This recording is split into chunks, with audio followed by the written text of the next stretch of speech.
Like,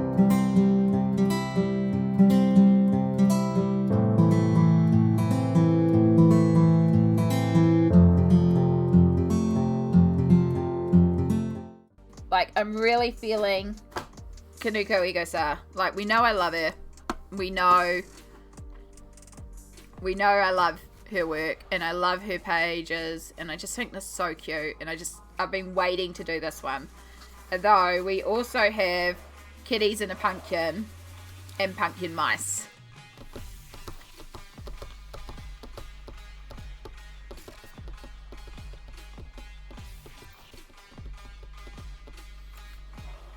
If I do this one, I have to do the background though. And it's the animals in costume that get me. Like, I love the animals in costume. You love the duck with the witch hat, right? Right? It just cracks me up so much. Like, this little guy here just looking and being like, huh? Dressed up as a mummy. And then we've got the kitty eating the lollipop. And then the bunny butterfly. And then the bat squirrels. But then we have this little fox here with a hammer that looks like he's about to murder you. I just find it hilarious. I love this page so much. So I think we're gonna go for this one. So what I need to do is hopefully not crash my computer. Project. Edit. Page from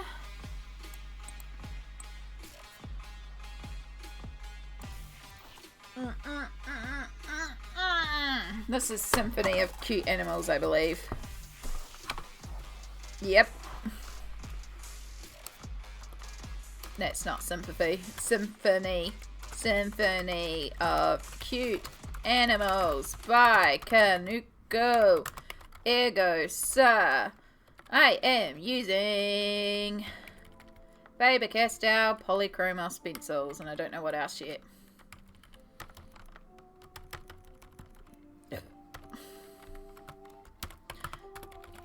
Like her line work, use exclamation freebie to... Is it freebie or freebies? I think it's both. I think it's freebies. To get a link to some of her pages she has released for free.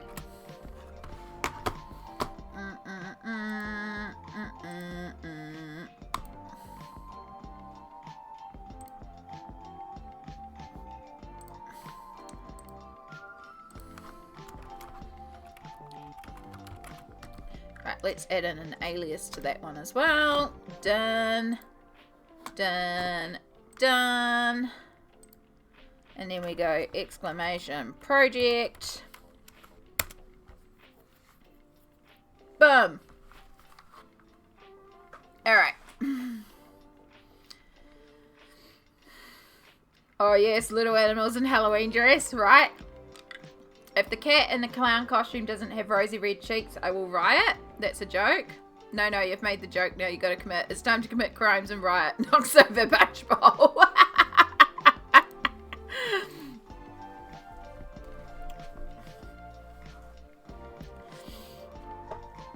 How can I could do rosy cheeks. I'm sure I could find a way to do rosy cheeks. Alright, where are we going to start? Light sources. We always start with light sources. So obviously we have all the candles. So do we do it all like spoopy vibes? I don't really want to do it like dark and dismal and just like orange and black. I feel like they're having a party, right? So we kind of want to put a bit of colour in there. Like, sure, we might do some theming around the colour, but also like it's a party. Like faceplate, because he's a clown boy. Oh my gosh, I'm with you now. Clown faceplate. I could pull out Posca markers to do that afterwards, yeah. That would kind of read. And then we better colour the nose red. Give it like... I don't know, could cats wear a clown nose?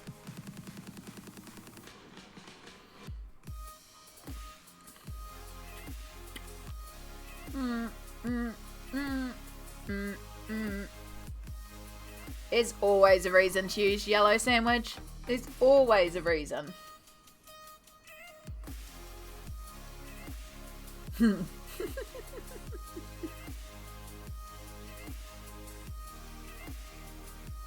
Oh.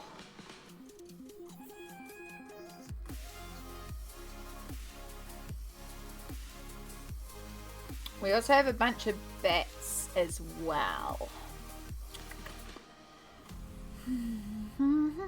I love the king owl as well in the center, but oh my gosh, it's going to be such a pain to color with how it's situated in the book.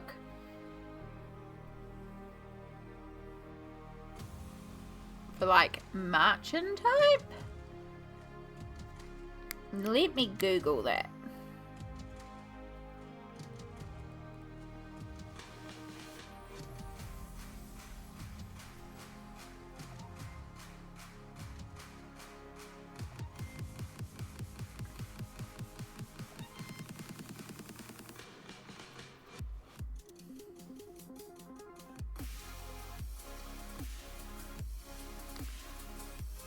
So the darks because of the night sky outside the terrace. I'll let me show you what I mean because it could be spelled wrong. Yeah, that would be appreciated. It's not really coming up for me, but yes, I was thinking we could do like really dark sky out here to help set the mood. Then inside be really warm and cozy because they're having a party. It's a costume party. But yeah, outside all dark and spoopy. Which could be a place to start. Do do do do do do.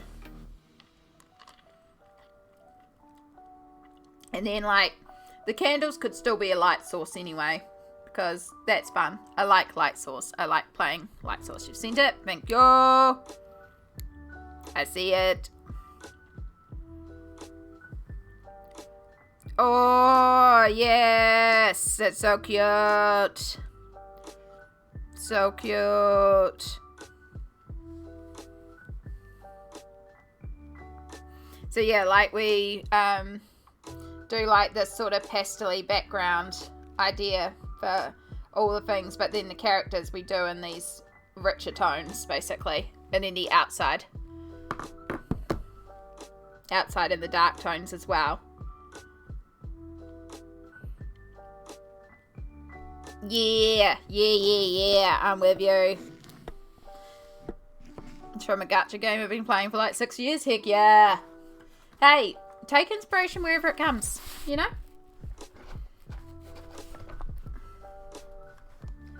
Right, let's start pulling out some night sky colors, which is 3 of the colors that I just put back in the case. That's okay. It's a lot easier to work from scratch when we're starting on a new page.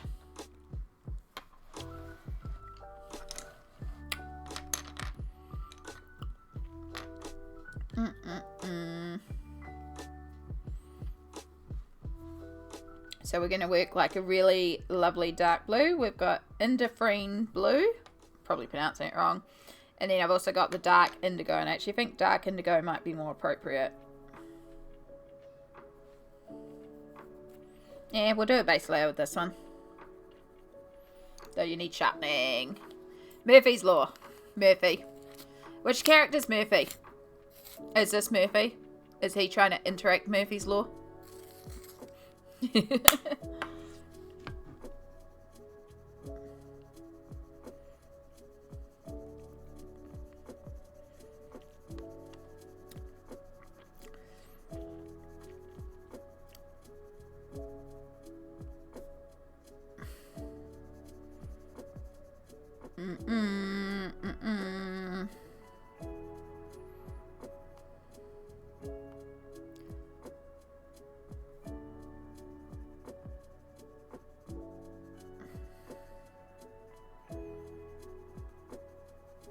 Night sky, nice dark sky. So it probably looks a little light blue right now. We are going to put a couple of layers on here and really deepen the sky into a really pretty dark indigo blue. This will be like our dark. And it will also help having that contrast between the dark and the light. Now Murphy is the cat in the front with the broom. Yeah, that makes sense.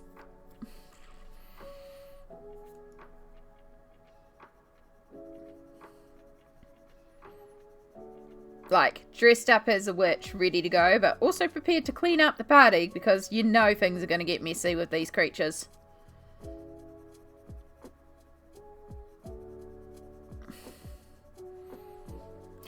Fad, welcome back.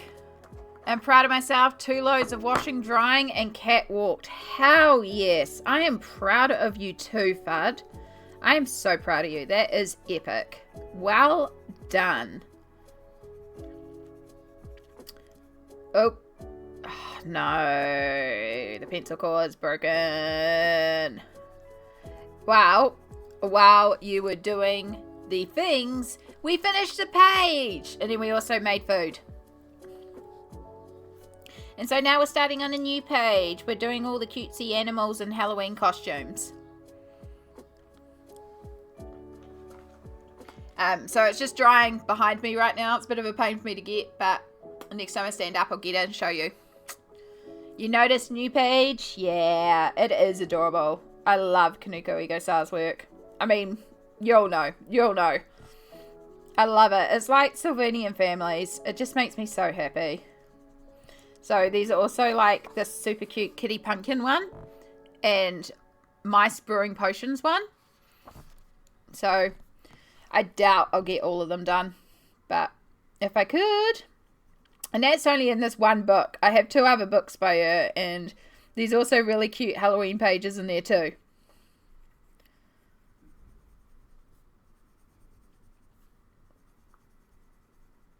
Oh, hello, music. Where'd you go, music? Spotify, you like we're freaking out? Yeah, you were freaking out.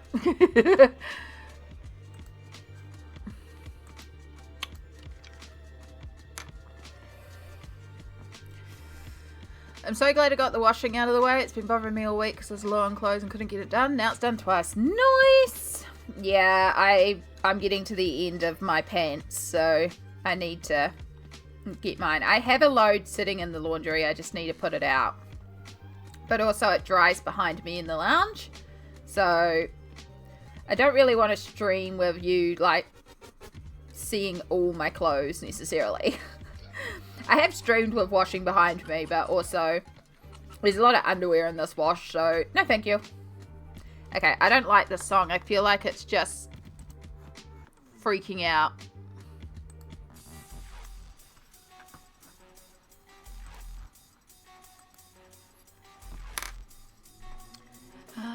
Chai, welcome back. Yeah, it really did. It really did. It wasn't actually lagging. That was genuinely how the song went.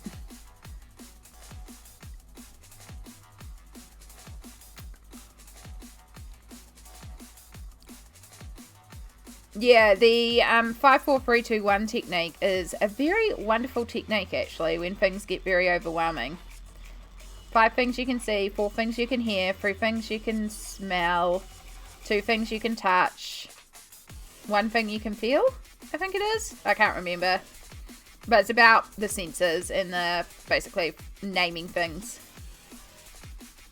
To help ground yourself and find your place when everything feels very overwhelming.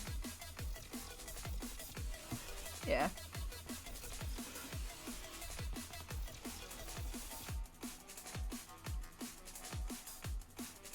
Yeah, it could be touch. I can't remember. I'd have to go up and look it up again. It's along that concept anyway. But yes, welcome back. We finished the page. We're starting a new page. We're doing cutesy animals in costume.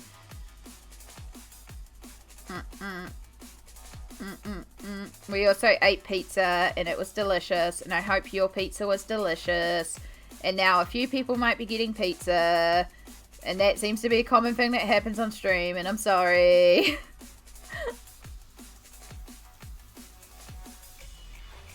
Oh, it's really starting to get chilly though. Oh, there we go. There's the core breakage. Could feel that was coming.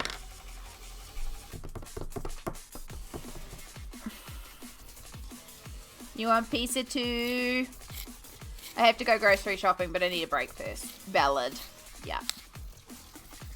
Also, grocery shopping. Annoying, but at least you'll have delicious foods when you're done.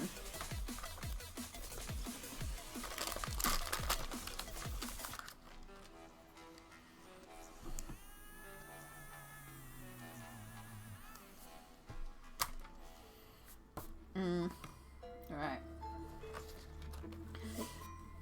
I can feel it's starting to get a little bit towards that time. They're not bad, but they are starting. So we're just going to preempt that and put that on. Which does mean we are going to get the weird blowout. Magic. Magic.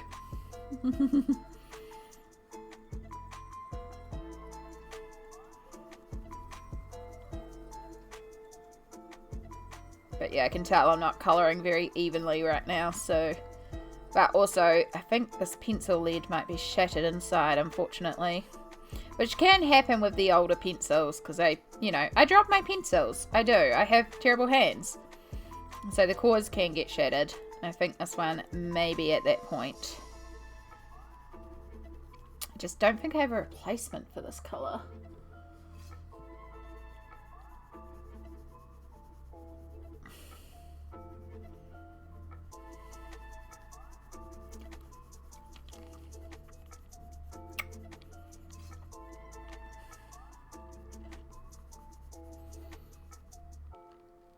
You're getting pizza tomorrow. I hear blowout back. Yes, pizza. Pizza, pizza, pizza.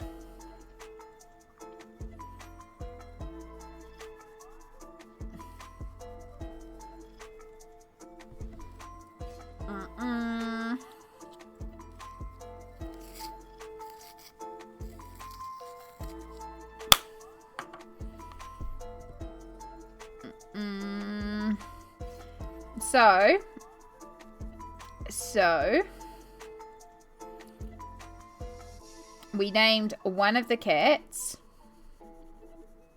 Do we think any of these other creatures have names?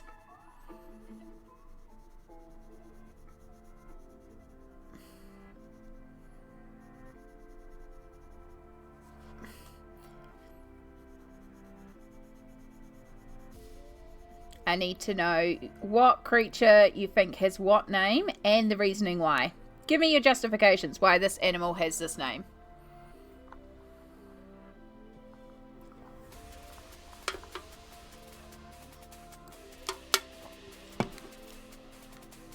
This one we've decided is called Murphy because it's Murphy's Law.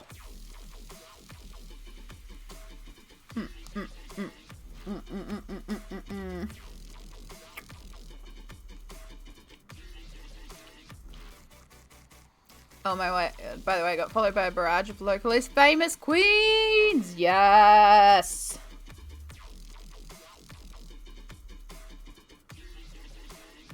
The owl in the frame is Bobby for absolutely no reason. Do we feel like this is a Bobby chat? Oh, so Murphy is a cat with the broom because as soon as you clean something, it gets dirty. Exactly. Murphy's Law.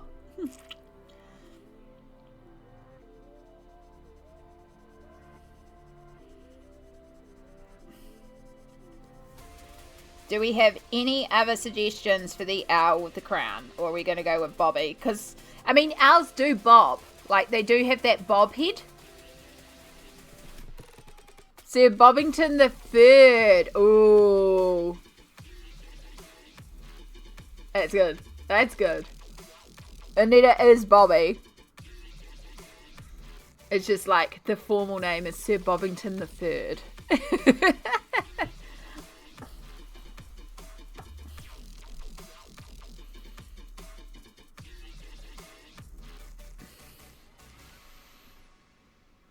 Bobby is his nickname, yes. My favourite law is Cole's Law, which is sliced cabbage with me. Oh god, that got me good. Well done. Well done. Well done.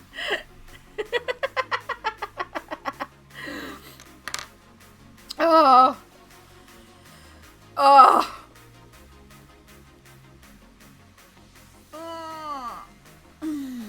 I feel like the duck should be Winifred and Mary after the movie Hocus Pocus. Ooh. It's a good movie. Good movie. Where is anything? Where is anything?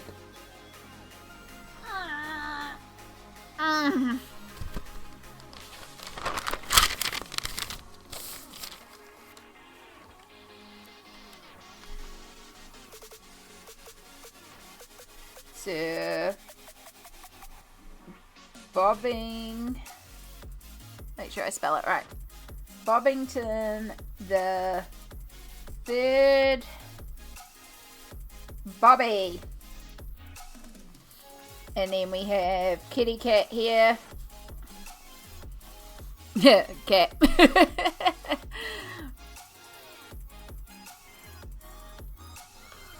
Murphy. Murphy's Law. Duck one. Winifred.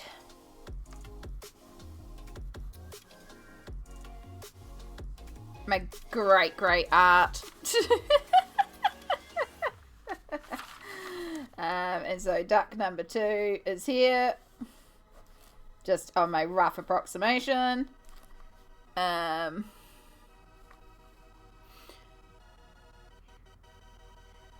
then Mary was the other one.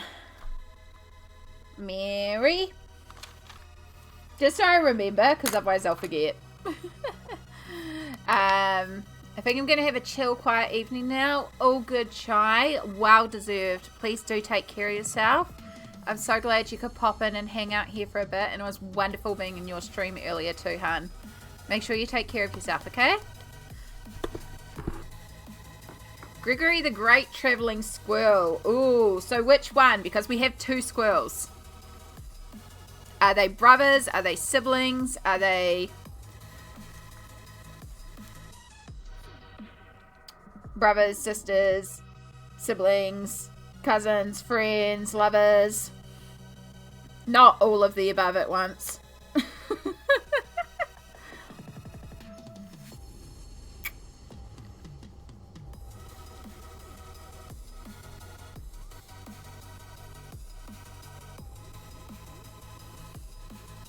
Gregory and Mordecai and their lovers. Oh, Mordecai is a good name. Do we feel like this is Mordecai? This is Mordecai because it's like dramatic, like I'm on the edge for your love, and this one's like, oh god, not again, Mordecai. This one's like, Gregory, love me.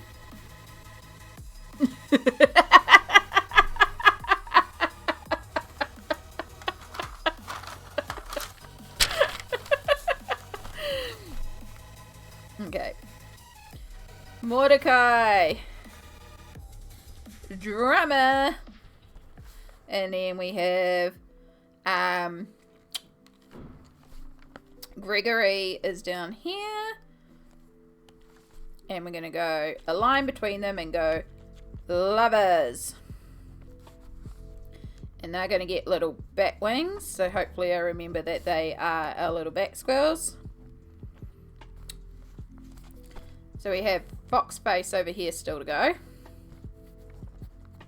And then we have bunny bun, clown cat, and then the dog, which you feel like is a Houston. Houston I can see, like, it feels like a Houston. I'm with you on that. Dark Sisters. Houston. Houston, we have a problem. Huh?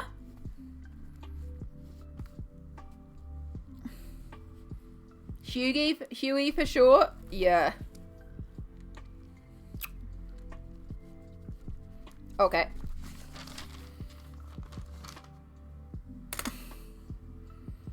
I have pizza on my sweatshirt. Oh, dropped my phone. Oh noes. Oh noes, into the void. Not actually, it's on the floor.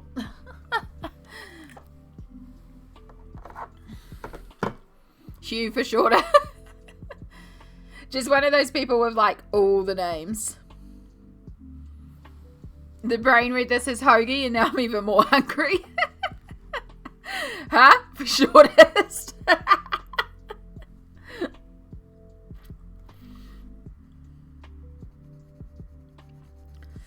Oh, I can feel this lid is also broken. So yeah, we still have the fox, the cat, and butterfly. Bunny.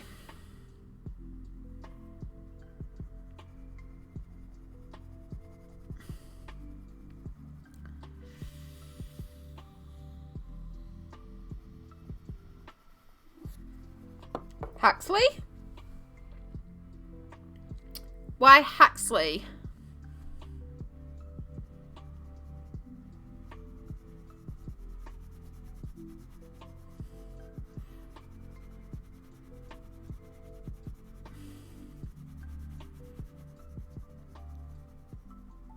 What's making you think Huxley about the clown?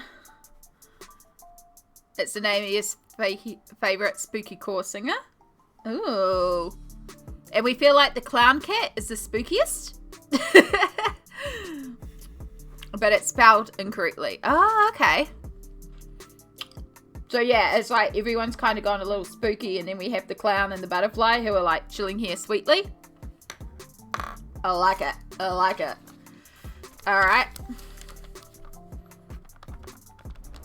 Huxley. Make sure I actually spell it how you spell it on the stream.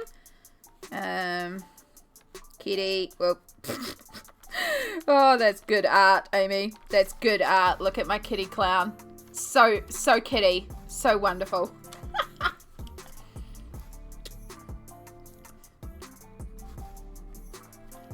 Bunny, butterfly. And then we have our fox.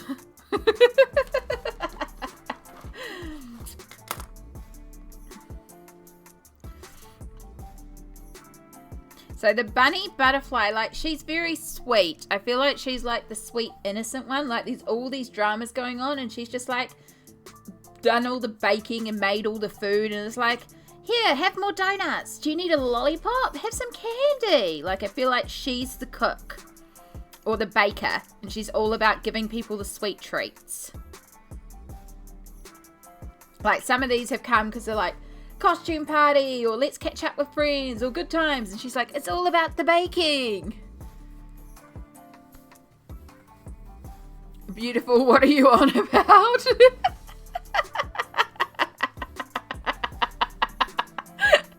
It's a masterpiece. Sell it for a fortune. It's okay, if you've got the ideas, throw it out. I'm terrible at naming things. Fud, if you're still there and you want to name any, feel free. Anyone who's lurking. Any suggestions? Even if you can't think of a reason, if you just think it's a good name. But yeah, we've got our sweet little bunny butterfly, who, in my mind, I feel like she's the baker of the story. Like, she's one of the hostesses. She's made all the food. She's making sure everyone's, like, high on sugar. And then we have our cunning little fox that looks like it's going to murder everyone with the little hammer.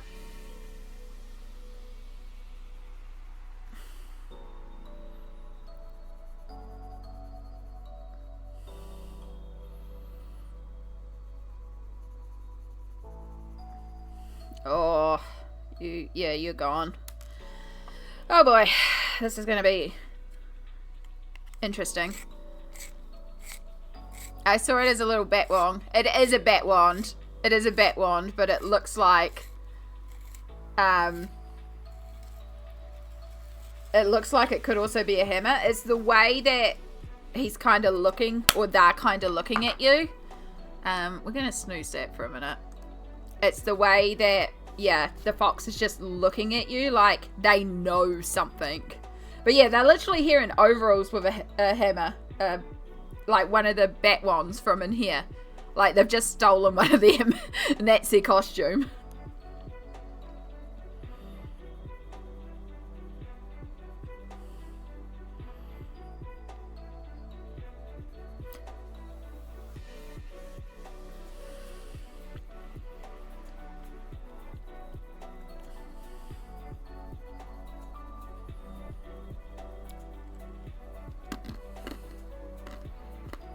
Oh my god, they're looking at Murphy. Murphy's gonna die!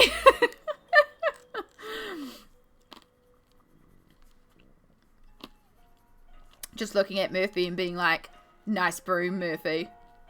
It's a real nice broom. I like the way the straw's fanned out, you know? Could do some really good cleaning with that broom. God. Farrah Foxlet! Oh my god, yes!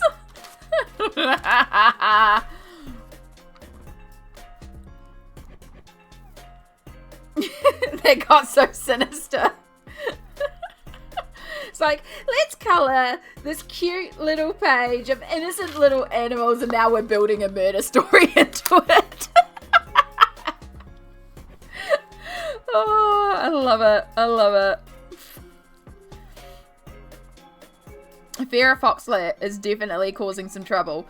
Although maybe that's the perception. Like everyone's like, no, you can't trust Farrah. Like something's going to happen. Like look at Farrah. They didn't even put effort into their costume.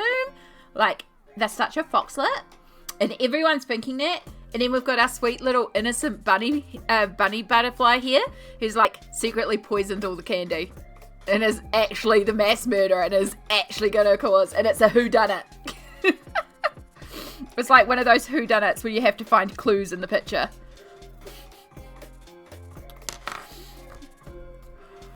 In reality, the bunny murdered Murph. Exactly. No one ever suspects the butterfly. Oh, this is an idea. This is an idea. Maybe we can work it in and be like, turn it into something. It's kind of cool. I like it. But anyway, we are at the hour mark. Now, I know we did kind of stop and have some food, so I don't technically need a stretch right now, but I am still going to take it, so we keep on that hourly schedule. I'm also going to switch over to my blanket hoodie because it's starting to get a bit chilly, so I'm going to put on some more layers. So hopefully you all won't get stuck behind too many ads, but I do appreciate you all sticking through these ads with us. Be 3 minutes, hopefully less. That's a free. That's not a free. That's a free. And then we'll come back to the story. While we're on ad breaks, everybody think about Bunny Butterfly.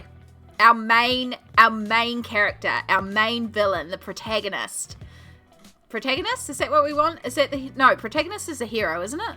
I don't know. What are we doing for the Bunny Butterfly? What are we naming them? Have a think about it, and I'll see you all in 3 minutes. Antagonist. Thank you. Yeah, protagonist is a hero, antagonist is not. Oh. Whew.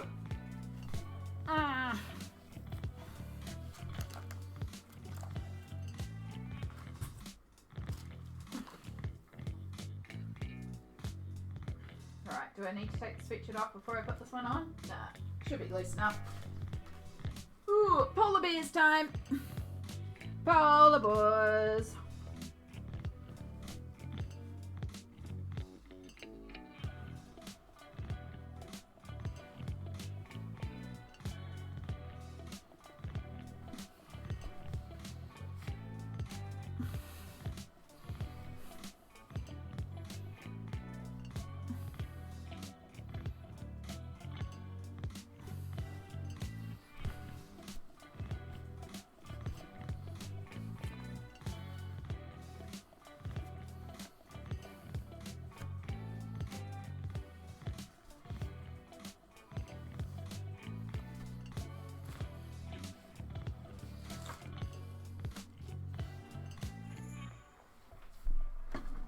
Oh, bump the camera. Always a good idea. Oh, so much warmer. So much warmer.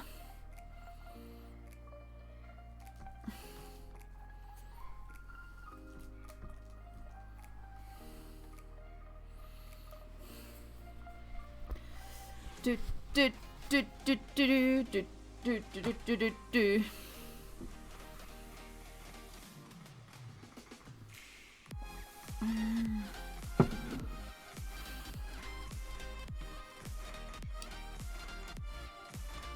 Okay, yeah, so definitely protagonist versus antagonist.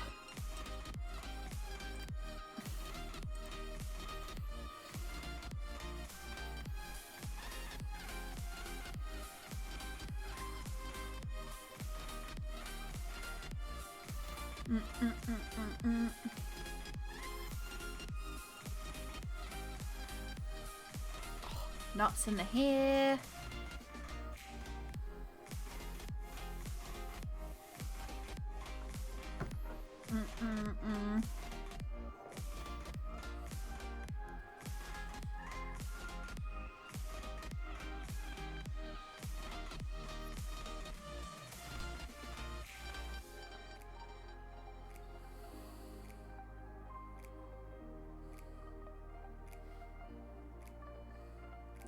Do do do do do do.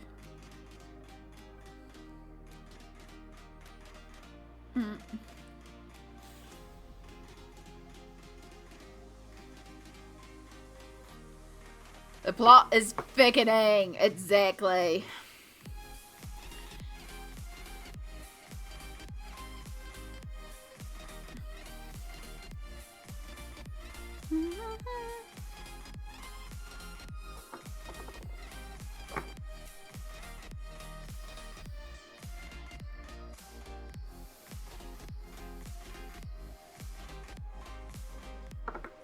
Alright. Sorry, I was just catching up on all the messages. Welcome back. Thank you for bearing the ad break and also for working out protagonists and antagonists. So yeah, definitely this is our secret antagonist. Like this is the, you know how movies will do that thing where they're like, you know, this is the bad person, this is the bad person, and it turns out they're not actually the bad person and this is the bad person. So this is our actual antagonist, but this is like the antagonist that they try to make you believe is the actual antagonist. But who is the protagonist then? Like, if Murph gets killed off,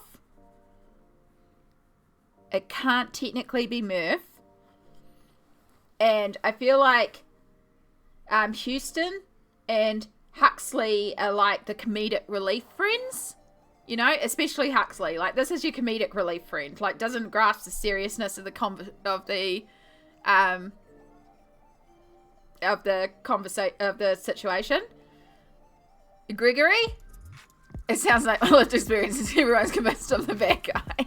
Oh, Gregory, and then so like Mordecai is that dramatic, over the top, like everything is terrible, everyone's gonna die, is scared of everything situation. And like Gregory's just like trying to investigate the murderer.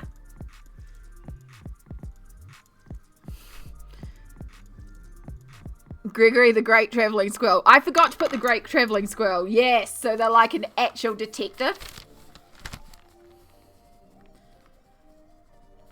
Plot twist, it's actually Sir Bobbington the Third.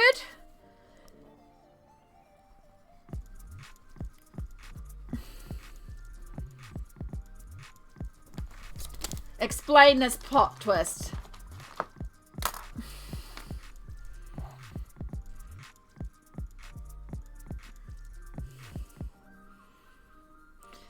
You know, this is the second time on a stream that we've ended up coming up with a whole lore story for something. Like, we literally sat down and started writing a story for something one time.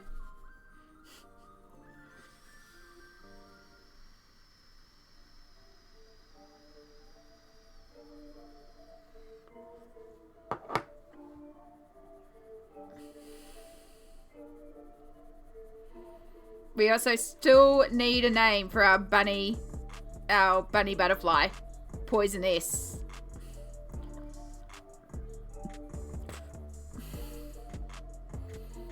Oh, I hate how it like overblows the camera.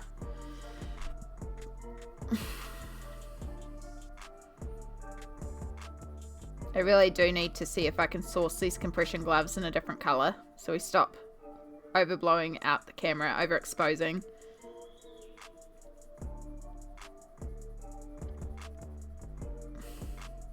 It'll be a little better when I get the dark in. When the dark's established, it'll be a little easier.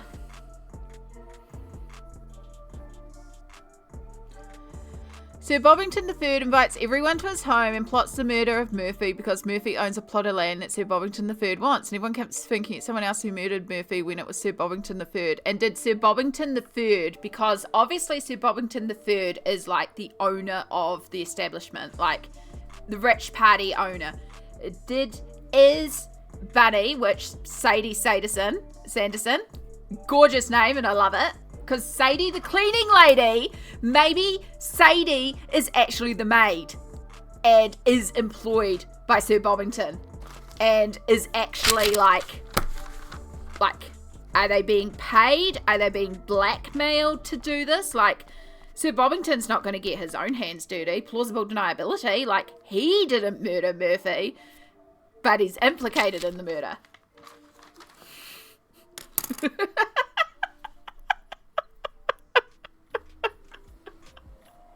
I love you guys. I love this. This is so silly and I love it. Who says colouring pages are boring? Or is it that Sadie is the maid and like Sir Bobbington is actually in love with Sir Bobbington and is like doing this for out of love? Like, you know, is there something intriguing going on there? Is there some sort of spicy relationship?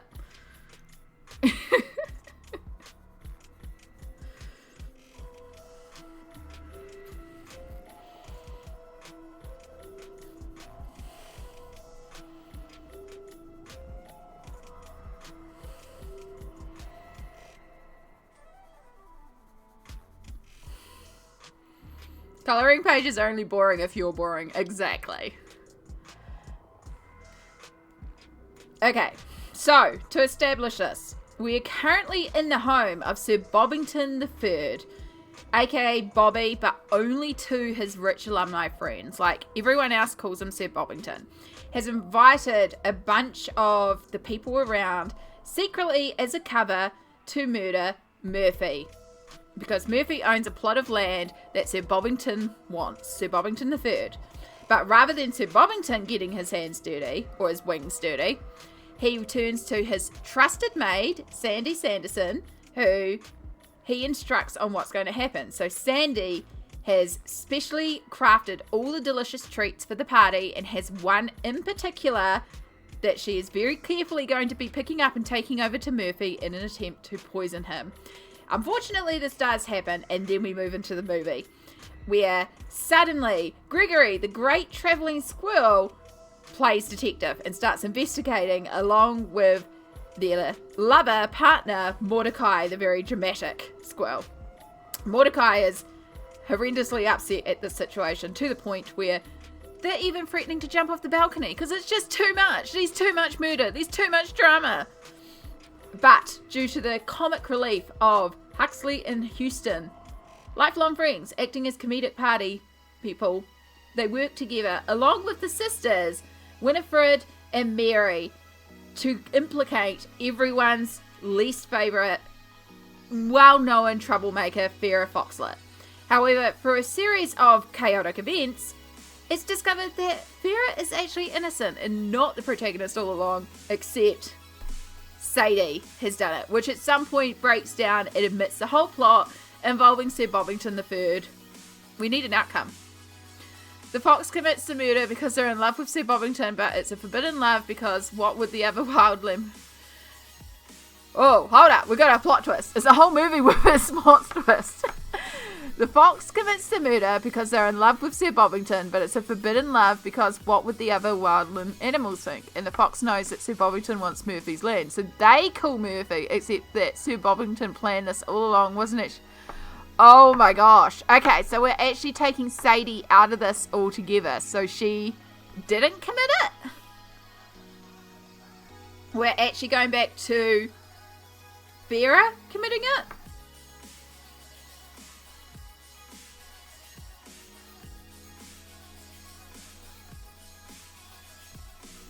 Or that's what the movie wants you to think, is that Farrah committed it because they're in love with Sir Bobbington.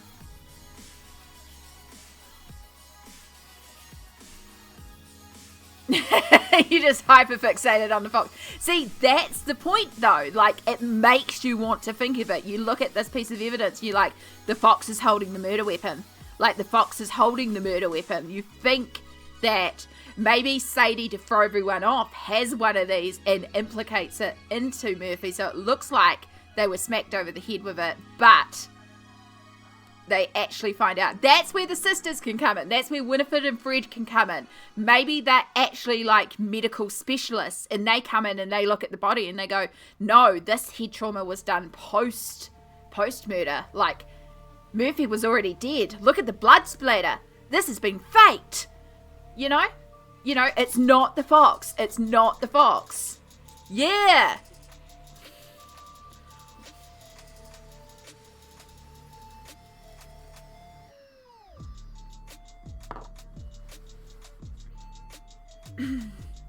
And so, like, while they're investigating, like, Mordecai and Gregory find, like, the illicit love letters from Farah to Sir Bobbington III, where the love is admitted, but then also find evidence of Sir Bobbington, like, having sent love letters to other people, and, like, you know, or, like, sending a letter to, like, a business partner being like, yeah, I'm just using them, don't worry, like, we can't embrace the wild side or something, you know, that they're not of the appropriate animal class to, you know. Oh geez, this is getting really developed. Oh my gosh, I need somebody to surmise this in a way that I can actually have this written down and keep in place, because oh my gosh. This is great. Yeah, we got class politics, right? Oh, it's got everything then. It's got illicit love. It's got political. It's got mystery. It's got intrigue. It's got comedic relief.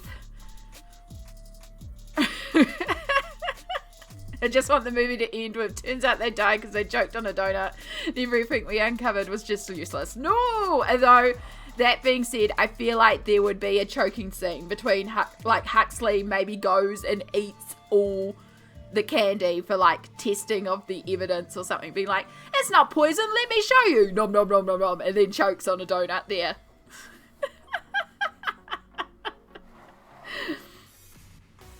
And that's, like, played for comedic relief. Because, you know, we need some lightheartedness in here, too.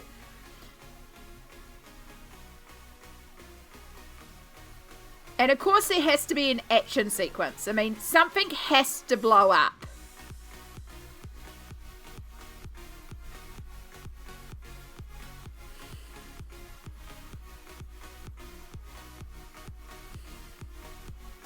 Oh, okay. So, going back to Winifred and Mary, maybe rather than like just being like, one of them can be like can be like a mortuary assistant or something that knows, or God, I work with them, pathologist. One could be a pathologist, one could be like a scientist or something. Like, they could be very sciencey. They're our knowledge people. And so at the end, when they're all starting to uncover this and they realise that it's actually Sadie and Sir Bobbington that have put this together, they, like, get put into, like, the vault, because Sir Bobbington's like, no, you can't uncover this plot. We can't have this. So he, like, locks them in, like, a vault or a prison or something. Like, he locks them somewhere. And it's because of their science knowledge that they pull together, like, household chemicals and they create the bomb explosion. Because there has to be an explosion, right? Like, everything. And that's, yeah, the bats fly out of there in the explosion. Yeah, into forensics. Something along those lines. Like, these are our sciencey news. Okay, Michael Bay, you can't tell me I'm wrong. Like, if we're going for the cheesy, over the top, whodunit murder mystery, like, let's throw an explosion in there. Why not?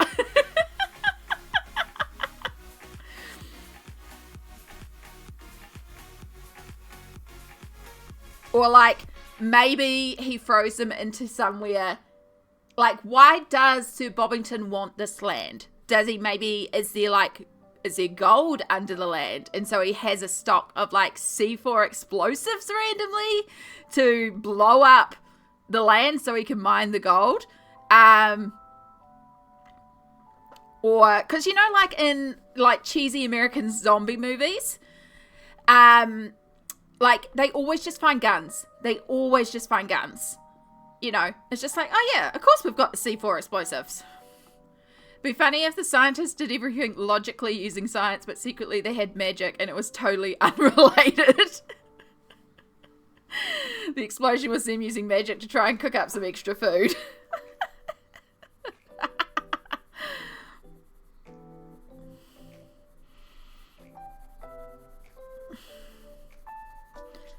But yes, why does Sir Bobbington III want this land? Like, what's so important about this land that Murphy owns? And also, what about Murphy? Like, you know, is Murphy just the generic character? I feel like Murphy needs a little bit more to them as well. Like, what's Murphy's story? Why aren't they selling them the land? Like, why do we care about Murphy and finding out who murdered Murphy?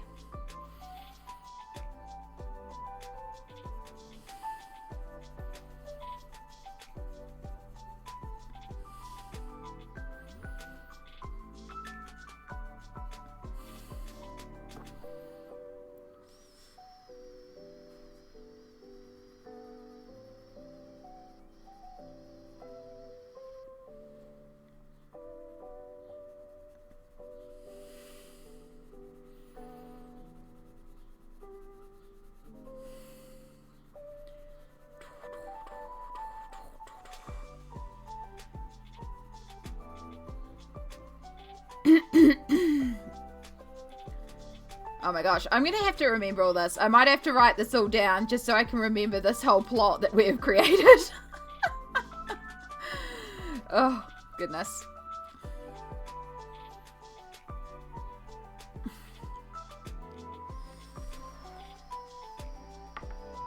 Like, I feel like Sir Bobbington III is old money. Like, old money. Just used to getting what they want, inherited all their stuff. But why do they want the land? If we go with that magic route again, can take notes from rewatching the VOD. Yeah, I could put in a stream marker so I know, like, kind of to come around back here. Actually, I might do that right now. Okay, so let's put a marker.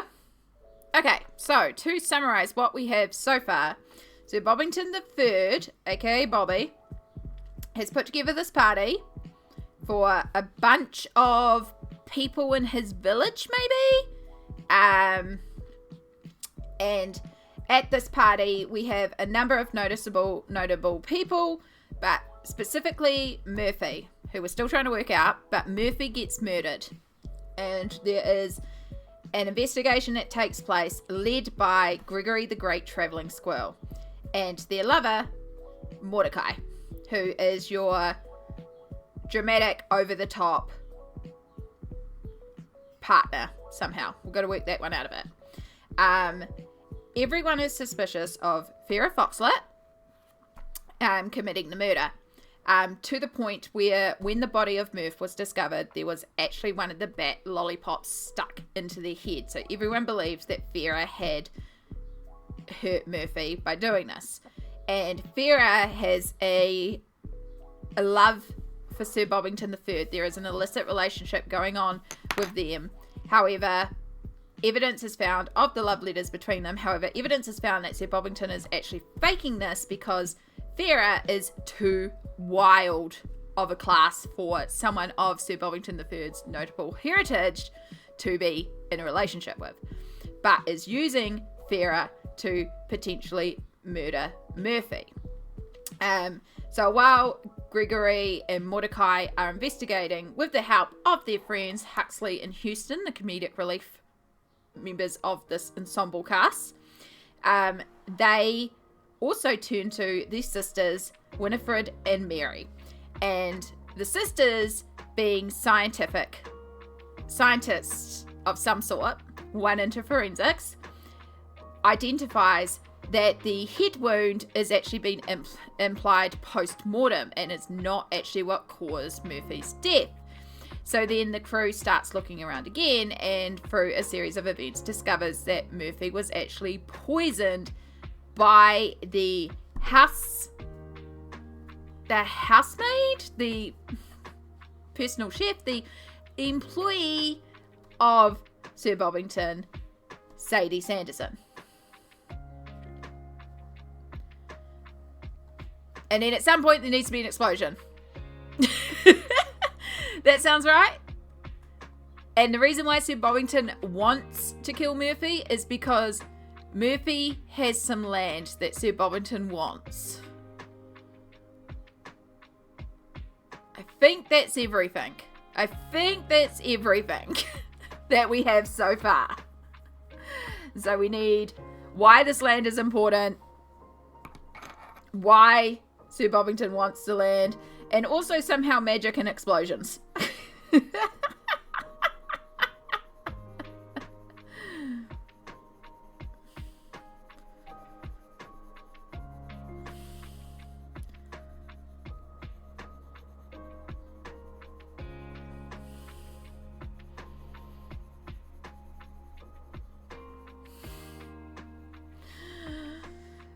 So good, so good.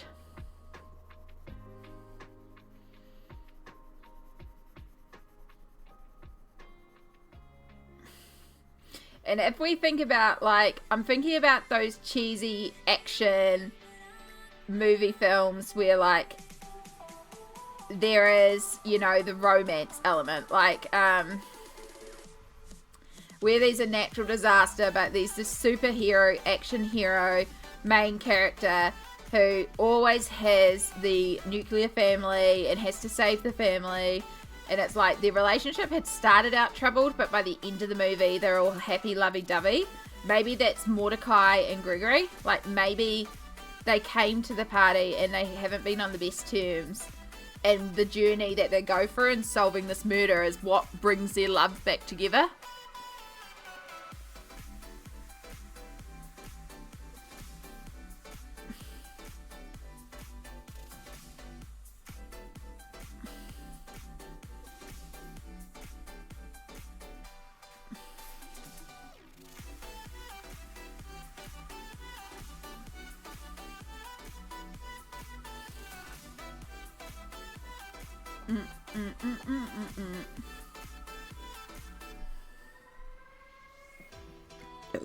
Oh, excuse me.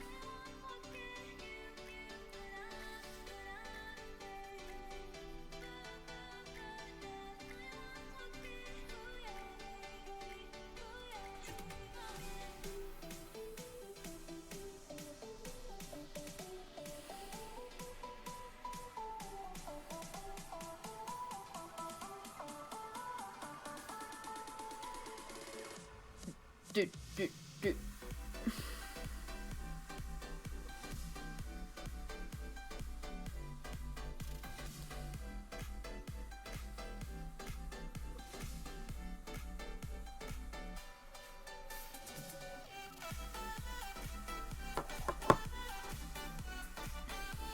And yeah, like, how does everyone know everyone? Is it like a small village? Is it like friends and friends of friends? Is it just randoms? How are people invited to the party?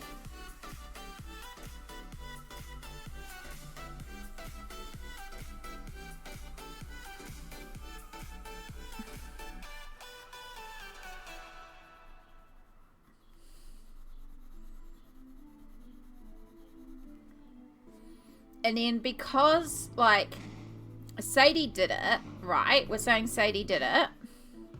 But if Sir Bobbington's willing to use Vera, is he also willing to use Sadie?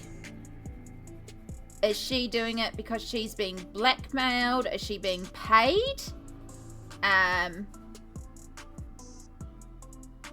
Like, is that the type of... Has this been going on for a long time, you know? And that's why she remains in his employ?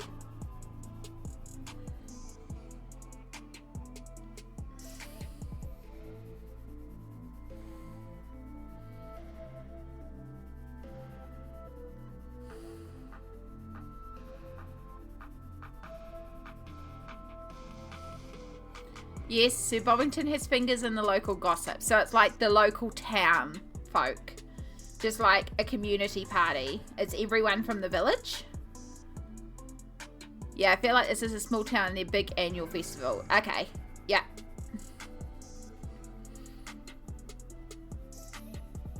And maybe that's why it's like Gregory and Mordecai had like separated for a while. Wow, the color balance is really going. Has separated for a while, and that's why it's Gregory the Great Traveling Squirrel, because Gregory left for a while. Like, Gregory's been traveling, but has come back to try and repair the relationship, and so has come back for the annual festival because it's a great chance to catch up with all his like town friends, and you know, knows that this is the big festival, so comes back for the annual festival to sort of catch up with everyone and maybe try and rekindle the relationship. Autumn harvest, etc., because it's Halloween. Exactly.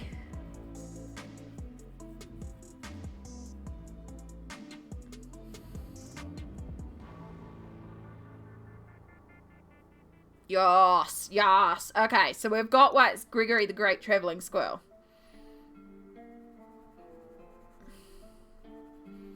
And then we have, like, our love story built in as well, because, you know, another great movie cliche trope.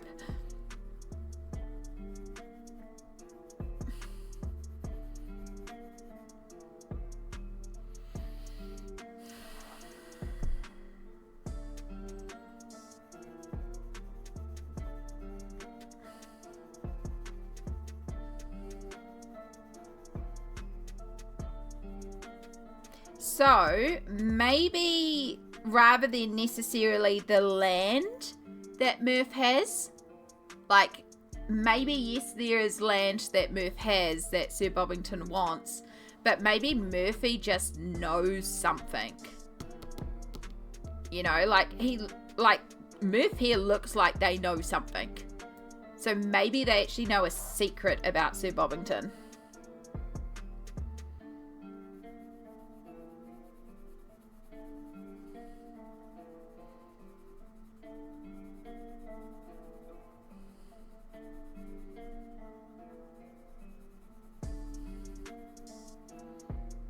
It could be hiding. Yeah, something significant happened on the land. It could be hiding secrets.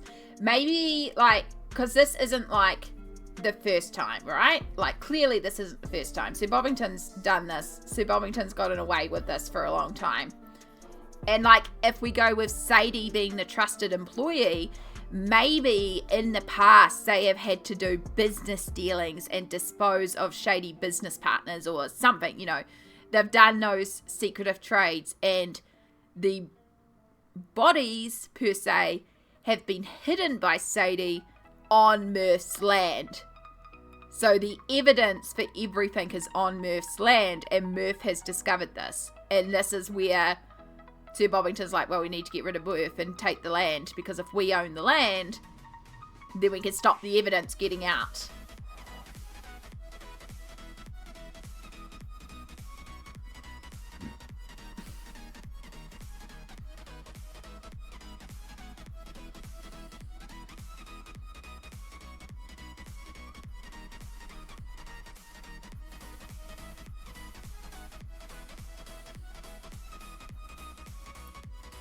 Yes! Yes! Alright. So we've got why we want the land. Because it's the literal skeletons in the closet. It's the literal representations of skeletons in the closet is the land.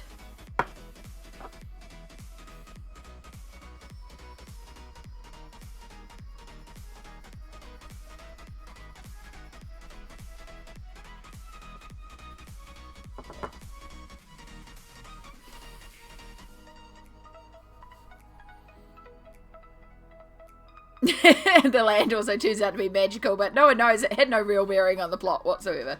Yeah, it's just like magic exists here as well for some reason, but it's not really discussed. It's one of those loopholes.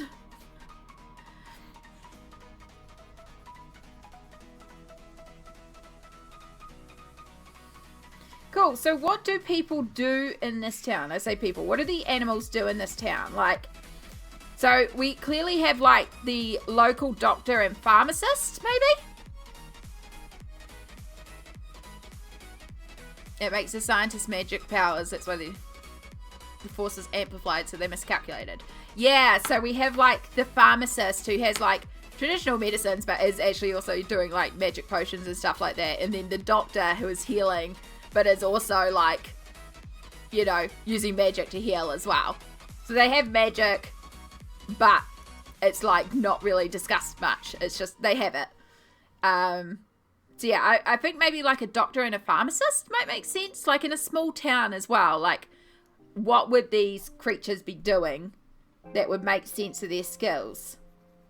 So like a pharmacist who knows like chemical potions kind of makes sense. And a doctor who can explain like the head injury, that also makes sense. And then we have Sir Bobbington and the maid. So what does Gregory do that was traveling, and why did Mordecai stay behind? And then what do Huxley and Houston do?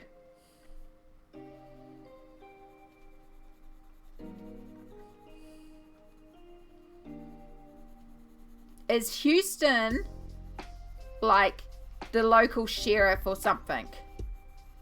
And that's why like Houston can be shortened to huh? Because nothing ever happens, and so you go to Houston and it's like, huh? You actually need the police? Buddy cops? They're both cops.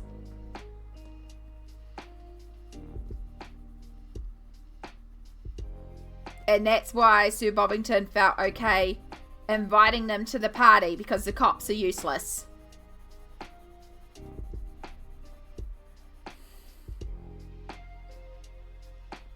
And it gave plausible deniability, because like, well, obviously I wouldn't invite the cops to my own party if I was going to murder anybody, because like, why would I invite the police?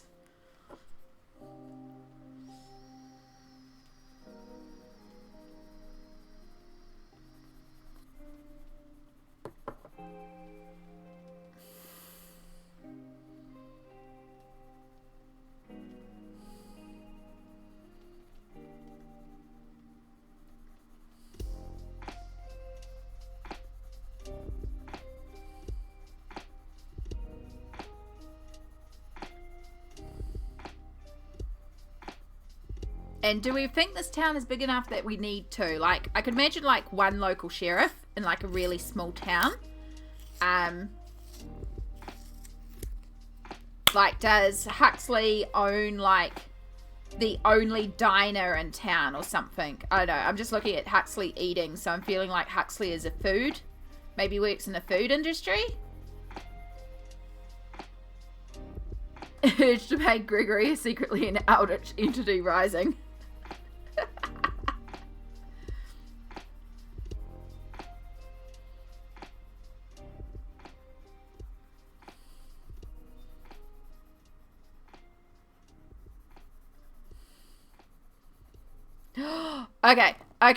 Okay, you like Hux as a chef restaurateur? Okay, so I just had a thought,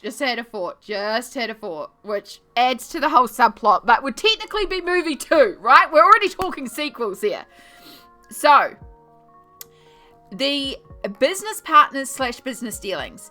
What's actually going on? Like, we're dealing with the surface characters here. It's a small, quaint little village in the middle of nowhere, small town vibes, and it's just like, oh, murder mystery, buddy, you know, buddy adventure, romance, a little bit of action, a little bit of intrigue, and like, oh, friends, party. Oh, they have magic. Oh, okay, there's magic in the land. Ah, okay, there's been previous murders before. Because the town is actually a mirror town. There's a second version of the town. And every one of these creatures has a counterpart in the other side. And the sisters aren't aware of why they have the magic, but this is why they have the magic, because they have a connection to the other side that they're able to draw upon. Sir Bobbington III is from the other side, is fully aware. Sadie is from the other side. They have murdered their local counterparts and they are on this side. And whenever someone comes through, they are trying to murder the original to replace with the Eldritch version. And Mordecai is the Eldritch version, but they aren't aware yet, and is trying to, and this is why they're dramatic and over the top, and Gregory had to leave because Mordecai changed but couldn't explain why, you know? So like the first one is like, oh, this murder mystery, why are we murdering Murph? And then we find out that turns out Murph is alive on the other side because there's extra version of Murph, remember? So we have Murph come back for movie 2 still, so Murph still exists, but also that in the second movie we then have to explore the other side. Oh my god. Oh my god, there's a movie 2 now, right? Yeah, we're getting into a sequel now.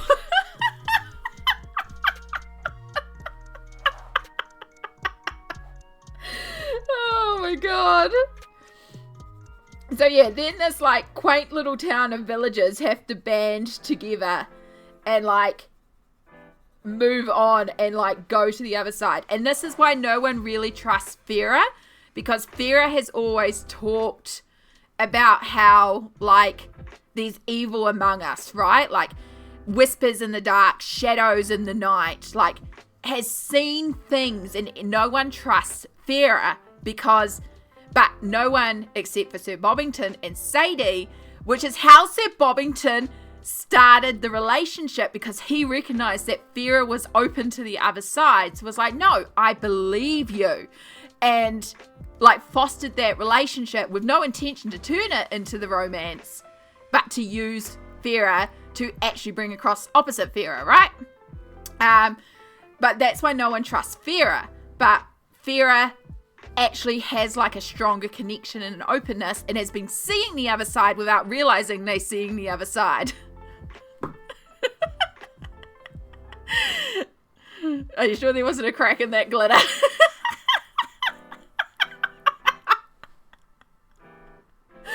Oh my god. Okay, so what sort of thing does Farah do in this village that makes Farah still someone that remains in the village but is like you wouldn't go there, you know?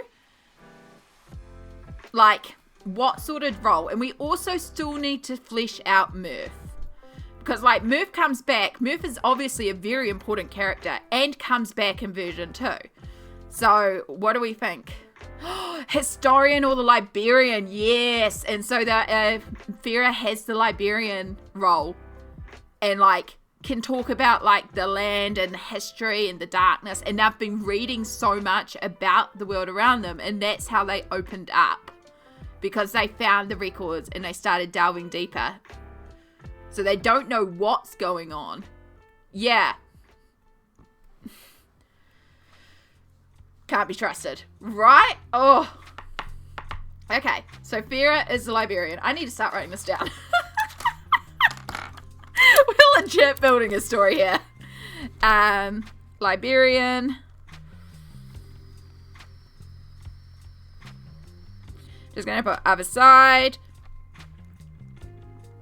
Yeah, so somewhere on the other side. No, Sir Bobbington has killed their original version. Same with Sadie. So they are the half a person. So Huxley is the diner owner / chef. And then this is the sheriff. Winifred is the doctor. Mary is the pharmacist. Mordecai turning. So Mordecai is like a channel for the other side. We should get this published for sure. I'm kind of tempted. I will make a Discord channel so we can start writing this story.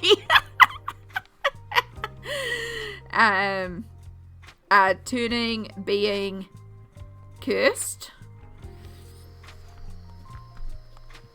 So Murphy's land is actually like the central point. Like it's the crack in the glitter. Simon, it's the crack in the glitter. Murph's land is where it's like the connection is the weakest. That's where they're coming through. Land is portal.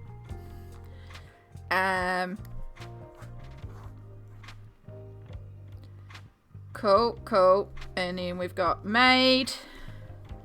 This colouring page definitely took an interesting turn. I didn't see it coming, but I'm so here for it, right? Oh. Okay, so what does Murph do in this town? Gregory has been traveling, so we need a traveling type role for Gregory, or something on the road. And Mordecai, something that remains in the town. Like, is Murph just maybe the local farmer? You know, maybe they just grow the crops. And that's how they discovered the land. You know, they were just hunting, foraging, but then why didn't they discover it earlier? You know?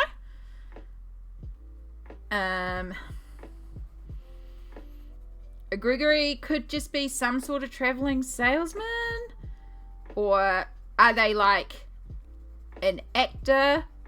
Oh my god, do they play a detective in like a television series or a movie or something, and that's what gives Gregory the like knowledge of how to investigate, is based on their own terrible TV movie trope character? And that's why they went away for a while, because they are an actor? Like, I don't know. Give me some ideas here. What other roles are kind of essential in a town? We don't have a teacher. We could make Mordecai the local teacher.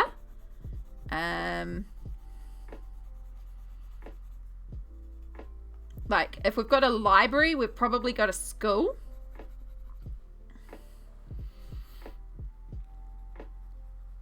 We did say Mordecai has a flair for the dramatic. We could also maybe we need like a clothing general goods store. Like maybe Murph just owns the general goods store.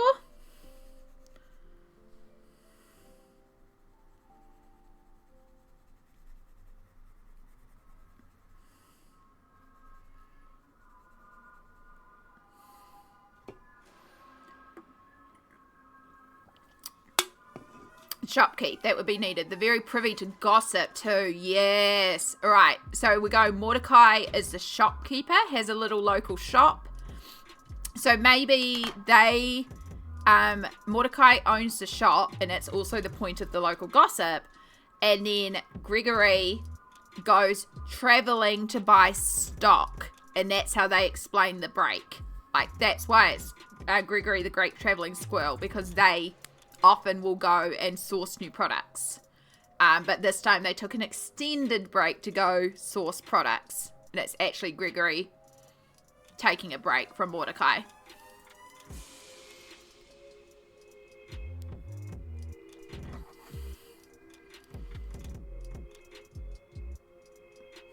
Okay, I like that. That works.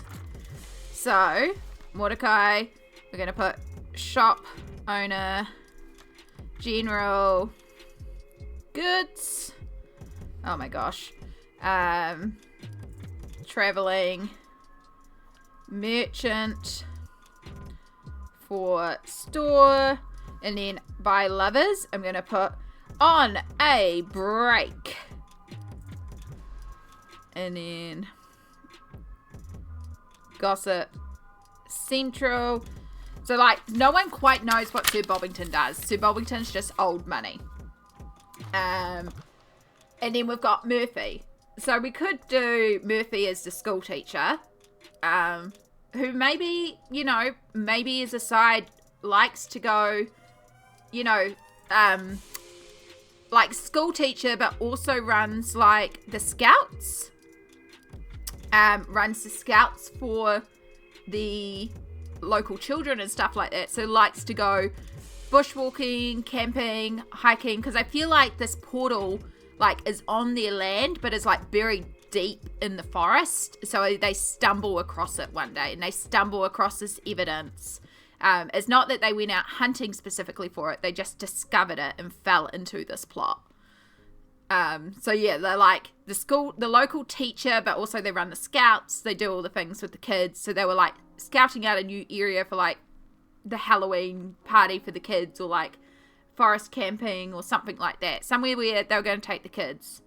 Or they're just a teacher who likes to go for bushwalks. Like, you know, doesn't necessarily have to be a teacher, but I feel like they do, their hobby is to go like walking in the bush, and that's how they discovered. It's still on their land, but they're just going walking through their land. Sir Bobbington could be the town mayor. Maybe they're aiming to be the town mayor. Like, the town is so small that they are the de facto mayor, but not like necessarily the mayor. I know. Do we have a mayor? Do we need a mayor? Because I like the idea of Sir Bobbington not technically having any work. Like, if they're the mayor, then they also have work to do. But maybe they have no work. No one can quite explain why Sir Bobbington has the amount of money that they do. And they go, they just are, you know? Adds to the mystery.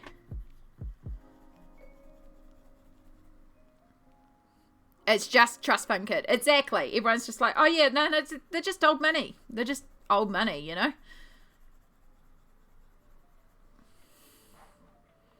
Maybe Murph is the mayor. Maybe Murph is the mayor, and that's why it's even more like, oh my god, the mayor is dead.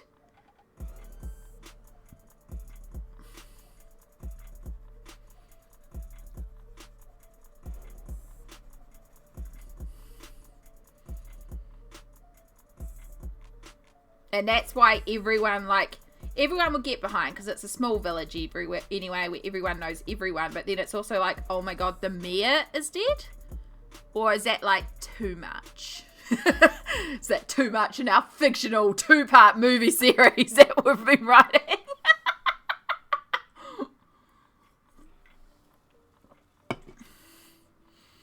We are kind of going all in here. Exactly.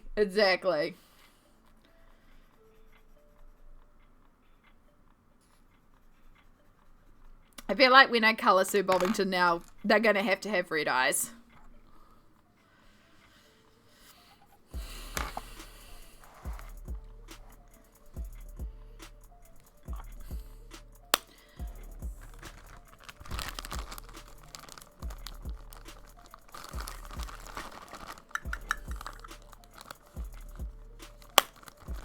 We can play some tropes straight and twist others. Exactly.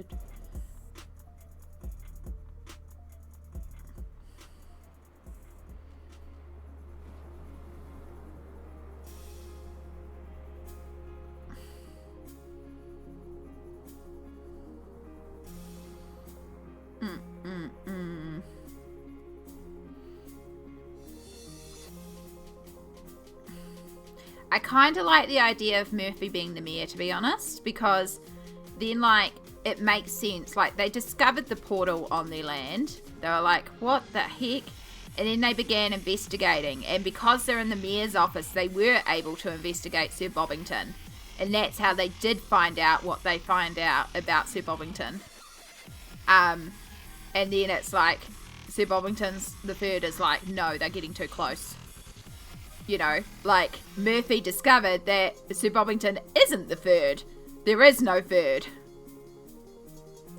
You know, just has the ability to, like, trace history and all that sort of stuff. So, maybe with the help of Vera.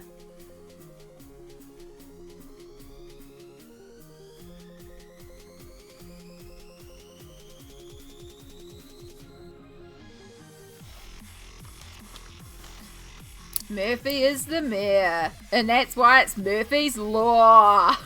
Because Murphy is the mayor.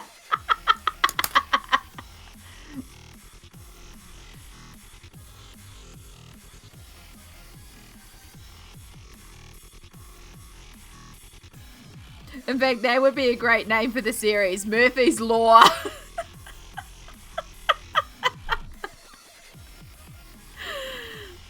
Oh my god. Oh my god. Full circle. Full circle.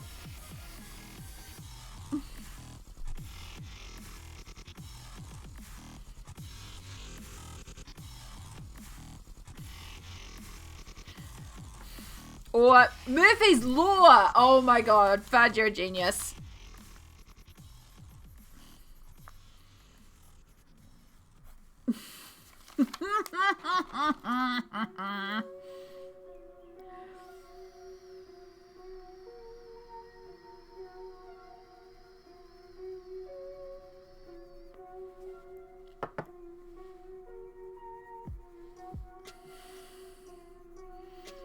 And then if we were going to be really cheesy and on the nose, we would call the town Law as well. Like, you're in Law. Have some Law. I don't know. Because the town, like the little village is going to need a name. Like Village Law. We're geniuses together.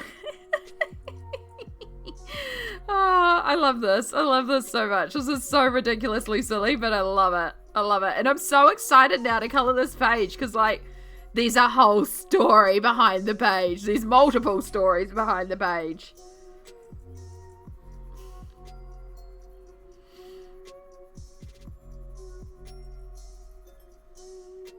Oh my gosh, I just realized, like, after I finished doing this, the dark blue and then the black layer, so we get the nice smooth black sky, I should pull out the dark blue black glitter and put that over the sky, so the sky is like all magical as well.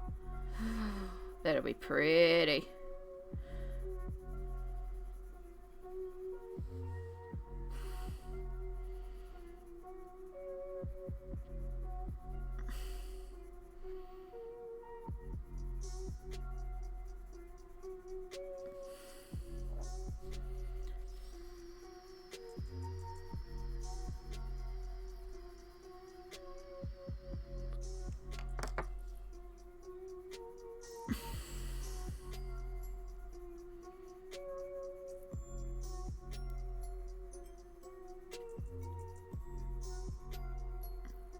And that can, like, allude to the magic.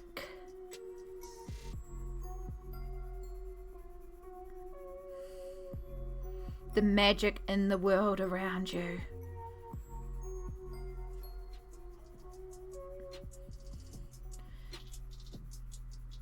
And yeah, like I said, we're gonna have to do Sir Bobbington eyes bright red as well or something, you know? Just to indicate that there's more there.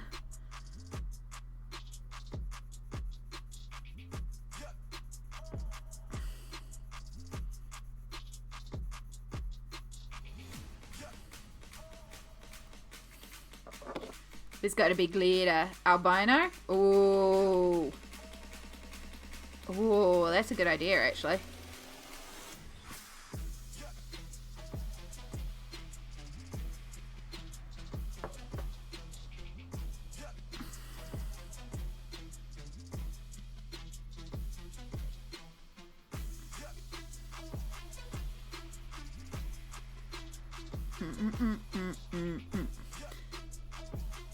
As much as I love video games and I love Sunday Fun Day video games, I'm really glad I chose to color today. This has been so cool. I'm so excited to see where this goes.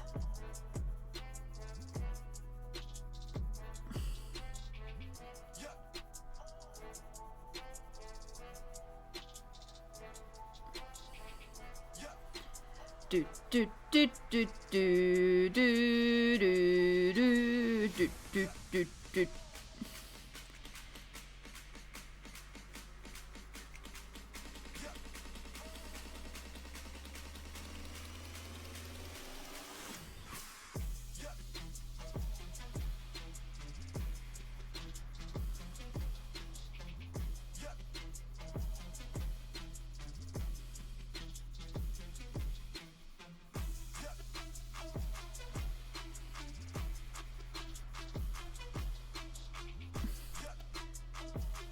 I just wanted to make a pun, but hee hee.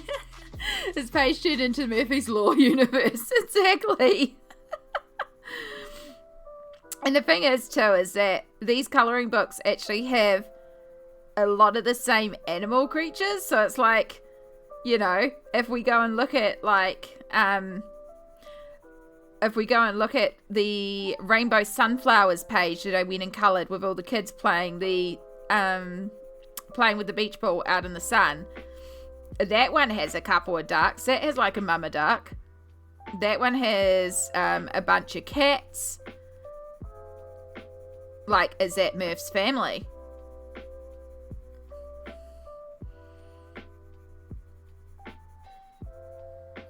They are all linked, right? It's just the story of lore. It's the story of lore, and they're all stories in the little village. Like, and then that just puts a whole new thing into the mice making potions here. Like, do they work for Mary and Winifred?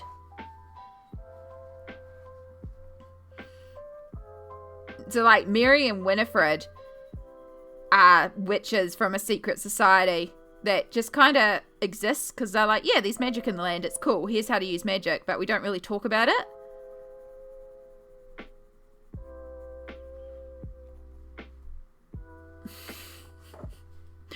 Oh my goodness.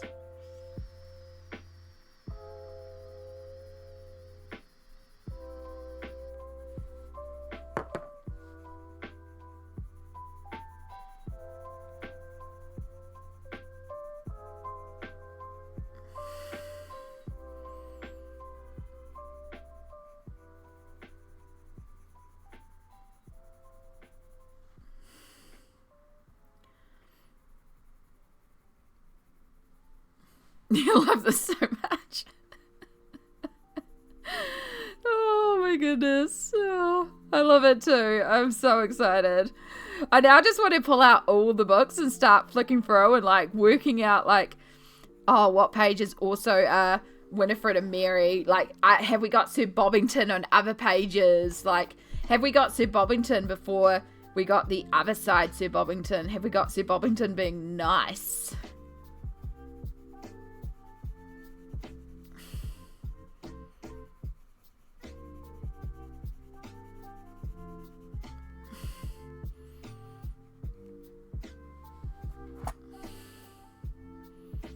We might do that in the ad break, because surprisingly we're coming up to another ad break already, which, oh my gosh, I can't believe a whole hour has gone with us discussing that. But also I can imagine that, because that was really good.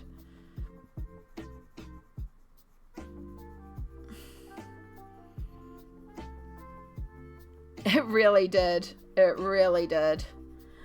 Oh, so we're just going to finish this little section, and then we're going to stretch.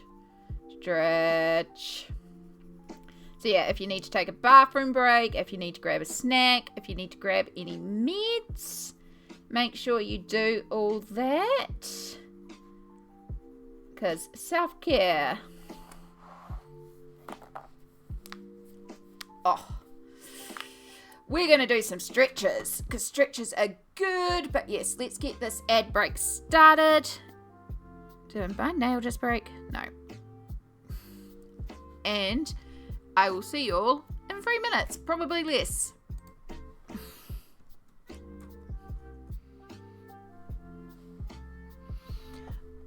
Oh, definitely time to stand. Actually, maybe I need to go pee. Yeah, I probably need to go pee. We'll be right back.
So much better.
Oh.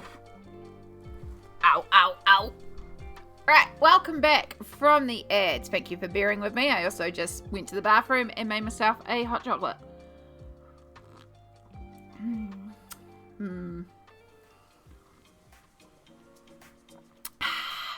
Just felt like a nice hot drink again.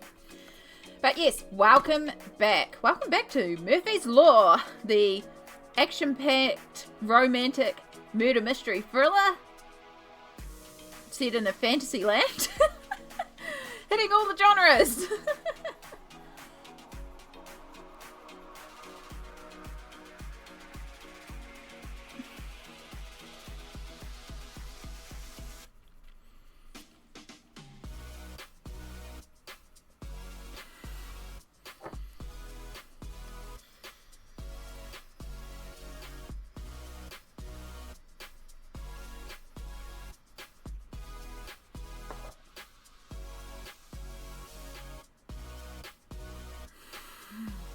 Yes, hot drinks are good. They really are. They really are.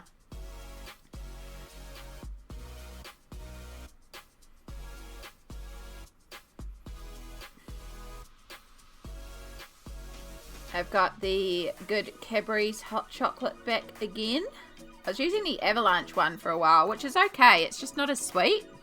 But that can be good to a point, but it's also got like a, I'd almost say a thickening agent in it. It feels like, I don't know. There's some sort of filler thing in there that doesn't quite work right. But yeah, I've got the Cadbury's one back now, and it's much better. Yeah, I prefer the Cadbury's one. The Avalanche one is okay. It's a deeper cocoa, so it might just be the way I make it, because I do mostly make it with water. Like, I know it's meant to be made with milk. I don't like milk. I use oat milk, and it's a lot of oat milk, and honestly, I use water and then a touch of oat milk, and it does the job.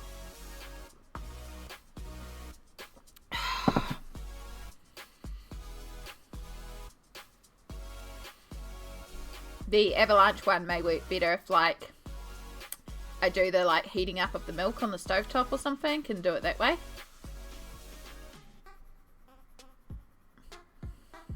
It's okay. I'll find a way to use the rest of the Avalanche one up.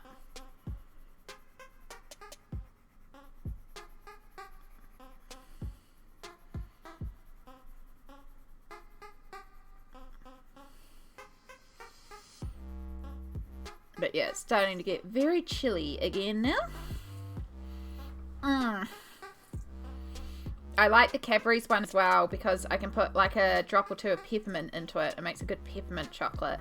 If you like peppermint chocolate. Makes a really delicious peppermint hot chocolate.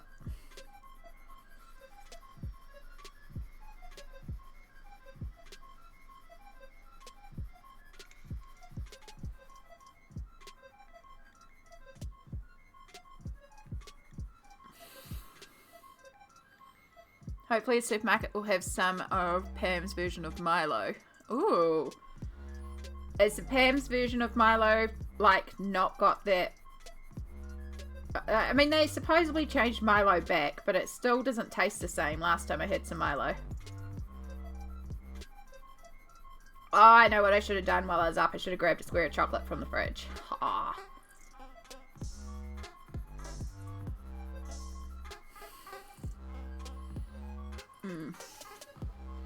The Pam's version of Milo tastes more like Milo than Milo does now. Oh, good to know. Okay, I'll keep an eye out for it. Because sometimes I do want a Milo. I miss that malted taste, but yeah, I just don't like Milo anymore. And it's cheaper too. You like it more? Heck yeah. Yeah, I mean, admittedly, if I'm going to buy something like that, I usually buy the Cadbury's hot chocolate mix. Because I always have in my fridge the whipped cream in a can. And then sometimes I have marshmallows on hand too. And so it's like an easy way to make a fancy drink as well. Because you can just make the hot chocolate, squirt some of the cream on, chuck a marshmallow in. It's like you've got a fancy cafe drink. I also have a milk frother. And the oat milk that I've got does actually froth. So I could like make a proper hot chocolate too.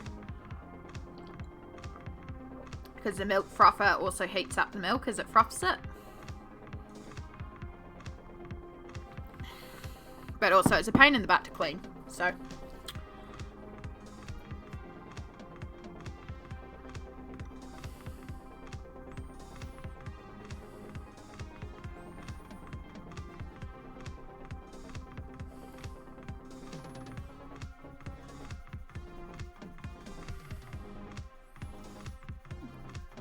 Sorry, I know this sky section can be a bit boring because it's literally me just working over the same areas with a couple of pencils, but it's the best way to create this dark blue night sky that we want.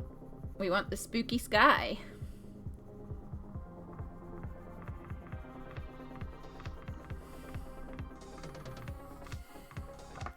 We need it rich and deep. Heck yeah. Both hot chocolate and our sky.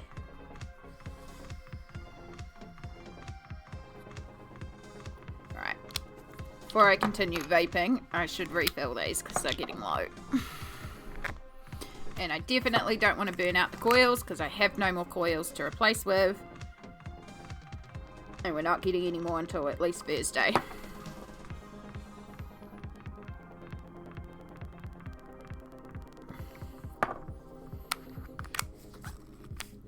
I keep looking at the Domino's menu. Sorry!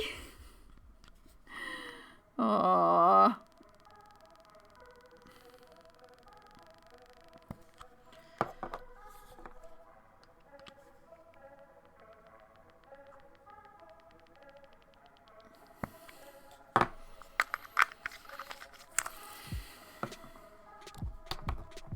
what you need in your life, though. People who will help you buy pizza when you desperately want pizza.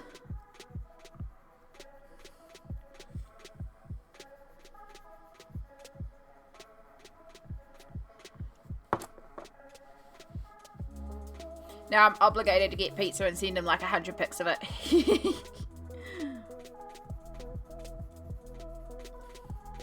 But also pizza.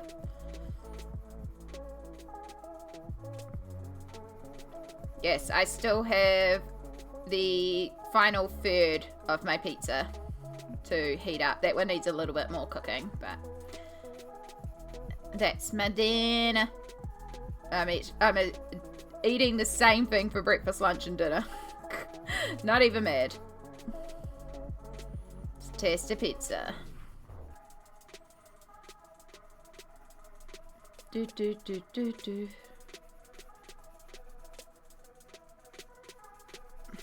But we only had lunch at like 3 o'clock, so we're nowhere near. I have a new chicken pizza. Is that the Korean pizza? I feel like, was it them that I was looking at that had it? It was like fried chicken pieces and then like spicy sauce. No, it's a different one. Ooh, okay. Maybe it was Pizza Hut that I was looking at that one.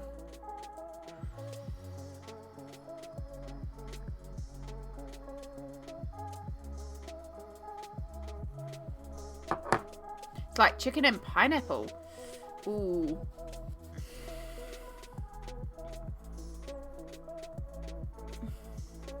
They do. I do like the fact that they do the little personal meals now at a lot of the places, but also like I'm ordering delivery, so like you have to order a certain amount anyway, so you might as well order the main pizzas.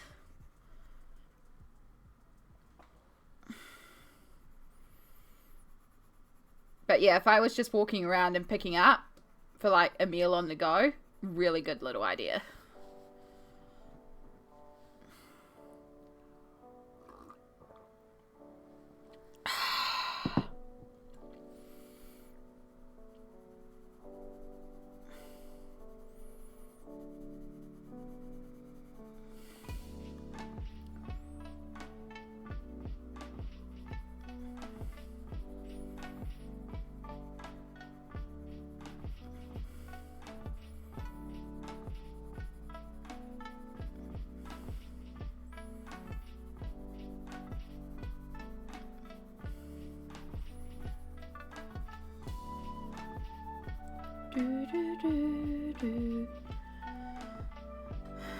It's usually just me when I get a pizza, so I never get side smarts and I walk into pickups next time. Yeah, so that makes sense as well. Like I have walked to pick up the pizza before. I can, and by the time I get home it's not too cold. It's a little cold, but it's not too bad. It is walkable because it's up by Pack and Save, so it is technically walkable, but most of the time if I get it, I'm getting it delivered anyway. I once ate an entire pizza at work in a 30-minute lunch break. Big mistake. Oh. Yeah. I'm driving no matter the occasion. Yeah.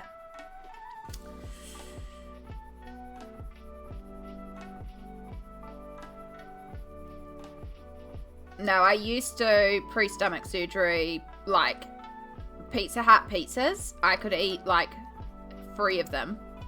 And then chips, garlic bread, 1.5 litre drink, and still have room for an entire pint of ice cream for dessert. That was like a regular dinner for me as well. So, yeah. And chicken wings as well. Oh. Or like chicken tenders or chicken bites. Just all the sides. Which of course made it very expensive, but also it's not great for you.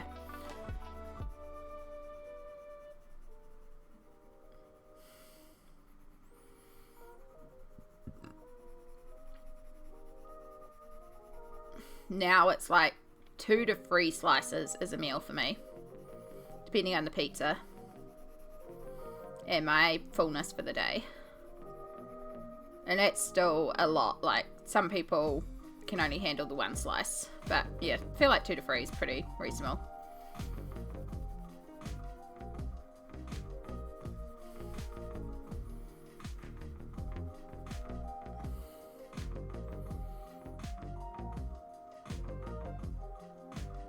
I miss walking to places nearby in Auckland, getting... Yeah, it is one of the bonuses of where I do live, is if I can mobilise, there is a lot of places around me to get food. It's just, I have to be able to mobilise. But when I could, yeah.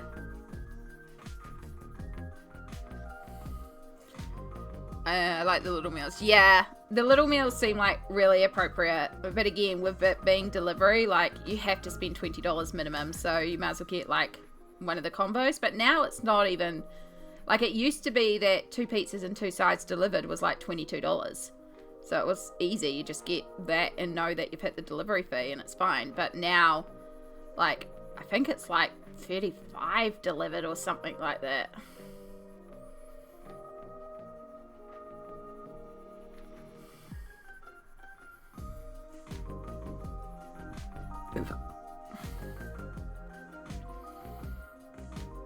Yeah.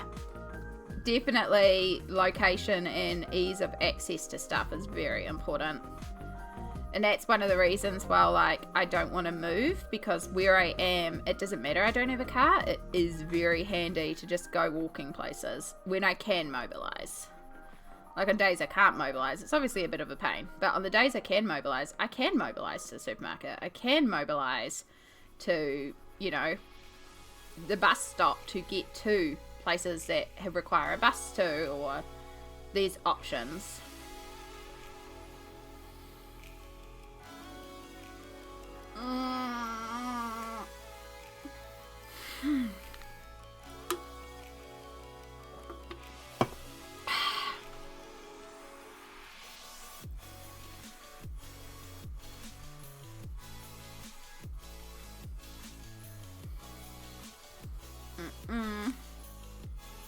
Apricot chicken, my beloved. I don't like apricot chicken. I'm not a fan of apricots, though. In general, apricot's not a flavour that I particularly enjoy. I can understand the concept behind it, though, because I like cranberry chicken. But yeah, I don't know, I'm just not a big apricot person.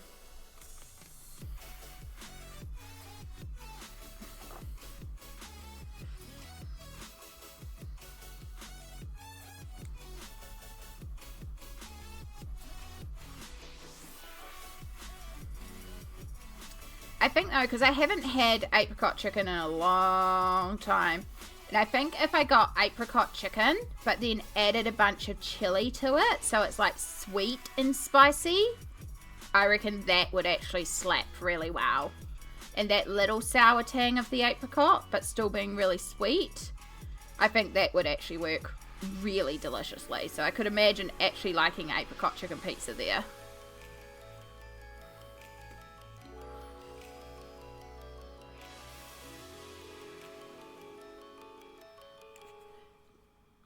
Just a sauce, love it. Chunky apricot chicken, Uno getaway demon. It's valid. No one wants a big chunk of giant apricot in their chicken.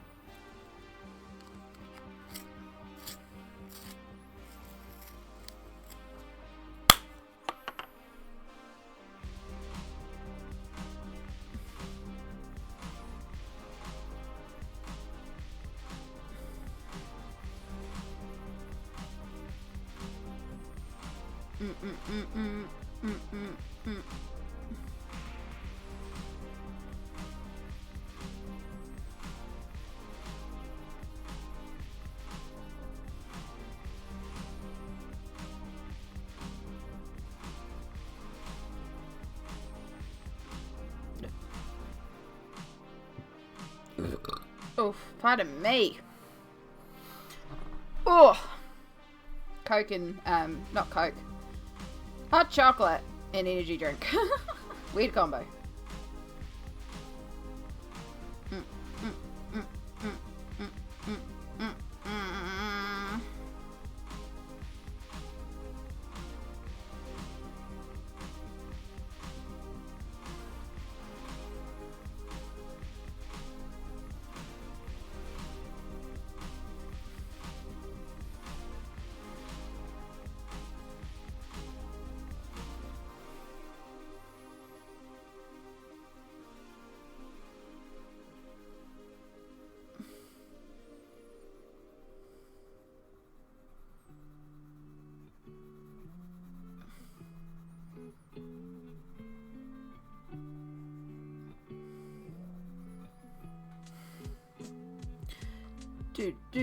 Alright.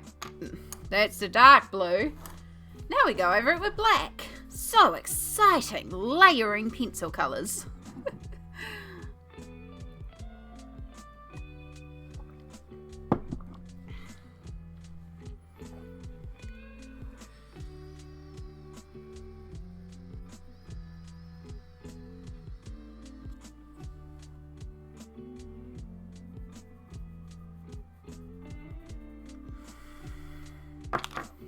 Need a little bit of a sharper point here.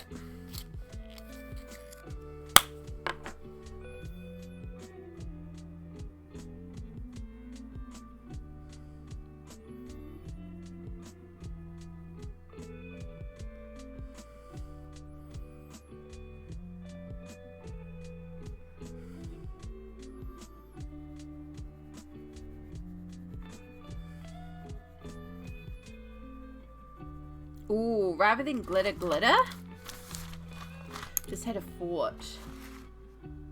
I have this. See how it's got like that subtle blue shimmer to it? That could be really pretty to put on top.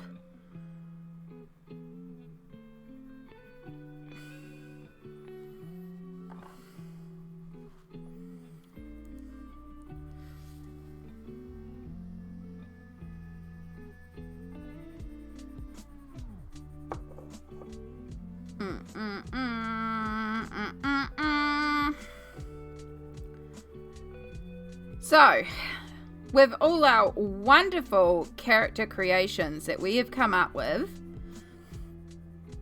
I think we're going to need to figure out some color schemes and stuff like that, like something to represent each of these personalities and character types.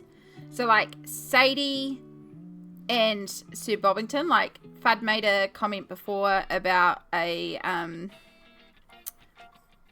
albino as a pun. But if we do go with like red eyes and a really pale Sir Bobbington, and then we could also do Sadie in really light pastel colours, like ghostly almost, because they are like, they're half of themselves because they've killed their actual side people and they're from the other side.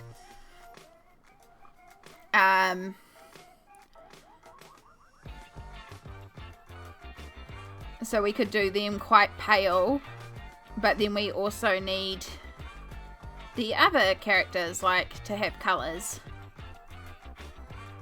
because colours can have symbolism as well.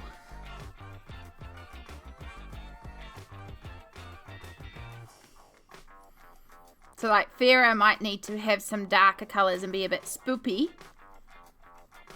because you know they are the town historian and the librarian.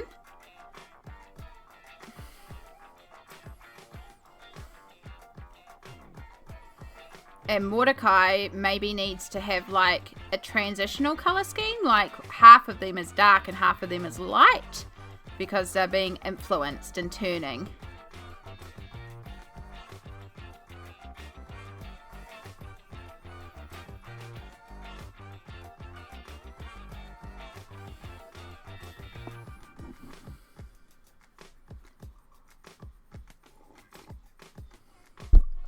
Oh, sorry, I just hit my mic there.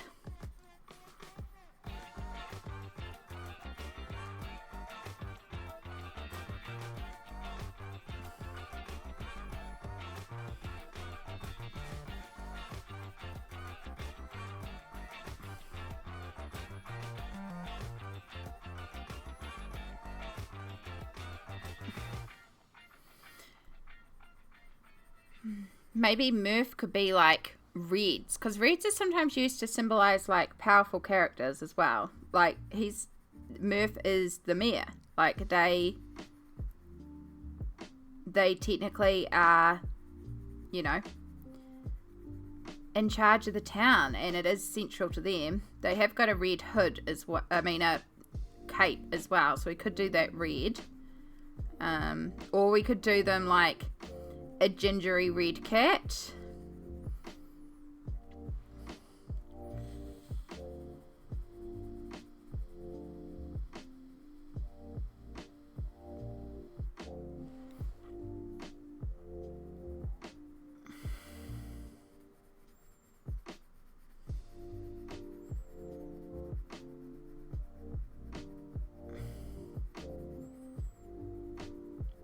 And then like our ducks, Winifred and Mary, do we do them like green for sciences? Because like earth, but also they're connected to earth magic.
Also got to work out the clouds, because obviously the clouds are like too light as is. Maybe we'll just do a bit of a gradation in them.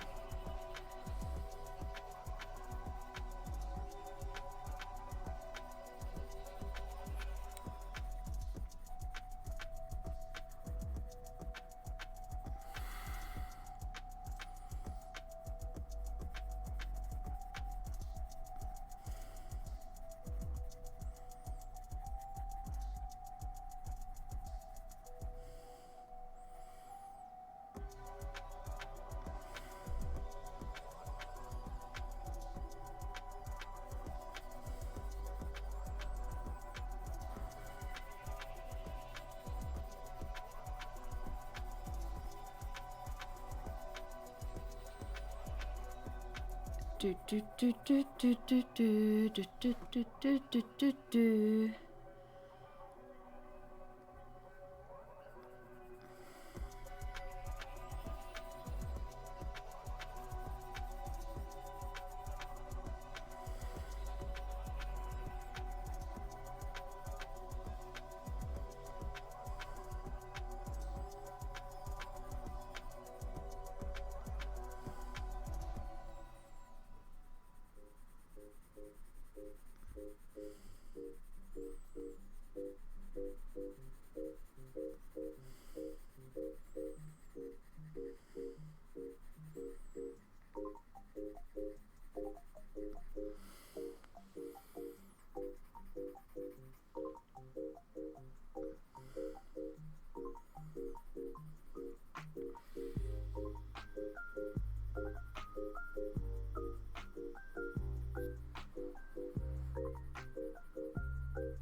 I like our dark blue sky. It's very dark and spooky.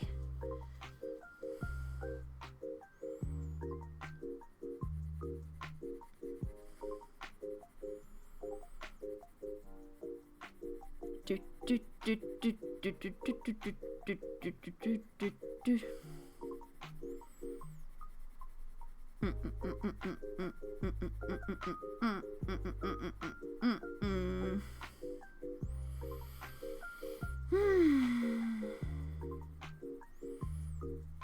So I know, Sandwich, you're getting pizza tomorrow, but have you figured out dinner tonight?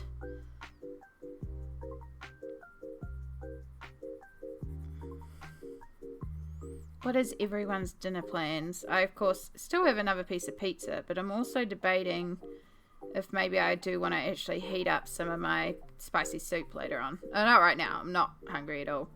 But I'm kind of thinking hot soup might actually go good. I mean, I could do both, to be perfectly honest. I don't need both, but I could do both. And then what I'm going to do is I'm going to take our original colours. Ah, we've lost another core. Yeah, the core of this one's definitely gone. And I'm pretty sure I don't have another one of you either. Oh my god. Oh. You're getting to nub stage.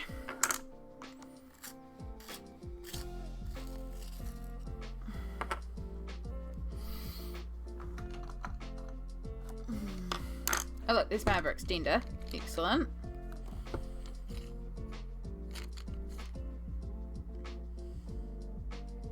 Mauve. Prussian blue, 246.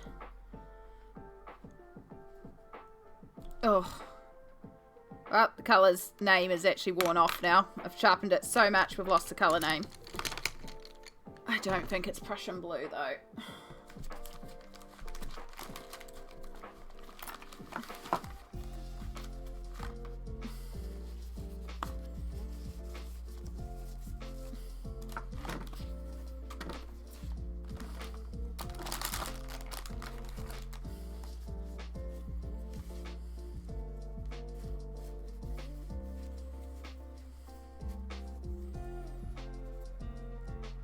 Ooh. Okay, hang on. 246 doesn't exist on my list.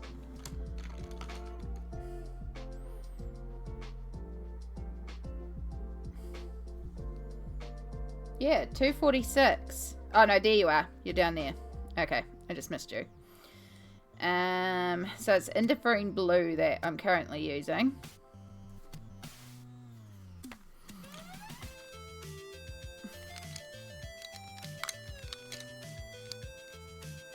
Mauve, Prussian, black, light blue, purple,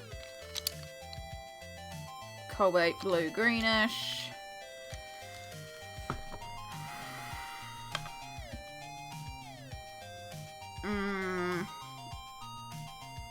I mean, if we have to, I could use Prussian, but it's got more of a green tone than the indifferent. We only have technically the clouds to do as a base tone in it, because I'd want to shade them all entirely in the light blue. Actually, if I work dark to light, maybe that'll work. Let's colour the other one first and we'll think about it. Because the idea is I could do like a gradation, so we have the lightest blue up there and then medium and then the dark, so it looks like they're just lighter versions in it. But yeah, I'm going to have to. I don't have another indifferent blue. I've been meaning to go through my pencils anyway and figure out what I need desperately. Because there are certain pencils I'm running very low on. And I don't have a backup for.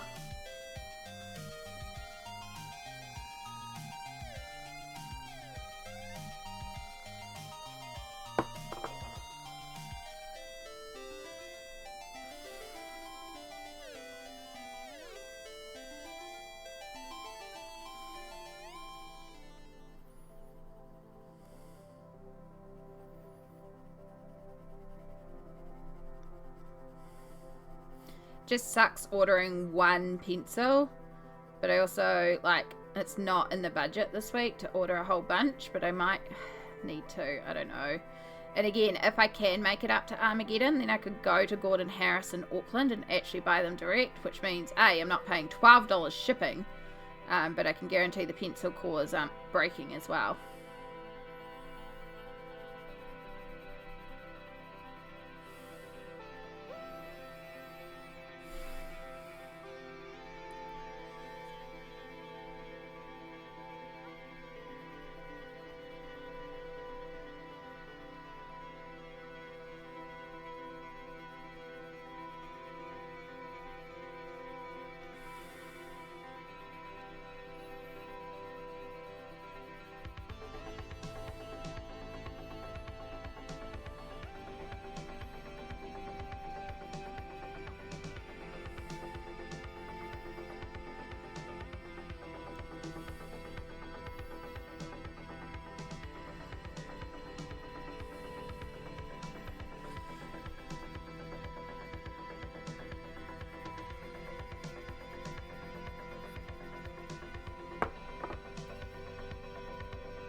don't think they're on sale at the moment either.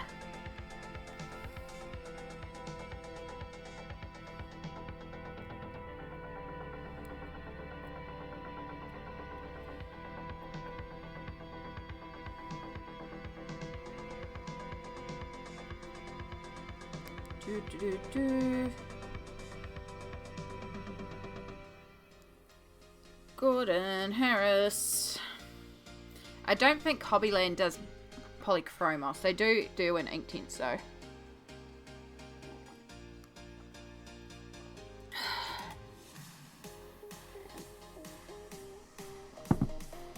Yeah, I'm pretty sure the only time they ever put their pencils individually on sale is the big February sale, because that's when I really try to stock up. It's only 20%, but it adds up. Yeah, no, that's still full price, $3.99.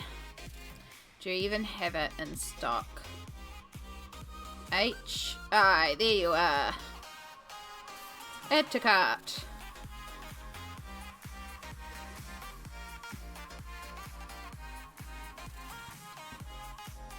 Nah, I could afterpay a pencil for 4 payments of $1 each. Oh, gosh.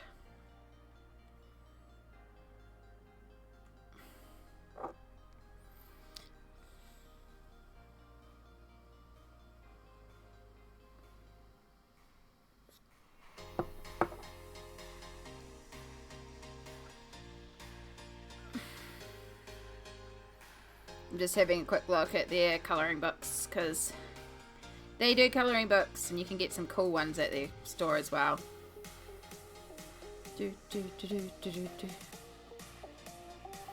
They got in a bunch of new ones in too. Ooh. This is not what I need to be doing right now. This is not what I need to be doing. Am I still going to do it? Yes, because it's fun to look at colouring books.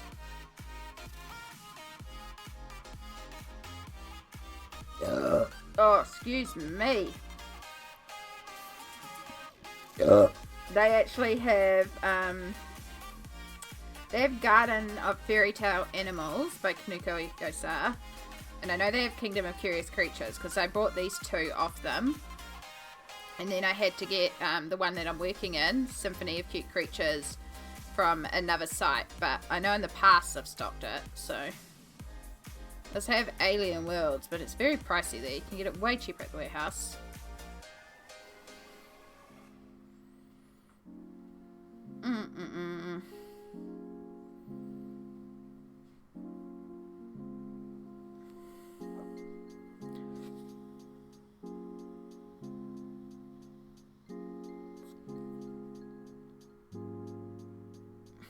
Oh, they got a bunch of colour by number ones in.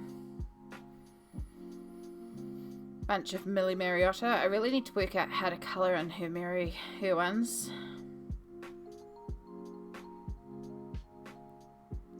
Oh, they have Mythographic. They have Avery. I've heard Avery's quite good. It's lots of birds. I'm really enjoying the Mythographic paper. Mythomorphia is out of stock, as it should be. It's a good book.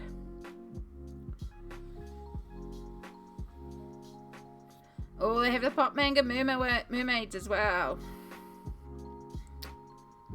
Oh, they've stocked up again on a few books.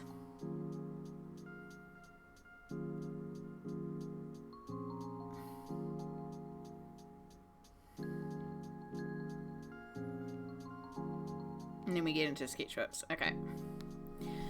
That was a fun distraction that I didn't need to do.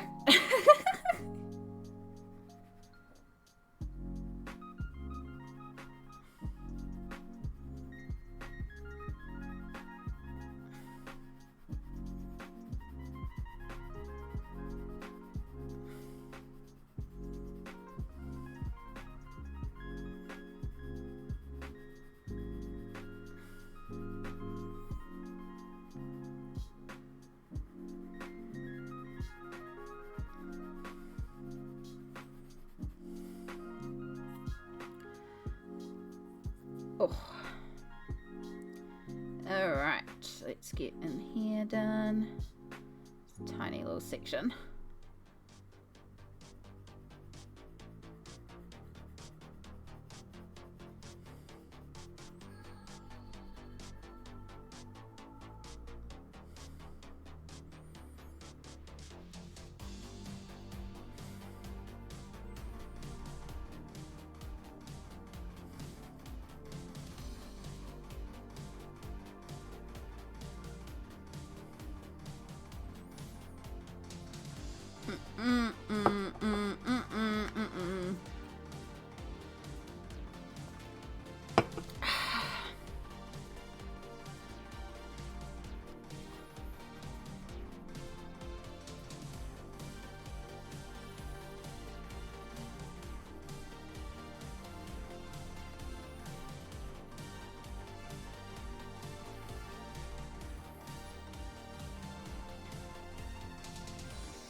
Itchy, itchy, itchy, itchy.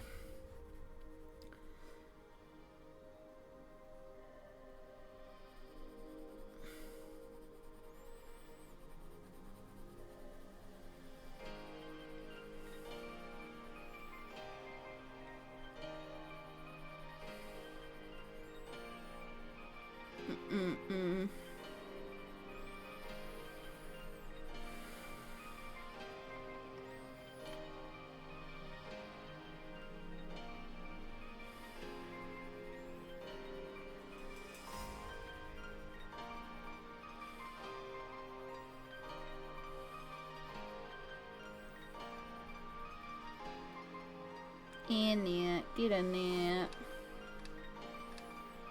Do do do do do do do do do do do do do do.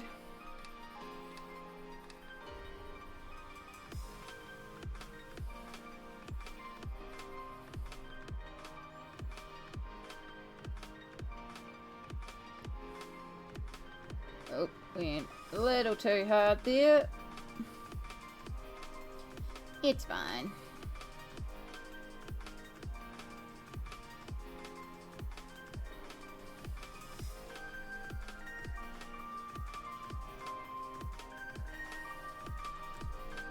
This section's a little boring, and I know, and I'm sorry.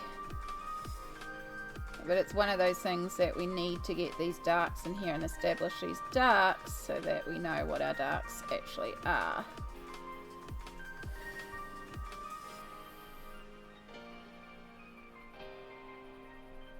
We'll go over it with some shimmer soon. Once we've done the clouds, I reckon.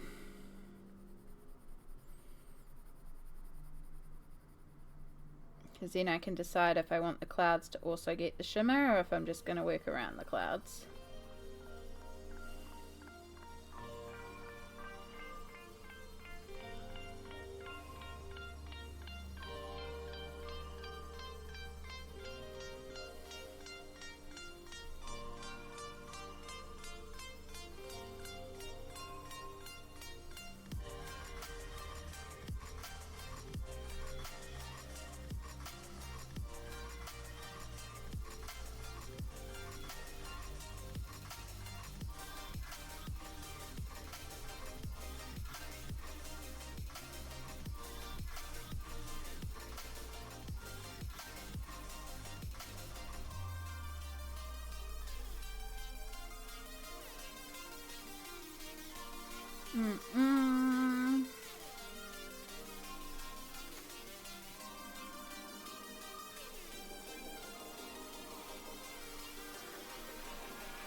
Okay, dokie, dokie, dokie.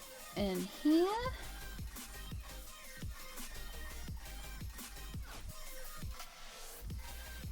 Sorry, hyperfixation mode.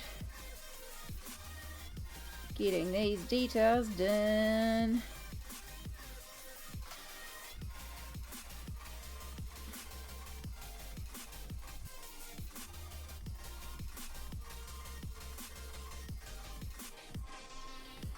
There we go.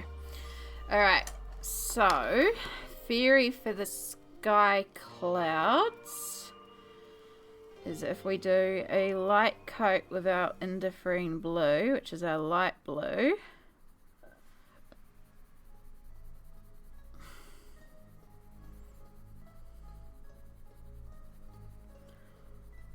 because like clouds doesn't really make sense in the night sky, but like having like areas where it might be a bit lighter, like slightly lit by the moon clouds. But yeah, having big white fluffy clouds doesn't make sense at night.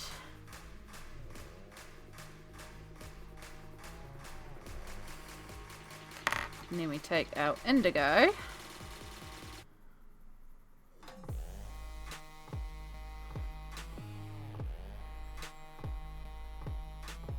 And we me shade this up.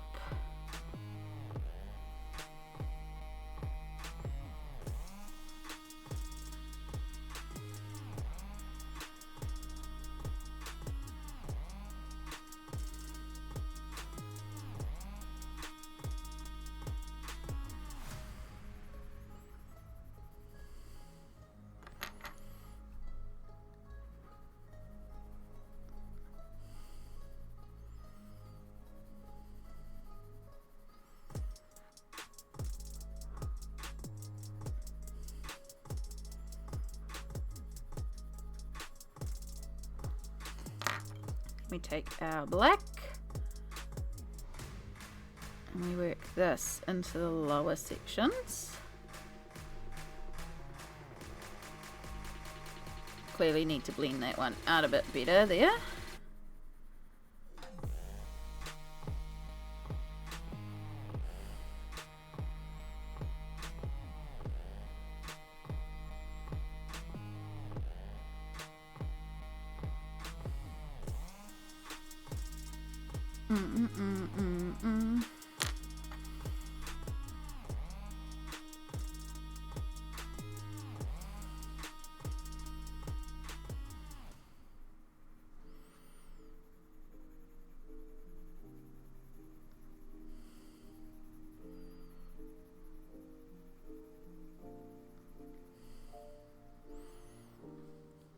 So yeah, thinking sort of like that for the cloud, so it's like lighter sections.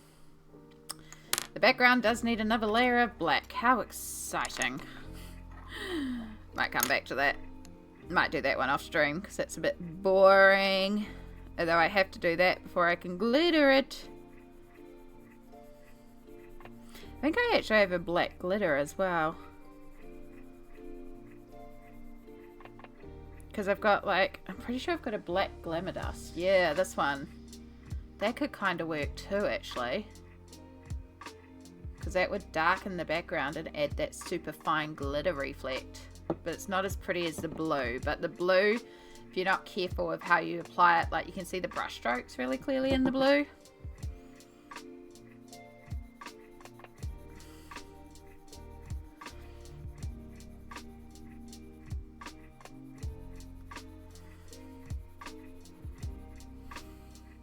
Glittery! Glitter, glitter, glitter. We love glitter.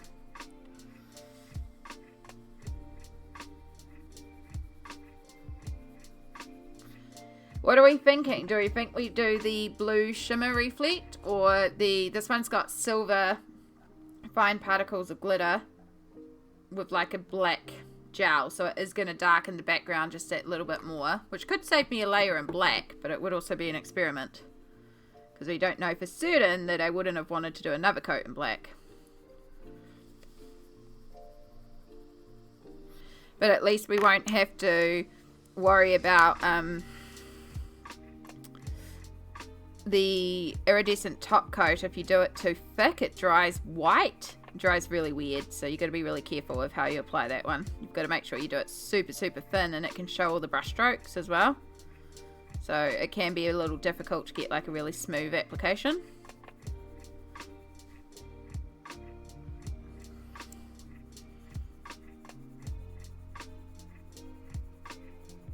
You're saying do the shimmery blue? It would pick up on the blue, wouldn't it? But I'm probably going to have to do another coat of black before I can do it. Just to help smooth out that background a little bit more.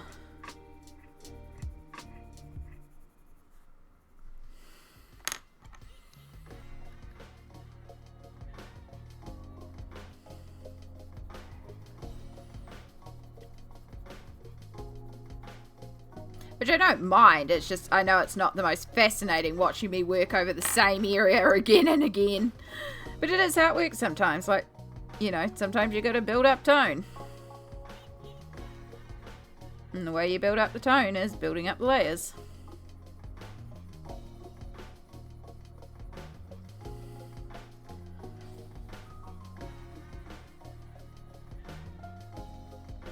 Like you can see it on the clouds because I've worked a few more layers into the clouds and I have the background. And you can see how much smoother the clouds are now compared to the background.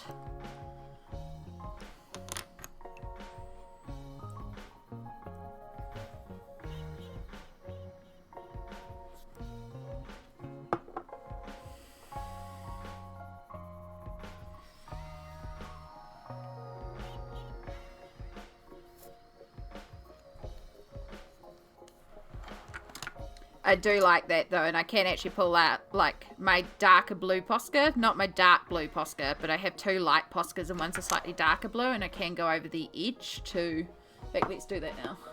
Although if I'm going to work the background again, there's no point because it will go over the background. Let's get this one done. Nyoing. At least I can kind of just... These ones don't take long because the background's established, so we can kind of scribble over the edges a little bit, which helps. Nyoing.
Move out this color. Make sure we don't get any on Houston, because I'm not quite sure what colors are doing Houston yet. I might not be able to hide blue in there.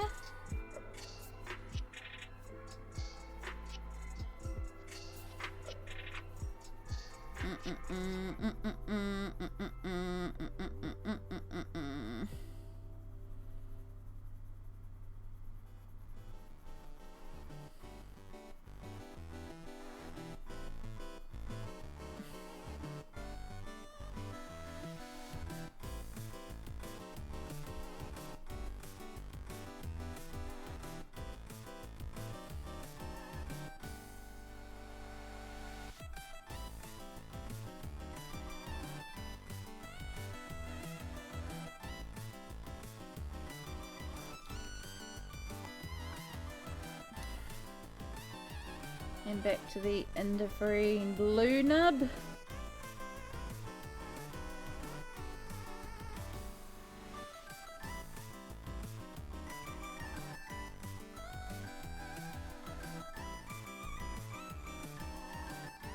Nub, nub, nub. You're gonna have to go to the retirement home soon.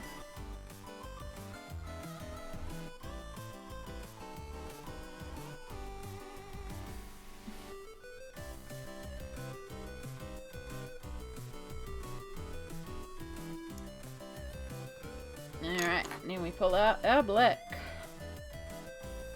and start darkening the bottom.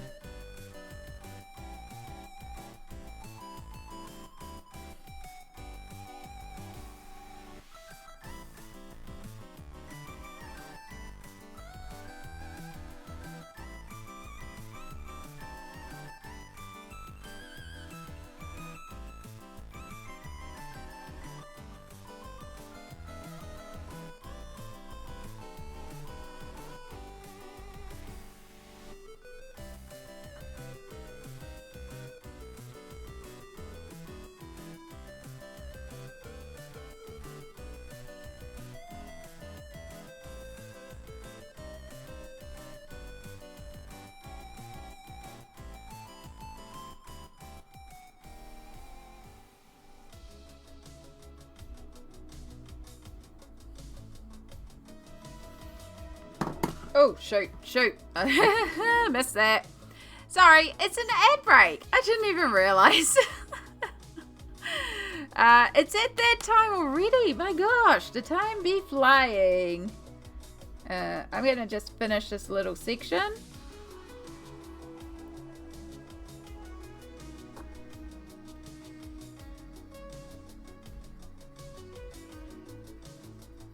I looked up and it was like 1 second to ad break.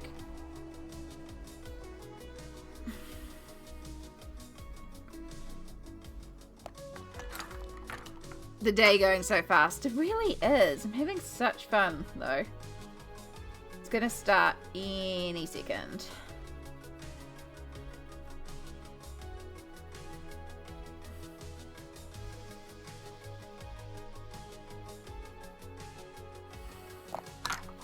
There it is. I got so much done, still got some more, but feeling good about today. Heck yeah, Fud. You're probably trapped behind ads and can't hear me right now. But proud of you. Proud of you. Alright, we're gonna do our stretchies. Oh!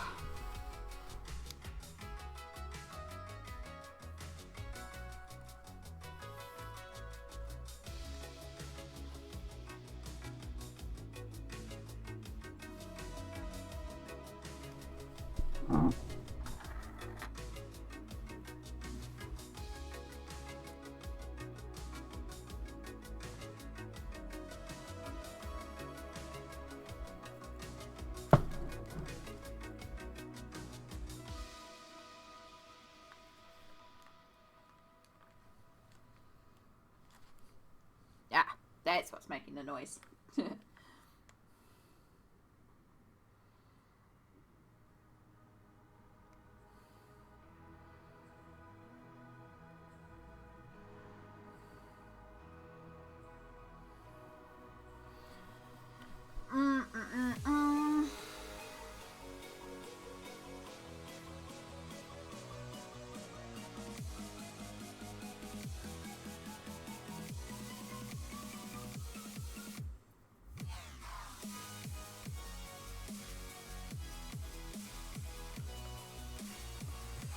Alright.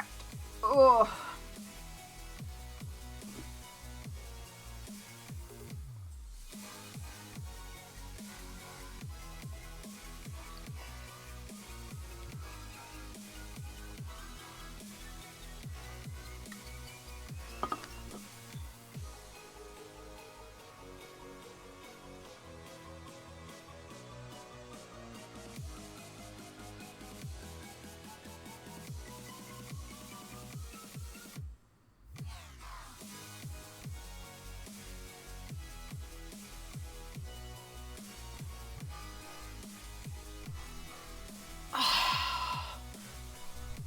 Stretches be good.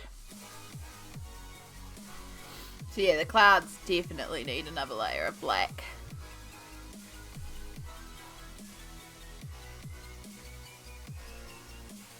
Do, do, do, do, do, do, do, do.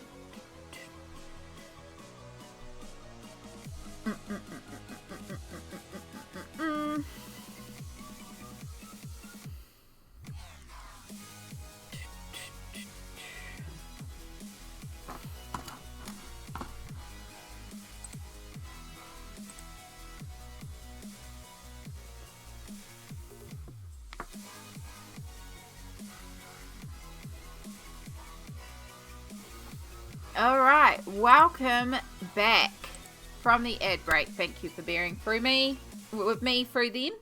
As once again, we got reminded that it was time to stretch. Didn't even realize, but definitely felt it when I stood up. So very important. So very grateful that you'll bear the ad breaks for me to allow me to have these breaks so we can continue on streaming. Because at the moment, we're at 7.5 hours of a stream. Like, we're feeling good. You were spared from ads. Fantastic. So you heard me say that I was proud of you. Proud of you for getting so much done today. I'm not even using the right colour after all that.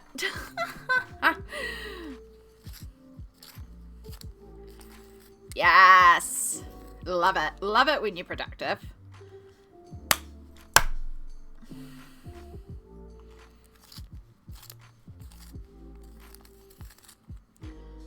Oh gosh, I think this pencil has also got a broken core, but that doesn't surprise me because the black does get dropped a lot. At least though I have 2 more blacks. At least 2 more. Alright, let's empty the pencil case just so we're aware. I'm wondering if also all my sharpeners are getting blunt again. It's probably time to change them all. Let's use this one. Yeah, it could be time that these are getting blunt again.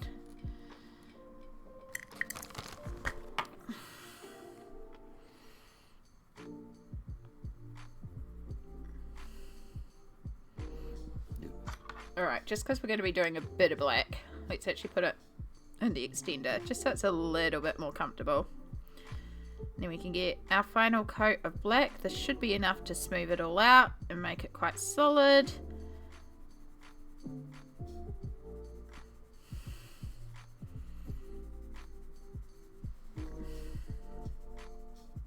And then we can move on to some more fun stuff, but yeah.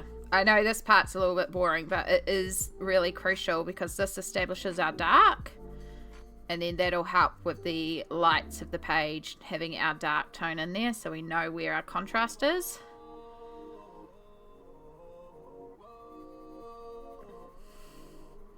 I mean, we've basically spent 2 hours colouring some sky. And this is why sometimes it's a lot easier to chuck down a base layer with the Inktense, because it helps fill out this paper really quickly. And then you can add shading with other pencils.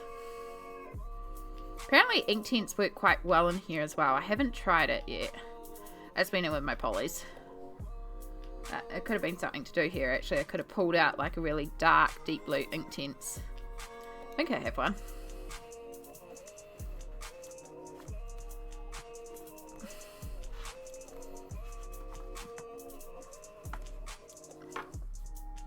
Yeah, I could have pulled out the deep indigo or something. Lay it in some black. Oh, out and done now.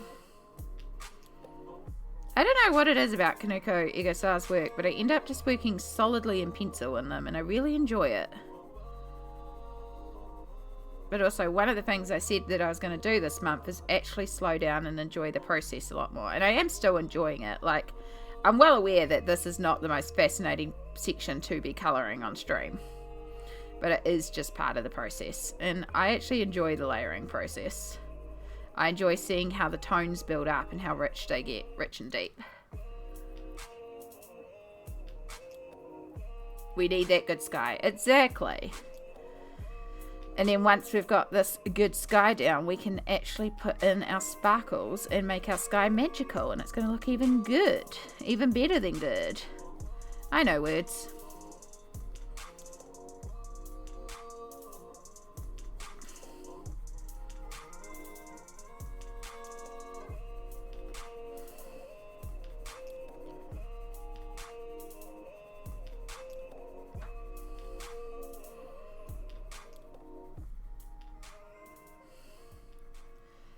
Oh, went over the fence line there. I'm going to have to pull out the electric eraser, not electric razor, eraser, and clean up some of these edges. That's okay.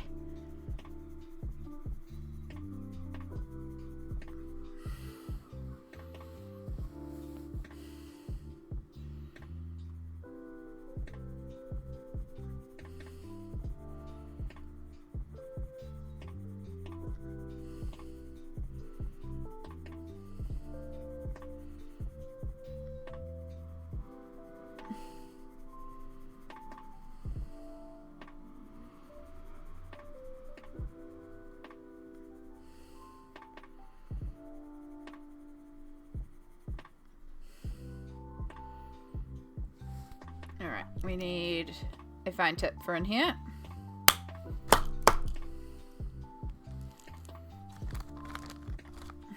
Get that core out that was trapped in there.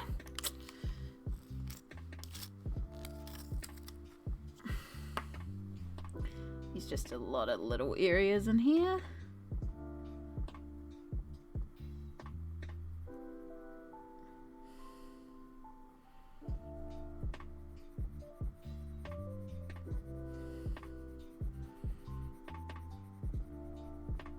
Ooh, maybe I should raid my washi tapes again for the clothes. I wonder if I have like things that would work for each person in terms of what they're wearing. Probably not so much Houston with the mummy outfit, but possibly like the ducks.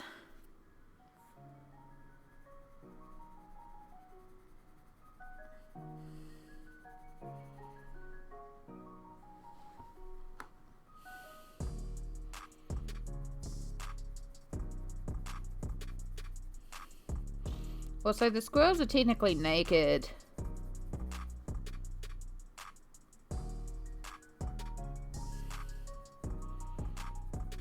Naked, because they're only wearing bat wings.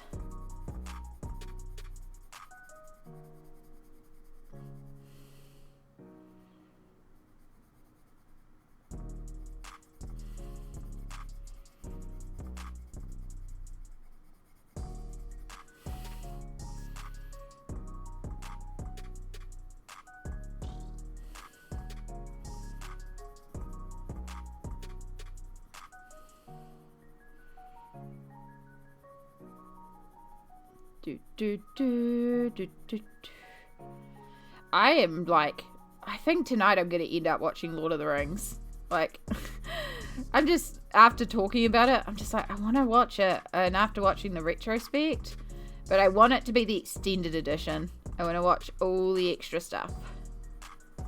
I don't know what version is available on Prime. I know it's on there. I hope it's the extended version. Yeah, nudies. It's such a look though, just the bat wings. Yeah, fantastic Halloween costume, 10 out of 10 would wear. 100%, like, it's going to be the most comfiest of costumes. Like, some of these, like, the amount of work that would have gone into the Houston and wrapping all those bandages, and like, the maid is wearing a full outfit plus costume.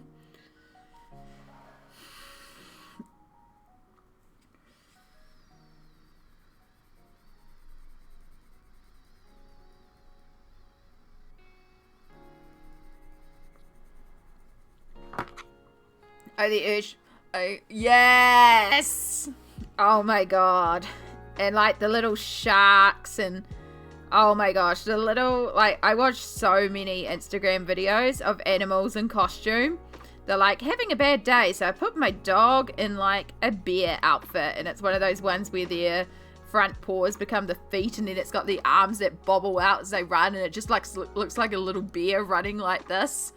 It's so cute.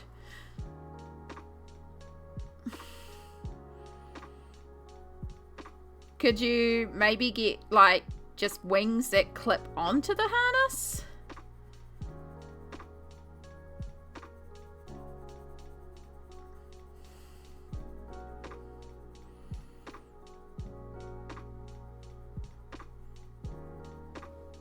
Yeah, so like you could just have something, and then it could be interchangeable as well, because it's the harness that he's used to, and you could just put different accessories in there for different seasons, like, or just bat wings all the time.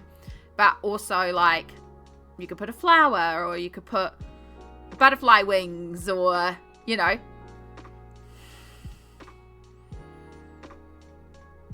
a little shark fin.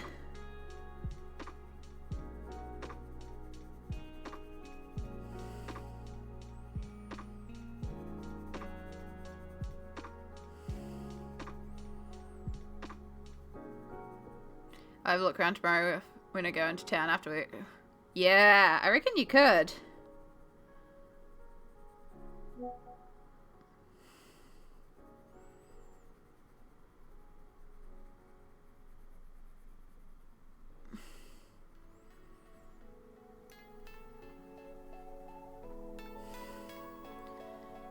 Do do do do do do do do do do do do.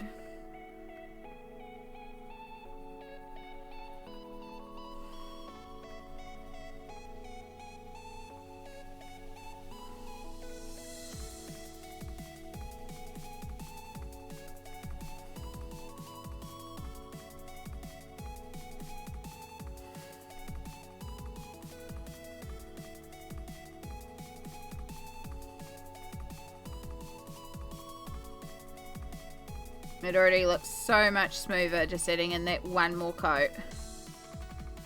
Just one more layer of the pencil is just built up so much better. It's so much like darker and cleaner, and you can see the effect of the clouds, and yeah, definitely that one extra coat made a big difference. You can see like this top section it isn't done and this it is. Yeah, it definitely is. I know the warehouse has got their skeleton stuff back in, including their skeleton dragons. I think they call them gargoyles, but they look like dragons. I've got one on the shelf behind me because it's kind of the like right size for a gigantuan D&D skeleton dragon. Not that I do anything with minis anymore, but that was always the point of it. So it just lives on my random D&D shelf behind me now. Yeah, it's pretty cool. Distractions. Oof.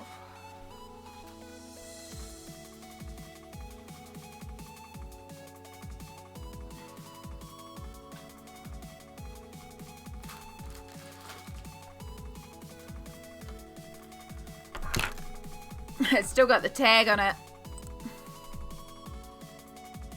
So yeah, it's still got the tag saying gargoyle on it from last year when I brought it. But this is it here. It's just from the warehouse. It's just plastic. But it was brought because I was like, oh, that could be a really cool, like, dragon mini for an undead dragon. Gargantuan size compared to, like, a little mini. You know? Pretty sure it was only, like, $10 or something. I don't know, it's just cheap plastic. But it's pretty cool. So yeah. Rah.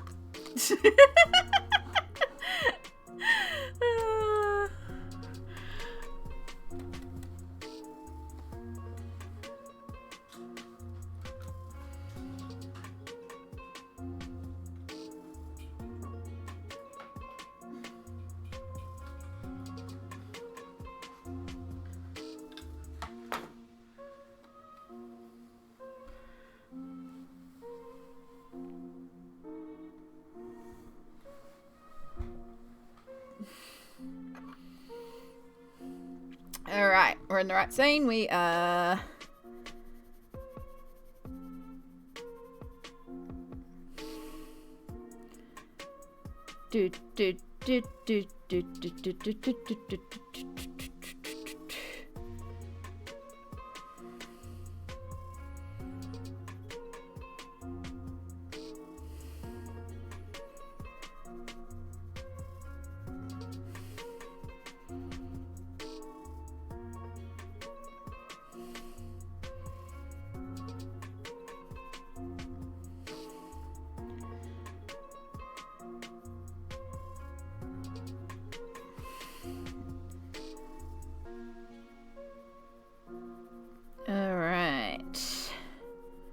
Get in here, done. Oh, we missed in here too.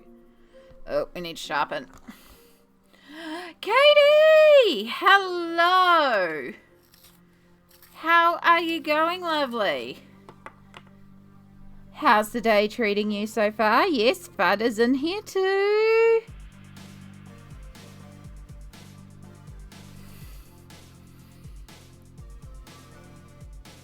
Alright, let me just get this section done so I don't lose where I was.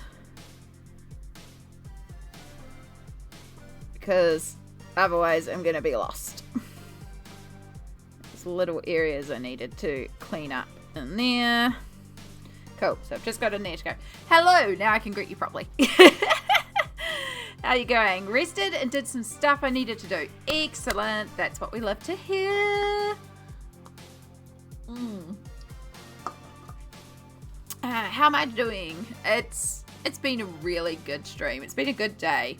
We have completed so far the colouring page I was initially working on, which is probably dry, so I can bring it across in a moment. And pizza for humaning. That's been like the theme of the day. I've been having pizza all day. Chai brought pizza. Sandwich is getting pizza tomorrow. We've been talking about pizza so much. So pizza's been the theme of the day. It's a good day for pizza. Yeah, everyone's treating themselves to pizza for humaning. So good. So yeah, we've just started on this one.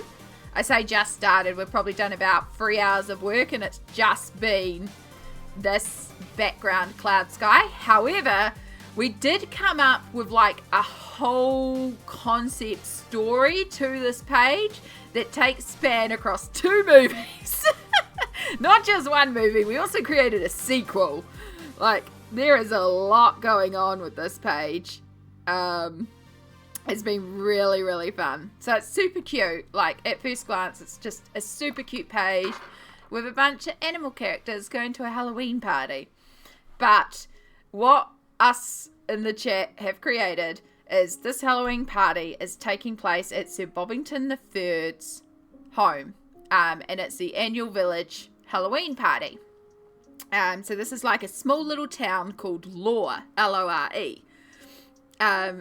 If I get this wrong, correct me, because we spent ages coming up with this. This is a good opportunity for me to summarize it. So yeah, we're in Sir Bobbington III's manor for the annual Halloween party. And Sir Bobbington and his trusted housemaid, Sandy Sanderson, have put together this beautiful party. And so far at this party, we've got the sisters Winifred and Fred, Winifred the local doctor, Mary, sorry, not Winifred and Fred, Winifred and Mary. So Winifred the local doctor and Mary the local pharmacist. We've got Huxley the diner owner, and then Houston the local sheriff. We've got Farrah Foxlet over here, the odd librarian and local historian. And then we have Murphy the mayor, and then we have Mordecai and Gregory, the local shop owners and merchants. And then at this party, Murphy is discovered dead. Somebody murders Murphy, and he is found with a little batwing lollipop sticking out of his head, and it looks like at first glance that he has been murdered. And Gregory, the great traveling squirrel, takes it upon himself to solve this murder with his partner, Mordecai. Now, they've been having some issues, so this is why Gregory has been on the road, finding merchandise for the store, but really just taking a break, because Mordecai has been a bit weird lately, changing, and they've just been having a break. But he came back for the annual party because he knows how much of a tradition it is in the Village of Lore. So together, they decide to try and figure out who killed Murphy. And with the help of the local sheriff, Houston, and Huxley, who are the comedic relief of the party, they decide to start investigating. And of course, suspicion immediately falls on Farrah, because Farrah is like odd and spooky. She is a local historian and librarian, and she's always talking about like the dark side and the evil around them and seeing things, and everyone thinks that she's a little creepy. Plus, she's been eating the back lollipop sticks all night, which was found in Huxley's head. And Murphy's head.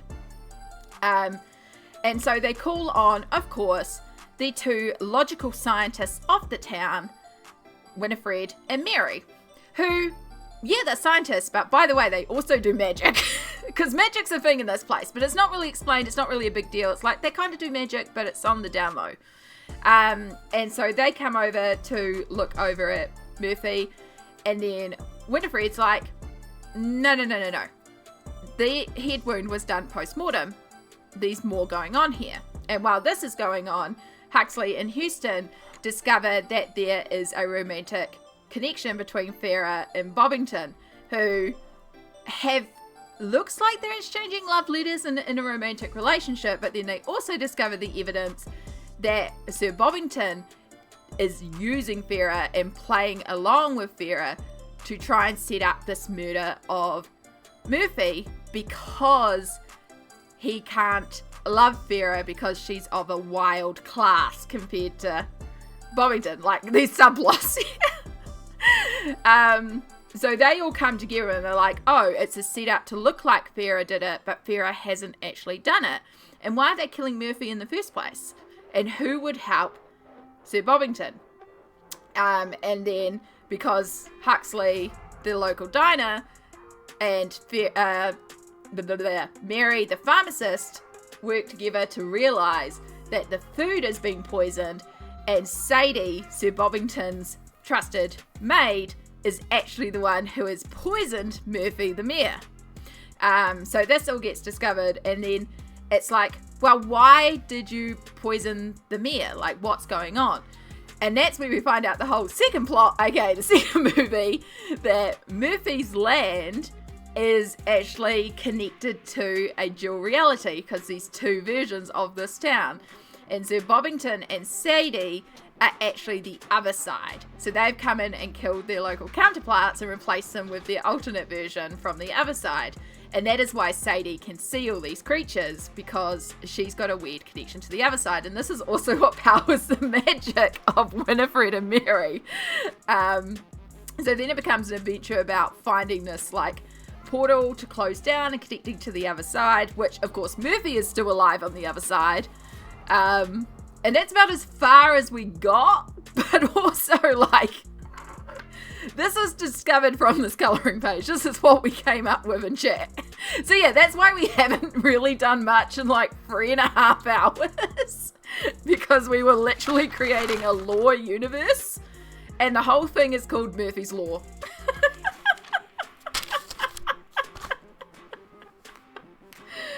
Oh, so yeah, that was the second half of stream. And in the first half, we did actually complete a page, which I need to check up on anyway, so I can pull that across to show you how that's looking in a moment. But yeah, I hope you're having a good day, Katie. I hope you enjoyed a little story about the universe. We did not set out to make a universe around this cute animals colouring page, but by gum did we ever. Exactly. With like subplots, antagonists, protagonists, sub-themes, backlore, history.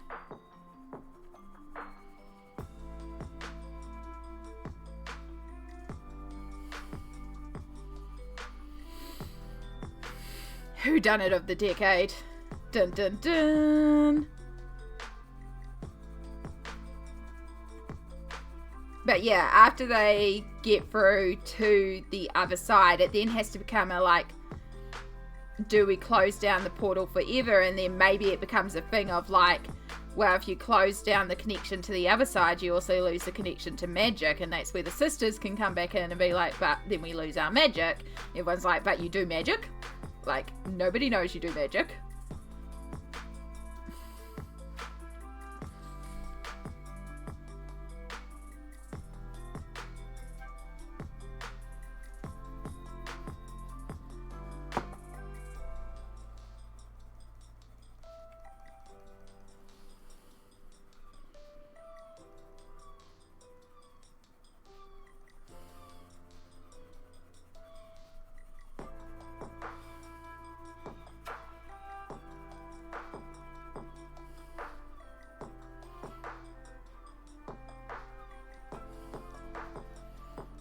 Actually, there was another page that I wanted to colour. It's not in this one. It's in Kingdom of Curious Creatures. This book, by the way, is Symphony of Cute Animals by Kanoko Egusa.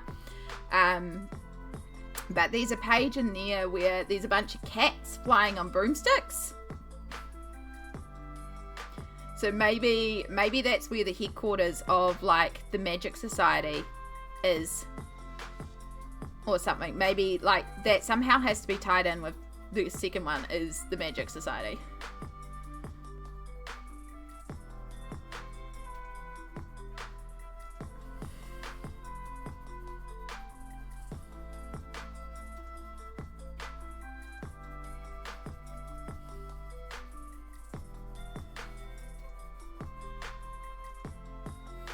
Yeah, Broomstick Cats. It's a pretty cute page.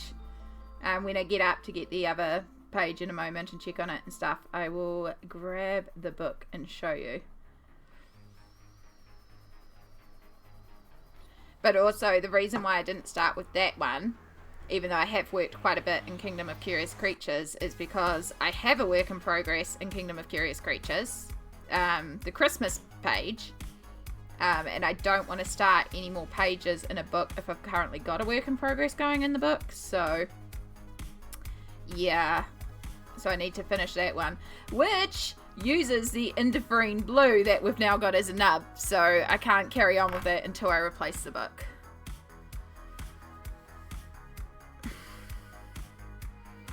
Bobbington 2, Eldritch Boogaloo.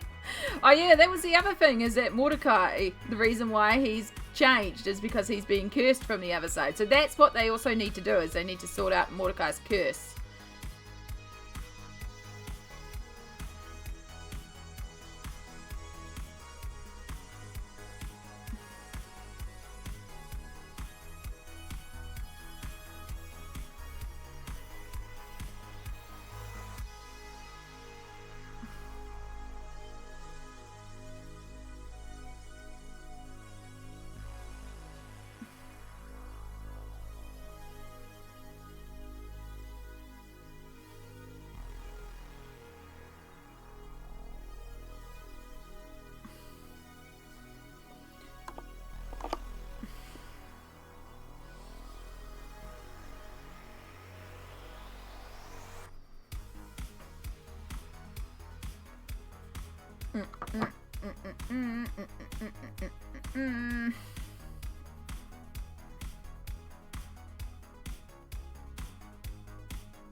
But yeah, definitely adding in this extra layer of black is helping a lot with the colour.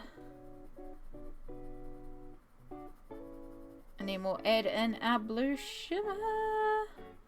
It'll look so pretty and magical.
Leaf being in the middle is really annoying. It is also going to look really cool. Plus it's the only leaf there, so. Candy the cane! Oh my gosh. Oh my gosh. Hello, lovely. How are you going? Friend! Friend! Hello. Hello. Idelfura? I hope I'm pronouncing that right. Wow, it's a downgrade. Dang. I know words. I'm not losing the plot. I'm kind of losing the plot. Thank you. Thank you, wonderful mods. Thank you for shouting out Candy the Cane. Candy the Cane. Oh my gosh. I can't even I don't know how many years it's been. Yeah. But welcome in. It's so good to see you. Just call me Ed or Adele. Ed is easy. You a candy friend? We like candy friends. Well, welcome in. If you do not know who I am Amy Ward Art. I am a colorist based in New Zealand. And I color in coloring books, which might sound a bit boring, but it's really not, I promise. Like, this page that we've currently worked on, we have taken this story and from this page and basically we've taken the characters from this page and basically created a massive story, setting, world, adventure, basically 2 movies at this point. Or maybe books, I don't know. We've created a whole mystery murder whodunit with subplots, characters, protagonists, antagonists, subterfuge, romance, adventure, magic for some reason. It's been really, really fun. So welcome in. Candy, if you need to do... Oh, I just saw Chocojo the Bright. Also, hello. Just saw your name pop up too. Candy, if you do need to do post-stream care, fully understand. Please make sure you do the self-cares. Do what you need to do. Thank you so much for bringing your community in here. Let me just stand up for a second and I will grab the other page that we've been working on so you can see something a bit more complete. So this is a completed page. We completed this earlier today. Oi! So we finished off this lovely dragonfly fly.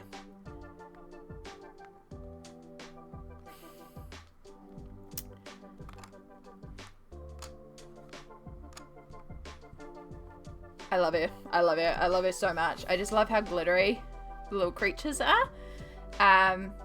But yeah, we finished off this one earlier today. And so we're just waiting for the glitter glue to finish drying in certain areas. And this one is basically done. So yeah, this has been quite a while working, but I really like how it turned out. It is, of course, my lights do love to shine pencil reflect, so shiny. The water is one of my favorite things. It was a bit of an experiment to try and do this different effect. It's not something I usually do, but I really love how it turned out. So the water is some of my favorite. There's a lot of like reflected colors as well, like the blues and the purples, and then the yellows on the purple skin, and yeah, a lot of like fun reflected colors, which I always think is fun to do. So yeah, that's kind of what I do here. This is my Sunday Fun Day stream, which is the stream where I can stream whatever. I sometimes stream video games, or I haven't done it yet, but I am open to streaming crafting on these days. But usually on Tuesdays and Fridays, New Zealand time, 10 a.m, is when I stream my colouring. And yeah, we just colour in and we chat about all sorts of stuff. A lot of the themes of today have been pizza. Everyone seems to be getting pizza as a reward for doing humaning, aka all those adulting tasks that we all hate to do. Pizza's been a big topic today. And then, of course, we've been coming up with the lore for this story called Murphy's Law. And if you'd like a full breakdown of the story, I will give a full breakdown of the story.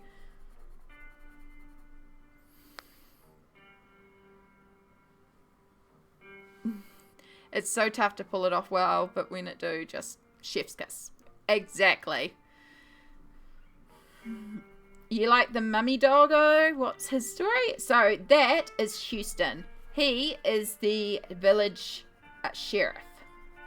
So it's kind of connected story with all the characters. So this whole scene takes place in the city, in the little village of Lore, L-O-R-E, Lore, like history or story. And what is going on is it is the annual autumnal Halloween party as put on by the village rich boy, Sir Bobbington III. No one really knows what Sir Bobbington does, but he just has a cool manner and he just is rich. And yeah, every year he hosts a party at his manor. So this is what the village is up to right now. And the food and stuff is all done by his trusted maid Sadie Sanderson, this little bunny butterfly character here. And so invited to this party is Houston, aka Hughie or Hugh, the sheriff, Huxley, the local diner owner, and then we have the sisters Winifred and Mary, the local doctor and pharmacist. We have Murphy, the mayor, and then we have Farrah Foxlet, who is the local librarian and historian, knowledge lawmaker, like knowledge person, lady Fox. And then we have Gregory and Mordecai, and they own the local like greengrocers, like general goods store, because this is a small little village. Now Mordecai and Gregory is kind of who the story centers around. They are a couple, and they are having some troubles in their relationship. And so Gregory is known as Gregory the Great Traveling Squirrel because as part of his role with the general store, he goes traveling to buy the goods that they sell in their store. But because him and Mordecai have been having some issues, he took a bit longer on the road this time, under the guise of getting merchandise, but really they're taking a break. Because Mordecai, he's been acting a bit weird lately. But of course, it's the time for the annual Halloween party, and Gregory knows how important it is to the village. So he comes back and decides that he and Mordecai will put on a show and they will go to the party. And of course, catch up with everyone, see how the village is going. Party's going great until they discover that Murphy has been murdered.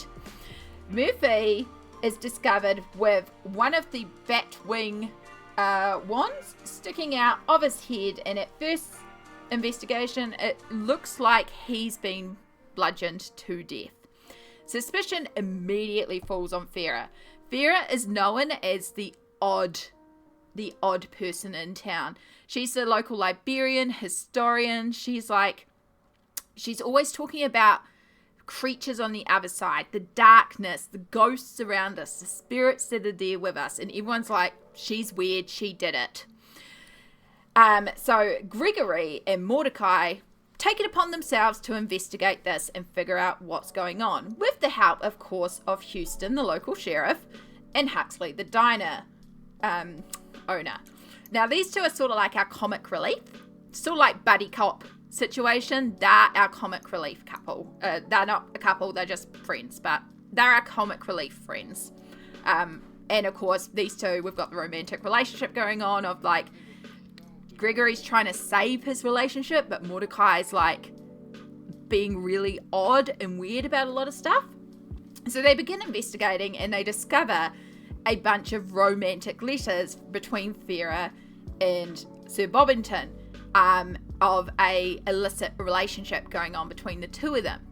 And then while they're also discovering this, they also discover another set of letters of Sir Bobbington to somebody else saying, no, I'm not going with Farrah, clearly not, she's of the wild class, she's too wild for me, I can't be in a relationship with someone of that nature.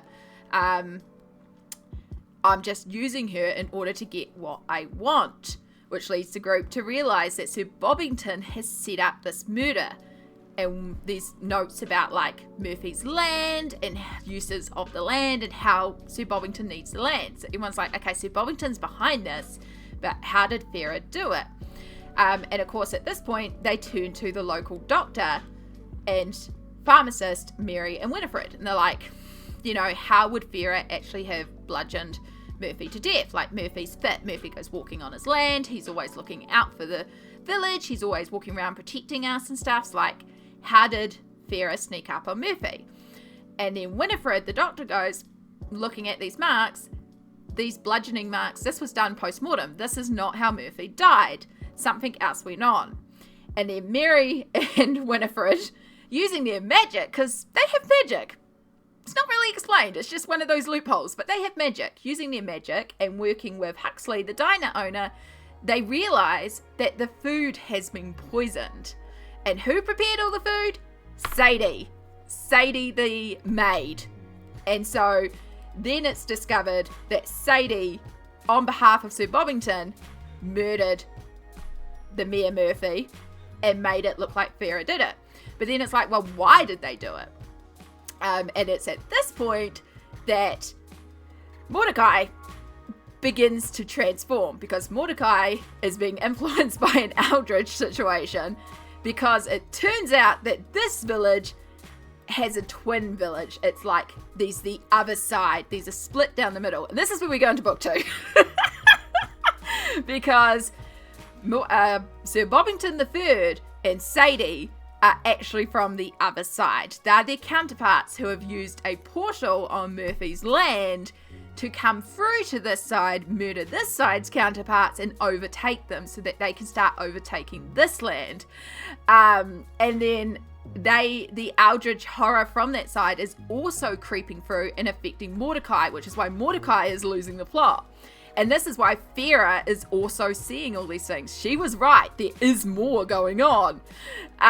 So now the group of heroes have to go through the portal to the other side to try and defeat Sir Bobbington III and Sadie and that side, save Mordecai, and also along the way find the replacement Murphy. So we haven't quite worked out much more of the plot from there, but yeah, that's what we've worked out from this one picture. Oh my god, the lore is strong, right? So that's why it's called Murphy's Law. So yeah, adult colouring. It ain't boring. Oh my god. So yeah, that's just the chaos that we kind of came up from this one picture. And now we've decided that this whole colouring book is like one story. So now I kind of want to go through and figure out like all the actual like pictures and how they all fit in. Are they all parallel universes? Like then we expand into further parallel universes. I feel like aliens need to come in at some point.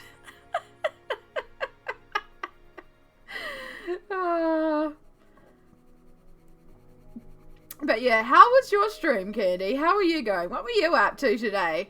I'm sorry, I ended up delving into like the full lore story. It's not a quick story either. But yeah, this is like some of my notes that we've taken.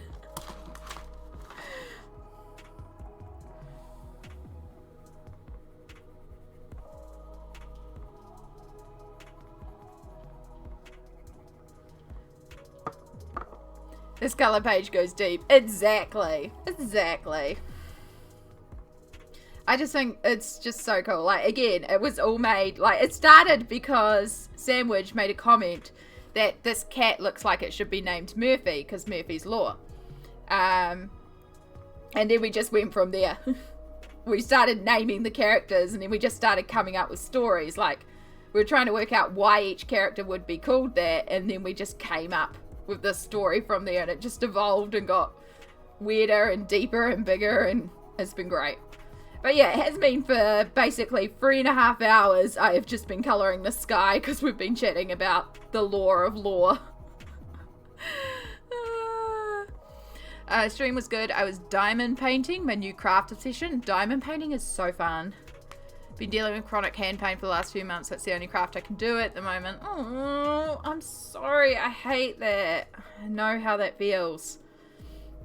Oh gosh. I hope they can get it sorted soon.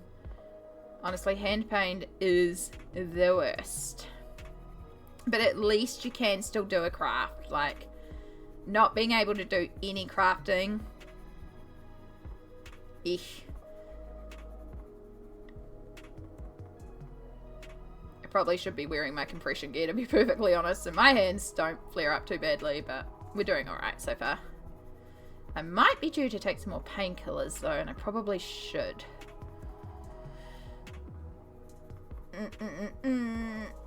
So yeah, right now we are working on the sky, so I'm just putting in a final layer of the black. I've just got a few more sections to go, and then once the black is in place, we are going to also put in some of this DecoArt Enchanted Shimmer top coat. So it'll have like a beautiful shimmery blue reflect to reflect the magic of the land that is inherently there but not really talked about. Finally got referrals for hand therapy, and I'm such excited to hopefully manage it. Heck yes, it's what we love to hear. It takes so long as well to get the referrals, so I'm glad you got there.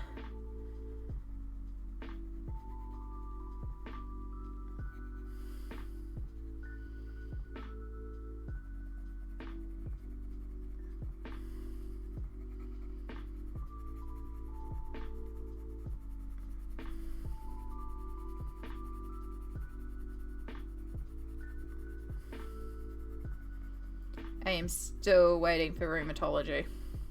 I might have to send them an email soon. I don't imagine it's going to be very quick though.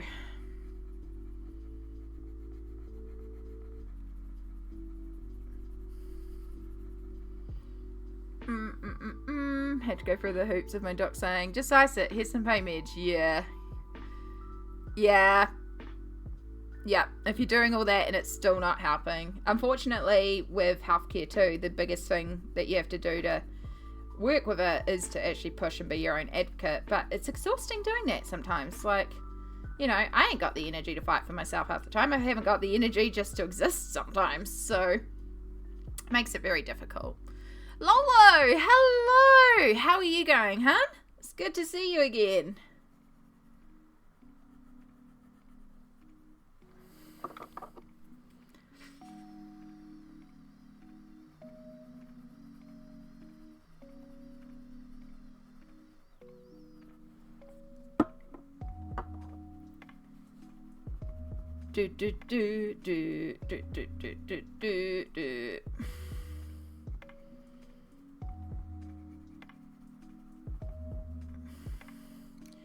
Alright, I think we've got all our black down. I'm liking the sky now. I think that's like really good and dark, and then when we add our blue glitter reflex to it, it's going to look really cool and magical.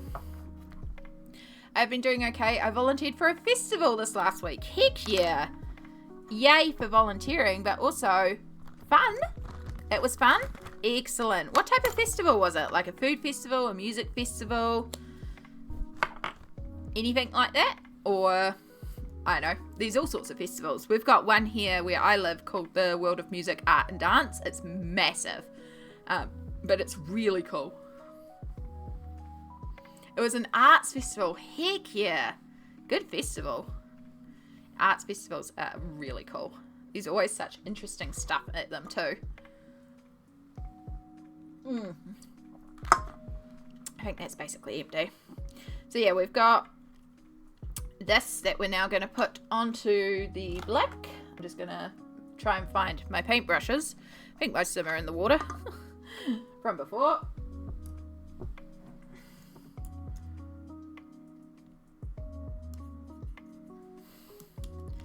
Alright, I also will need a paper towel. Do I have a paper towel? I do have a paper towel.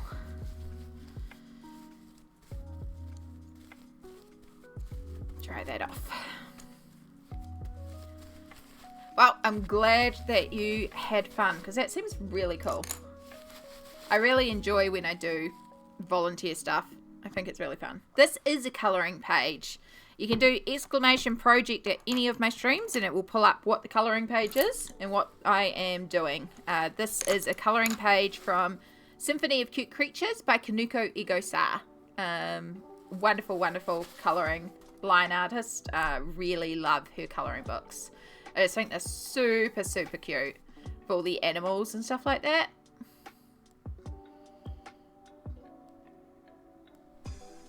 Also has a bunch of free pages available.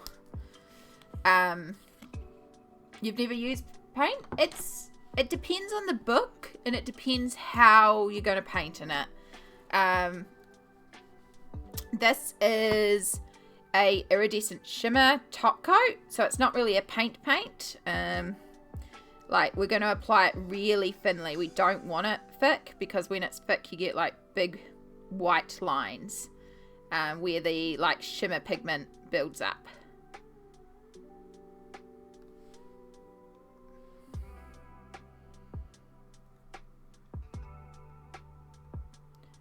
So right now it probably looks a little white, but this will dry clear, and then this helps. This will give us like that magical sky glowy effect, which I think will be really, really pretty, and just help bring in the blue back into the black that we've just placed down.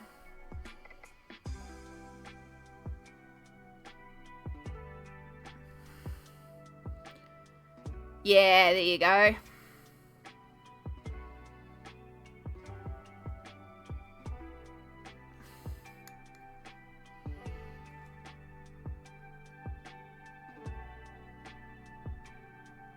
Yeah, I think last time you might have been here, might have been when we were working on another Kanoko Egusa page, because I've been doing a lot of her work lately, but also really, really enjoy it.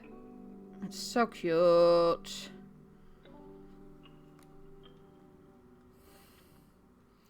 Trish Houston, hello, welcome to the stream. Where do you get this one from? Do you mean where do I buy the colouring book from? The colouring book I brought from a New Zealand website called Mighty Ape. It is also available on Amazon and probably quite a few different booksellers. But I am based in New Zealand, so for me, it was easiest to get it on Mighty Ape. How are you going today? Oh, the paint? The paint I got from Hobbyland, which is, again, is a New Zealand craft site. It is DecoArt Enchanted Simmer. It's a beautiful iridescent top coat. It's gonna make the black of the sky really pop with like a little bit of blue metallic glittery shimmer. You're gonna pop out. Oh, good, Candy. Thank you so much for raiding in. It was so good to see you again. I hope you have a wonderful rest of the night and get plenty of rest after your stream. Hopefully the hand situation gets sorted soon, hun.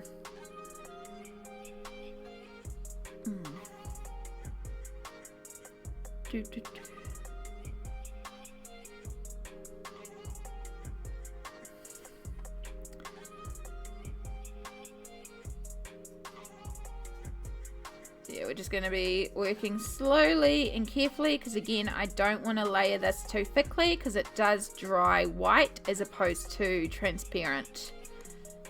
But we're starting to see. So we have got a couple of areas that I want to get those cleaned up out of. We're starting to see a little bit of the blue shimmer reflect now on the two that I have painted. Thank you. You're in New Zealand too? Fantastic. Welcome in, Trish. It's always cool when we find more Kiwis on here. But yes, Hobbyland do a massive range of deco art, and they're actually really not badly priced. I think from memory I paid like $7 a bottle for these, or $6 a bottle, which isn't too bad for what they are.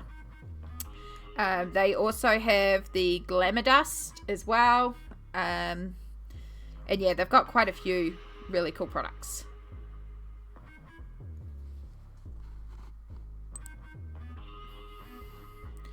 Right now I'm colouring in a book.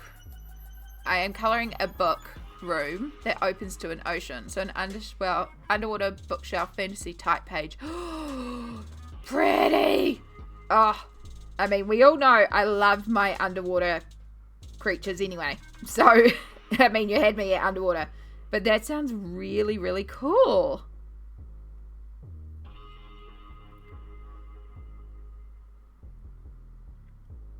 Oh, I love mermaid pages and water pages. It's just, I love water. Water's just so fun. So vibrant. Yes. Hello, Sandwich. How you going, lovely? Ooh, shake your hands.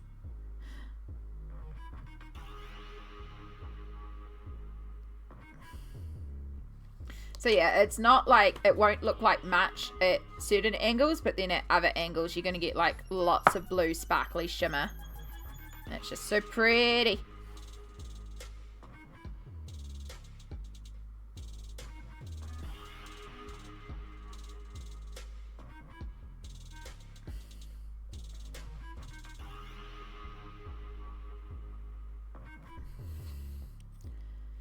Found it on Etsy. I don't remember the person's name, though I'd have to check on that one. There's a lot of really cool colouring pages on Etsy now. So you can spend hours just browsing Etsy looking at colouring pages. I can just spend hours in general looking at colouring pages. Oh, goodness. Alright, so genuine question. Do we go over the clouds or do we leave the clouds unshimmered?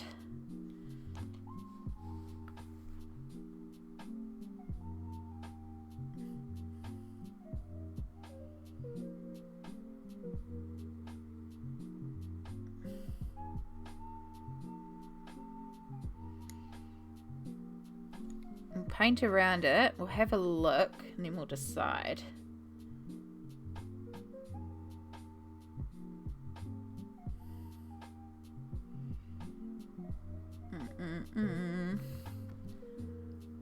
I know, right? Me too. I am shimmery? Yeah. It's like if we don't put the shimmer on the clouds, it will make the clouds pop out more, but also it may not look like, you know, the effect of the sky. Sorry, I know I'm tuning it at odd angles. I'm just looking at it with shimmer reflex so I can see sort of where I've missed and where I need to add in shimmer. Okay. Because like you don't see it much at certain angles, but then you do see it at other angles. I think I'm just going to cover it all.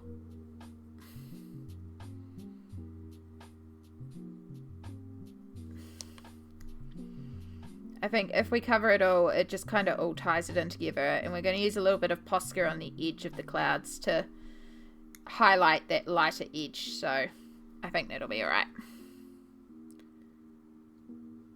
But yeah, I am. I do love my glitter. I know it's not for everyone, and that's okay. But also the little lore story that we came up for this page. I say little, and it's not. It's like a 2-book story at this point. The land is actually magical, so I feel like the shimmer also helps represent that aspect of the story we came up with. So yeah, I feel like it does need a little bit of shimmer. And again, it is subtle because it's like an iridescent shimmer. It's only in certain lights that you're going to see it.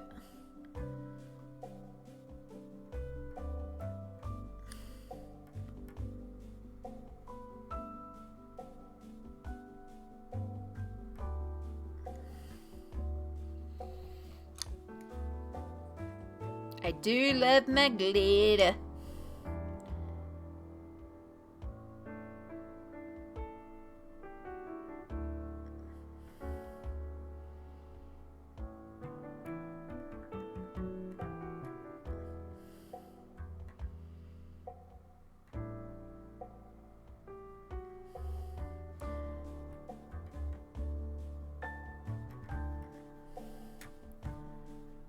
Making sure we're nice and flat. We haven't got any white edges or like build up anywhere.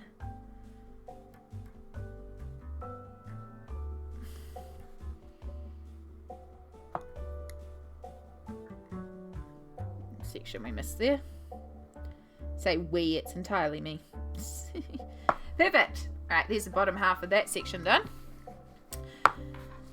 Oh goodness. Guess what, folks? We're heading into another ad break already. Wow. Time is flying. So for those who have just joined us, I'm so sorry that we're heading straight into an ad break, but it's also really important for me physically to run these ad breaks. They remind me every hour to take a break to stretch, which allows me to keep physically streaming because of chronic pains and conditions that I have. It's really important that I take this 3-minute break. So we do run the ad breaks so that I can have this break. It is our reminder. So if you do need to step away to hydrate, grab a snack, stretch, take your pain meds, please do. And know that I will be also stopping when the ad break starts. And we will take a little break. I'm going to pop to the bathroom, and I'm also going to take some pain meds when the ad break begins. Hopefully I can finish this little section first though, so you don't get any of this drying out.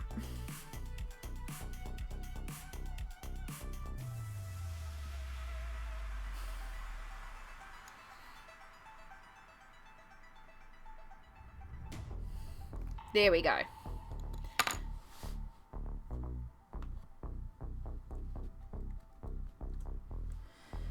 Alright. For those that didn't get ads, welcome to the secret behind the scenes where Amy stretches and goes to the bathroom. Not on camera.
Sweet relief. Much, much better. Alright, pain meds. Next step. Where are my meds? We had this issue last time too.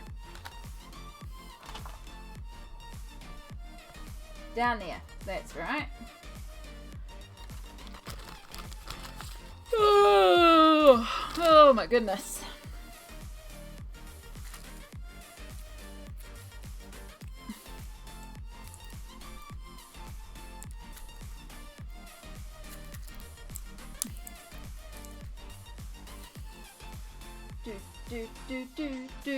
Do.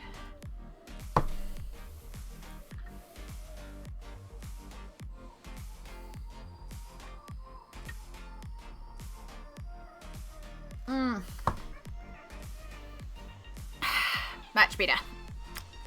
Much, much better.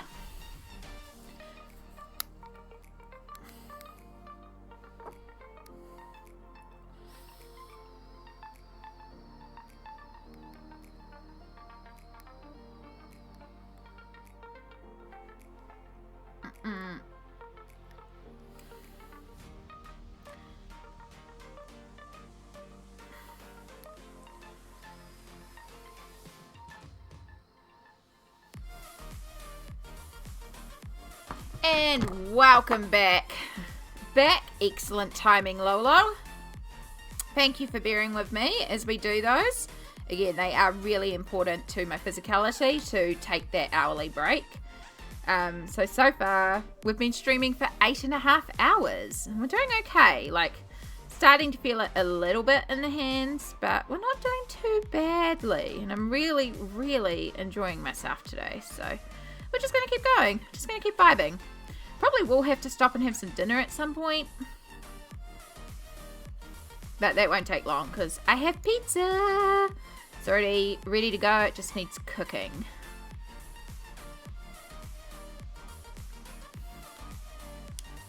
Oop, bang camera. Now the great thing about this top coat, because we do it so thinly, is it also dries relatively quickly, but it remains tacky for a long time. You do have to leave it to sort of air dry for a while.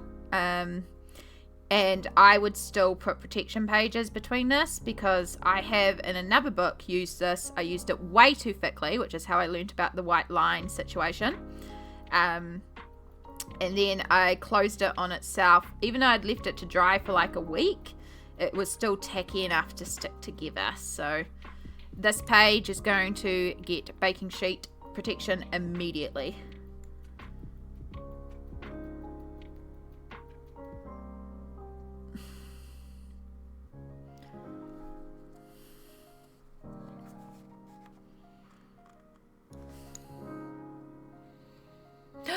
Lawful Wood!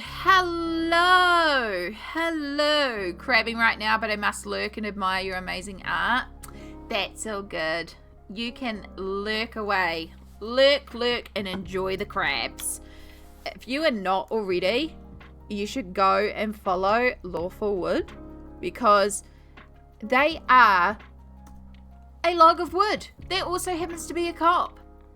But also they're a really good time. Amazing community, amazing vibes over there, and like a new streamer, but really freaking good stream, good entertainment, good times, just wonderful times over there. I've been hanging out at Lawful and then the extended community from there as well for quite a while now, and it's just been wonderful. It's been so wonderful. Oh my god, no you. So good. I love it. And then it's cool because it's like, again, I was talking earlier when Stardust Cindy and Beto came in here. It was like just the expanded community, like just like Violacious raided into you, and then from there it's like my whole community expanded of all these amazing people for you, and then Chukiwa, and then like all these people. Sorry, I know you're lurking. I'm also distracting. But then also the full circle moment of you talking about Stardust Cindy and going like, hey, I know that name because I've been lurking in there for about a year. So the full circle. So good. Right, just catching up. What kind is that? Oh, it is a pepperoni and corn, lots of cheese and onion, and then after it's been heated up, I also put some lettuce on it, which I know might sound really weird, but it adds this really beautiful freshness and crispness to it. And I've also been putting a bunch of red pepper on it to make it extra spicy, because the pepperoni is meant to be spicy and it's not. But yeah, it's essentially pepperoni and corn, which is really delicious. It's really good. It's been my breakfast and my lunch, and it's going to be my dinner.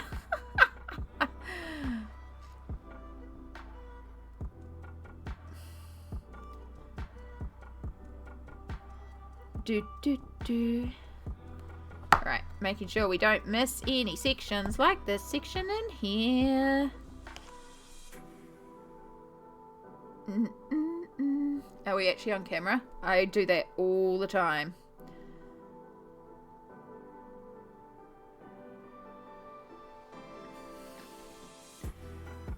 One day I will get off my butt and get all my things actually sorted properly. And we will get a command and there it goes, you're off camera! Or something along those lines. And then stream can yell at me when I'm off camera.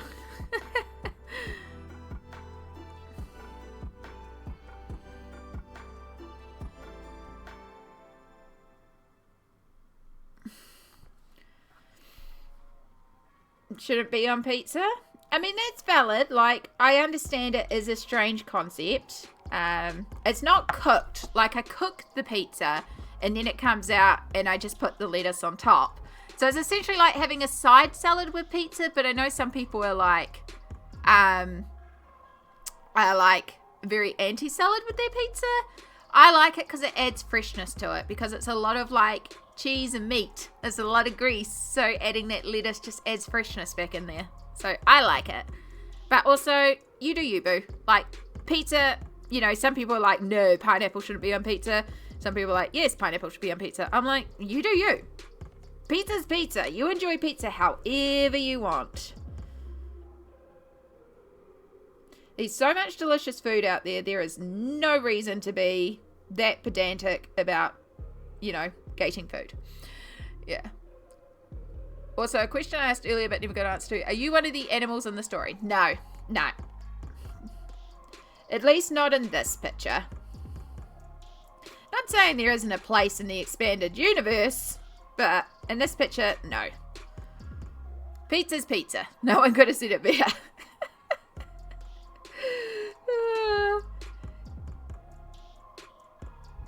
Yeah, like, you know, someone was saying the other day about, oh God, what do they put on pizza? I think it was banana and chicken. And I was like, banana on pizza? Like, I don't get it. I don't think I'd be into it. But if you like it, you go for it, you know? I can understand it to a point because the sweetness and the body of the banana, I'm sure it was banana. Yeah. But again, like, there's enough delicious foods out there, so do what you like. It's like the same when people start to be like, you don't like macaroni and cheese? It's like, yeah, I don't like macaroni and cheese.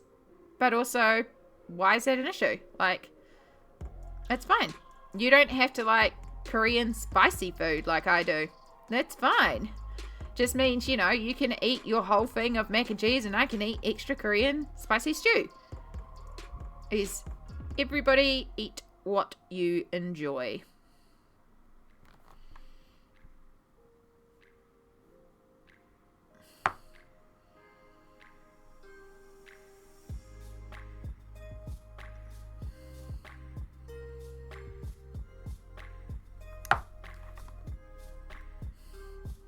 And like, I consider myself semi-adventurous with food. I will try a lot of things. I have not tried a lot of seafood though. I wasn't raised on seafood, so I haven't experienced a lot of seafood. I'm getting better at it, but seafood's one food that I just haven't had a lot of. And I'm always hesitant to order seafood if I go to a restaurant because if I'm going to a restaurant, it's going to cost a little bit of money. So, you know, I want to eat something that I know I'm going to like because it costs money. But also, some places, like, I know if you get bad seafood, it's really bad. So it's like, I don't know what's a good place to order seafood, so I just don't order seafood. I'm definitely more, chicken's usually my go-to in terms of protein, although I do love tofu and egg. Seaweed salad slaps. Yes. So good. So good. I am starting, like, I do like squid. I've had squid a few times. I do enjoy squid. I had mussels once at like a work do, and I really did not enjoy it, but then I was informed that they were really bad mussels. They were overcooked and super chewy, and they were meant to be like flavored with garlic and chili, and they weren't. They were really, really bland, and everyone's like, yeah, these aren't good mussels. And I was like, okay, I won't judge mussels on this one dish. I've of course had actual fish. I love salmon, and a lot of whitefish is really gorgeous as well. I haven't had whitebait. That's a very common one over here. And yeah, I haven't had like crab or crayfish or a lot of crustaceans. Speaking of crabbing. I think I'd like to try crab though. I do like crab flavored crackers. I have had shrimp. I did buy like, there's a little packet of like fried shrimp that you fry yourself. I was like, okay, well that's a place to start because fried foods are usually delicious. So I fried that up and that was good. And then I tried shrimp without the coating and the deep frying. And that was also pretty good. So I was like, okay, shrimp is pretty good.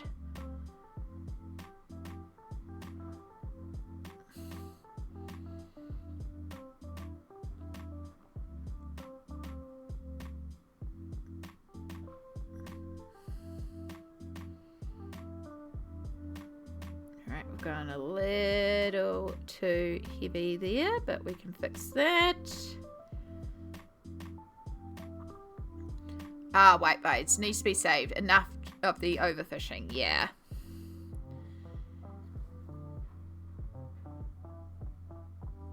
Yeah, I feel like there's certain things that they're like, they do work a lot on, and that's another thing as well. So, yeah. still learning on this fish side. Again, I just didn't grow up with it because both my parents went into seafood, so they did like the fish from a fish and chip shop, but we really didn't do a lot of fish or seafood. It wasn't what they liked. So it just wasn't part of my diet growing up, but there's a lot of things that weren't part of the diet growing up that I now eat. Like chili. I love my spicy food. Spice. Alright. I think we're getting there. Just make sure we get this edge that I missed.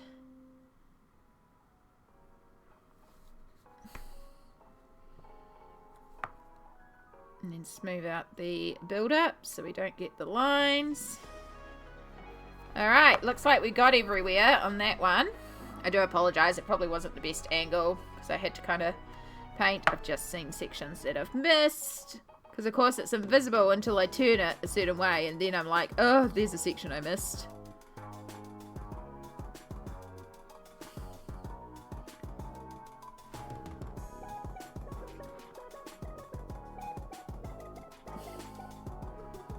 There we go.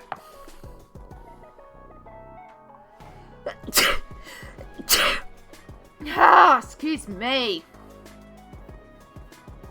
Oh, that feels better though. I like shrimp. I also like calamari. Yeah, calamari rings. Oh, so good. Again though, it has to be cooked right because if it's overcooked, it's bad. I grew up on prawns and tataras and fish. Yeah, so it does depend on like, it's, yeah. Again, there's enough food out there, so like, you don't like it, don't have it. Bless you, thank you. I feel better now. I actually feel like I'm gonna have to blow my nose and sneeze again. But yeah, let's get on to window number 2. Now we should do this one logically and work at the top and work our way down so we're not like running our hand over the wet iridescent top coat. That is logical. Luckily it didn't matter on the other one because we had the ad break, so by the time I kind of got to where I'd already worked, it was dry enough that I could work on top of, but also let's be logical.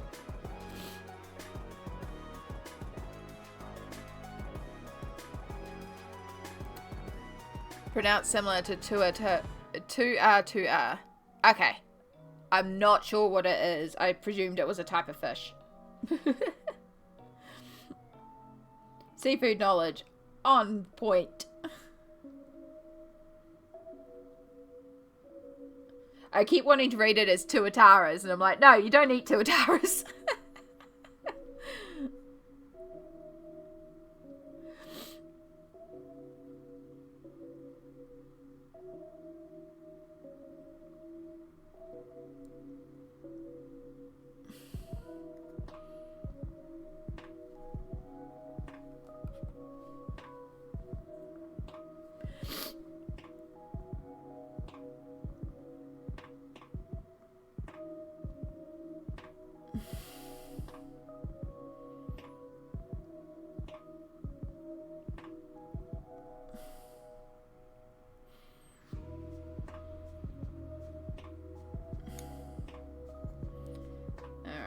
So, let's get this section actually painted.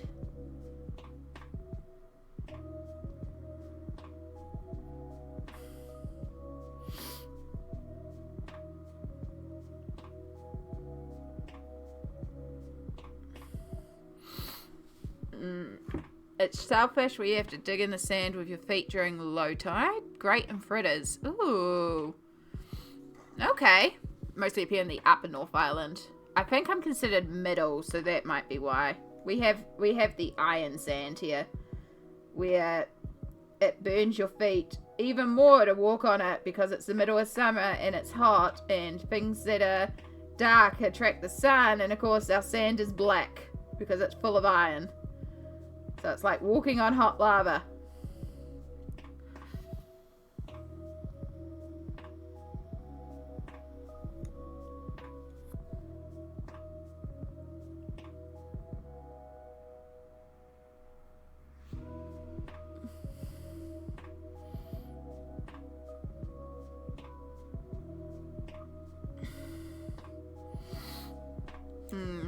like Kaitaia up in north, but they're disappearing at a fast rate too. Oh, that's sad.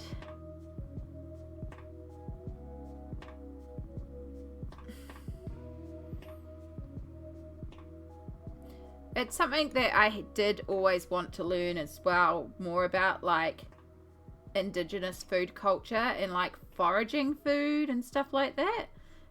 For a while there, I used to watch a bunch of videos. I can't remember the chef's name. He had a really strange name.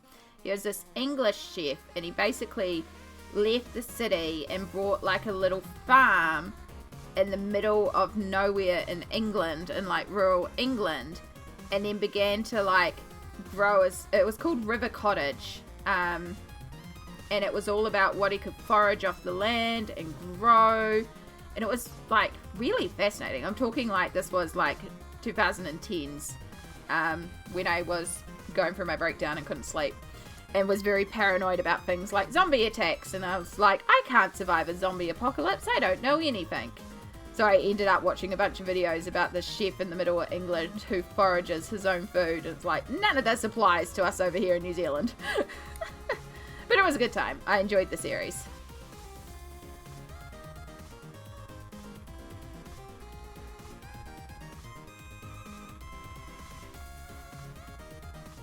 I wonder if I still have that on my hard drive of randomness.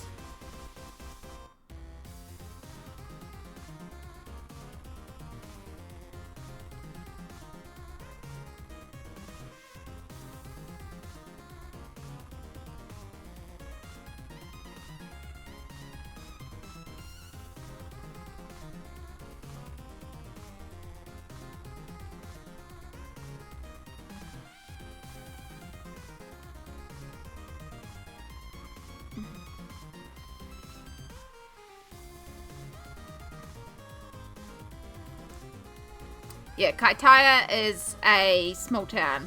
I say small town, it's not small, but it is small. It's not a main centre.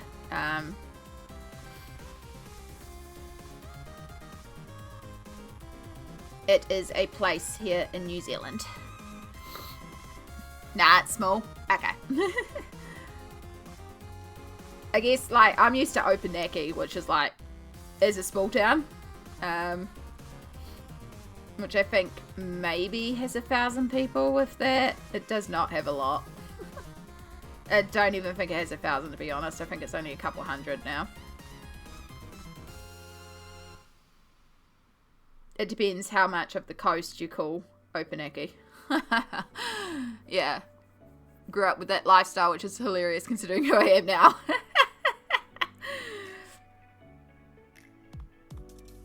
Yeah, I think a lot of it, like, I've always wanted to learn how to fish and how to forage, how to hunt, and how to, like, actually grow food.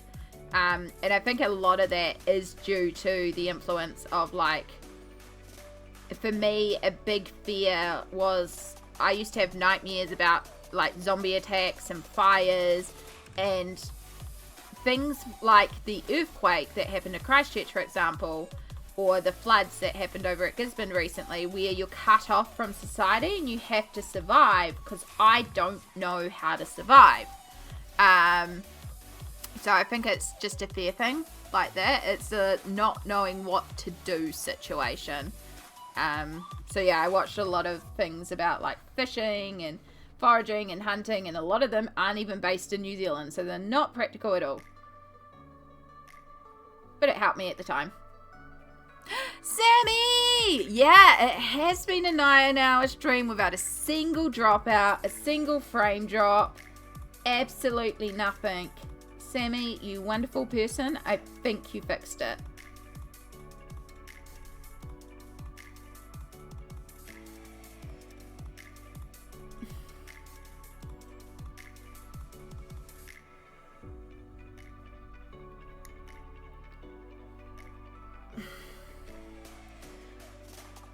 It baffles me how many people have never fished before. Always weirded me out though. Like, it's not a thing everyone has to do. Exactly. Like, again, I don't know anyone in my family who fishes. I genuinely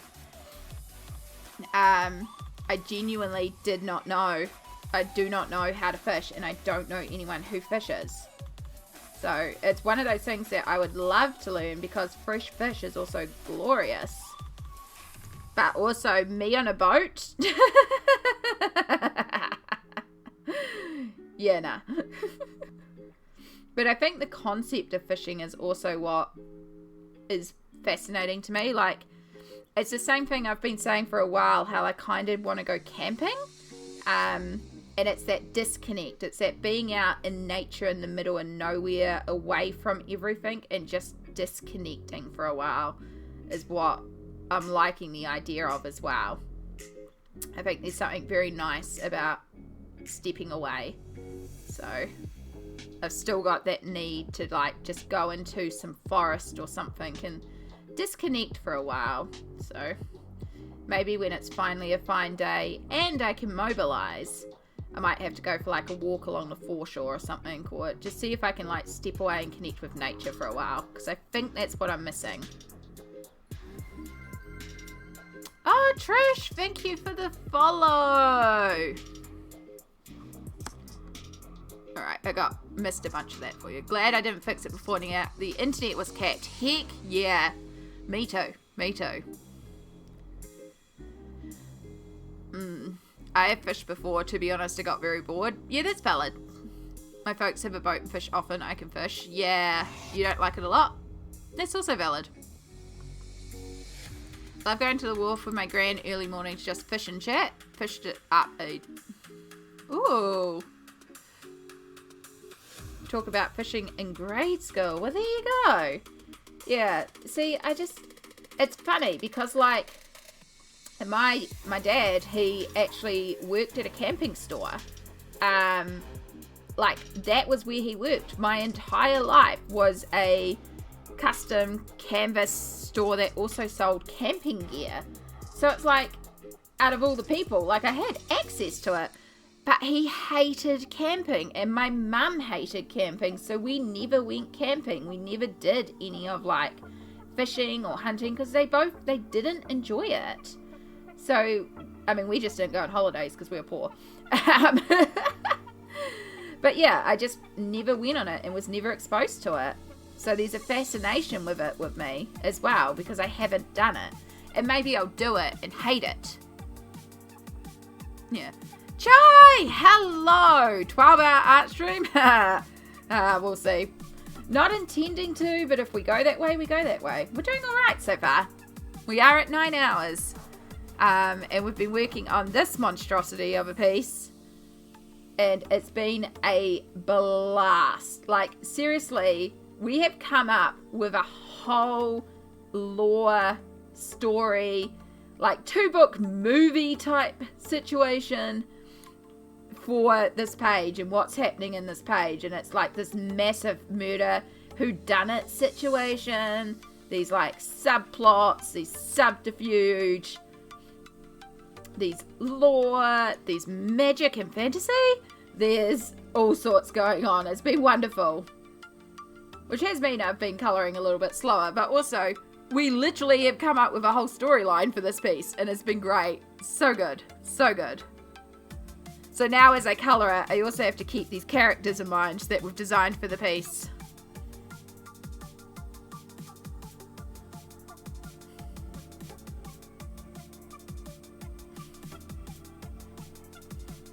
New D&D campaign for next year, you said. Maybe. Honestly, if I was going to run it as a D&D whodunit, I'd just do it on my server anyway.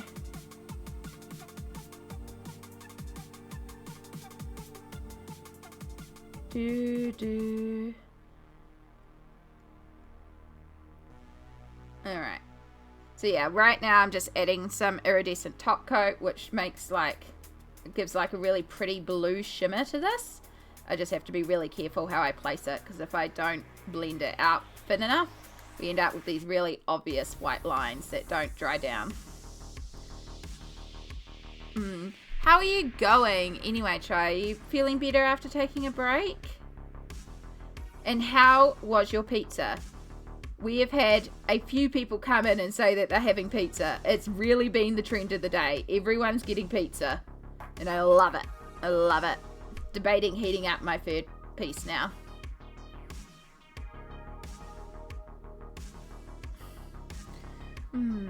Just imagine figuring out the the murder of Murphy. Murphy is the mayor and this little cat down here. I was doing a bit of Stardew and your pizza was good. It sounds like a wonderful evening. Stardew and pizza. That's where the vibes are at.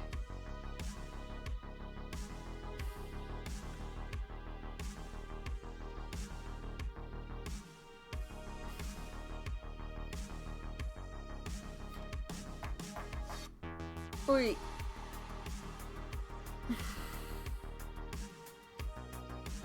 So yeah, Murphy is the name of the series is Murphy's Lore, Lore, because the village is called Lore.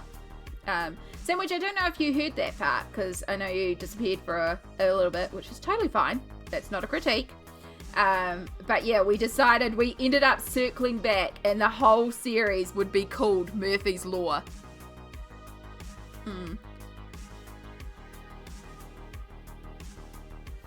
Amy, it's not the time to remind you about the colorist who did the dragon that looked like a ghost. Ooh. It's such a pretty page. This isn't the page for it. Although that being said, that would add a whole new element to it if one of the characters was also an undead.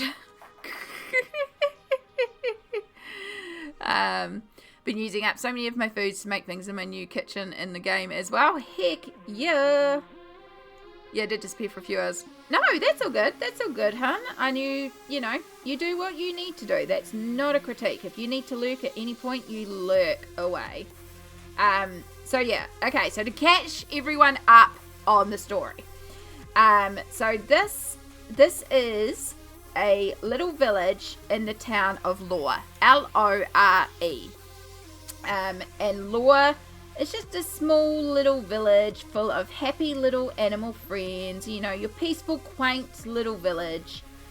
And at this village is the mayor, Murphy, which is the cat with the broomstick here.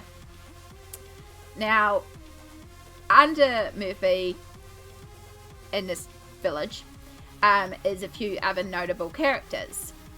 Most notable of all is this owl here. This is Sir Bobbington III. No one really knows what Sir Bobbington does, but he owns the big manor and every year holds a Halloween party for the town, for the little village that everyone comes to, and it's sort of like the event of the season. So that's what's going on here. It is the annual Halloween party. And so this year at the party, we've got a few notable characters. So of course, Murphy is here as mayor of the town. And then we also have Houston over here. Houston, this puppy. This is the local sheriff. We also have Huxley, the owner of the local diner. We have the sisters Winifred and Mary, the local doctor and pharmacist. And then over here we have Vera Foxlet, who is the town's librarian and local history buff, and is considered a little weird. We'll get into it in a minute. And then we have our main characters that we're following, which is Gregory. And Gregory is known as Gregory the Great Traveling Squirrel, and his partner Mordecai.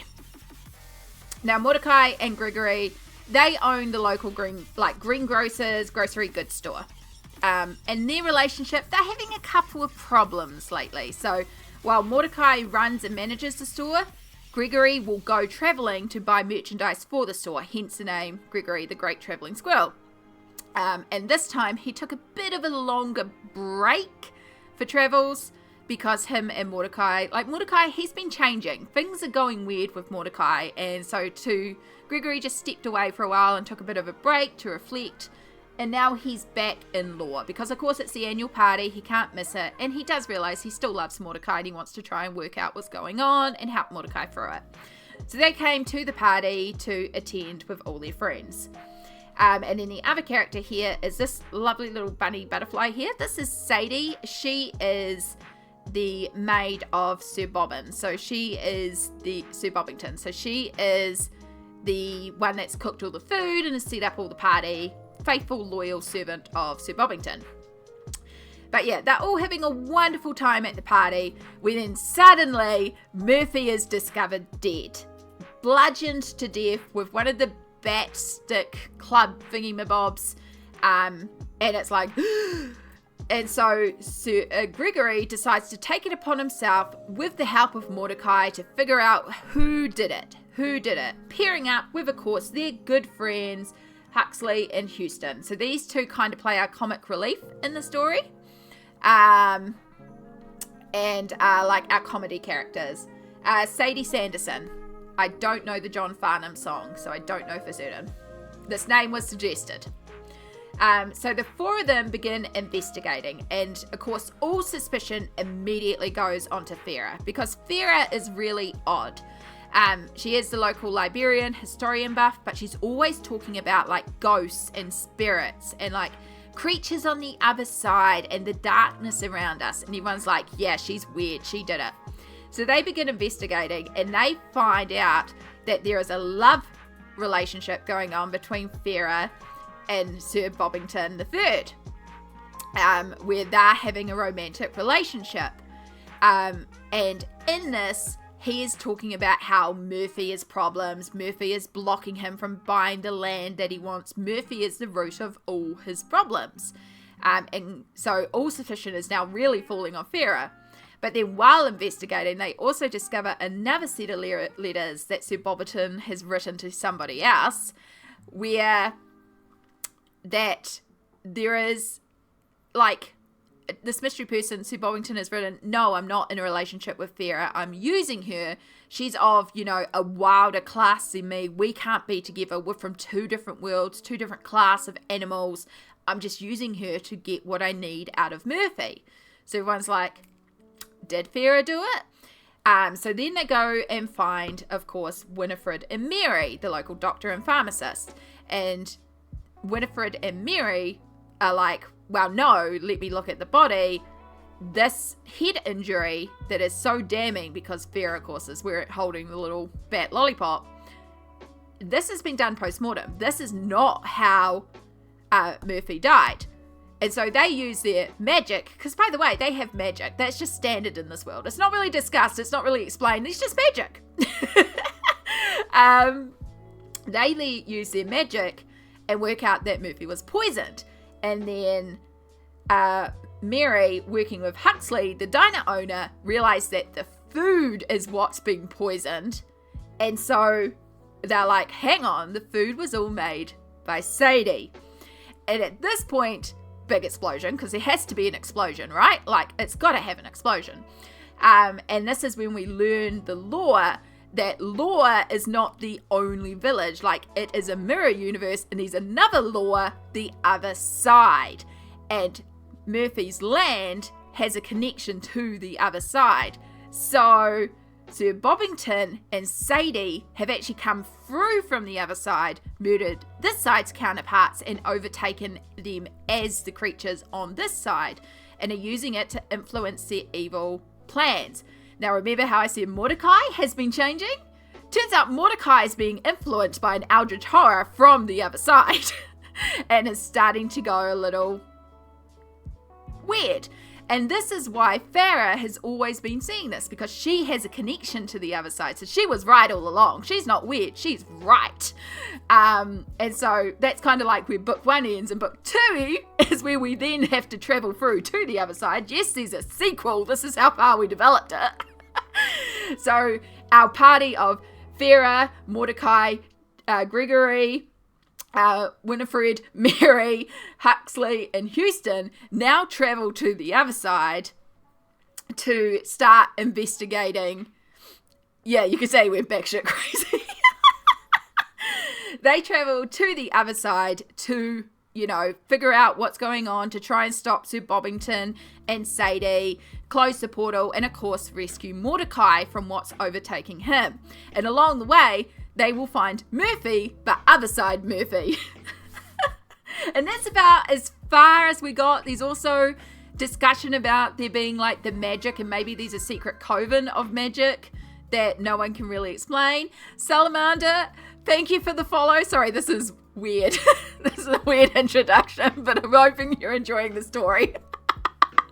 Yeah, so like at some point magician and magics has to come into it because Winifred and Mary have magic, but it's not really explained why. It's one of those weird loop through. Yeah, no one but Winifred and Mary, and it's not really discussed and no one really knows why they have magic. Like, they still do science and logic, but also they have magic. So this is what we have created. The law of law, aka Murphy's Law. Oh. And yeah, then Fudd suggested the whole thing was Murphy's Law, and that the town was called Lore, L-O-R-E, and I was like, done! It circles right back to the start, to the initial joke that Sandwich made about Murphy's Law. So, yeah, the book series is called Murphy's Law. It has to be called Murphy's Law. But, yeah, explosions are important, yes. Hell, it could be an entire video game series. Yeah, it's like, we started discussing it as a movie, and then we're like, the sequel, like, maybe it's a book, maybe it's a couple of books. Yeah. No reason science and magic can't coexist. High life is strange. Exactly. It's like, they still do the science to explain the stuff, but also they have magic.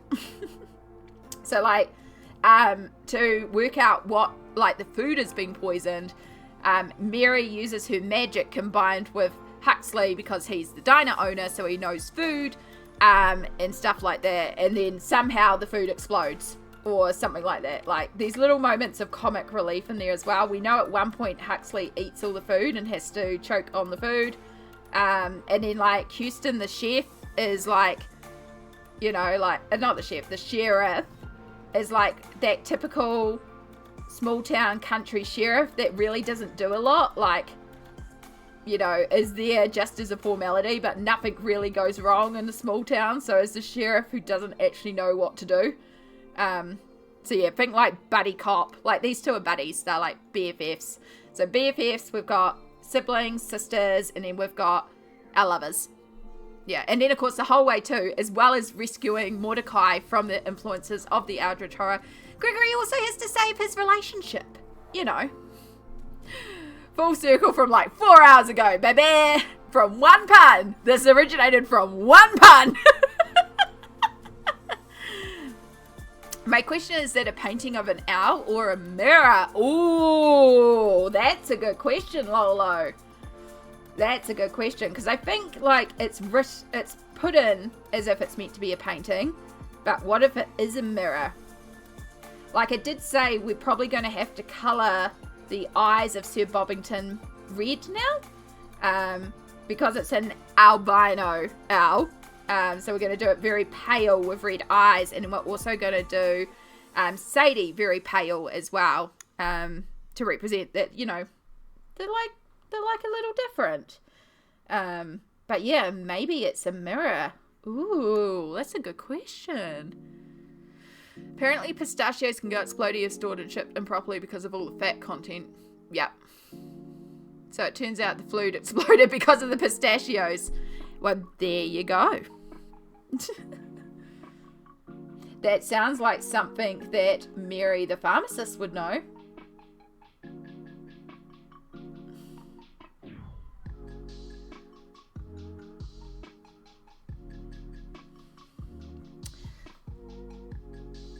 So yeah, and then from there we're kind of thinking, well, maybe every page in this colouring book actually exists in the same universe, and this is all one story. And so now it's like, oh, do I need to go through and work out how each story interacts with each other? Are they different planes? Do we need aliens at some point? Do we need mermaids? Like, are there just like, is the other side not the only other side? Is there multiple sides? Then it starts getting into like more upon more upon more. Any hints in the food? Like a single piece of the round thing being a different colour? Yeah. So the whole book is now Murphy's Law, and he dies in the first chapter. Yep.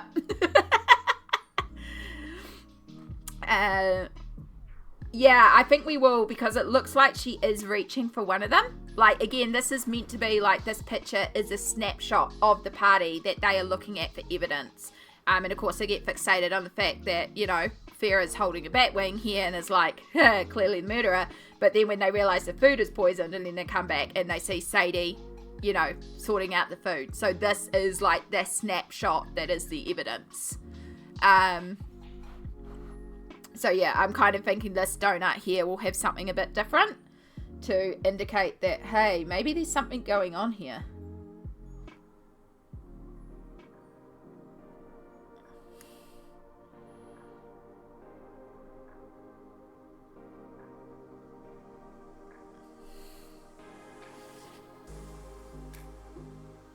And yes, Huxley's face paint. Huxley will be painted like a clown.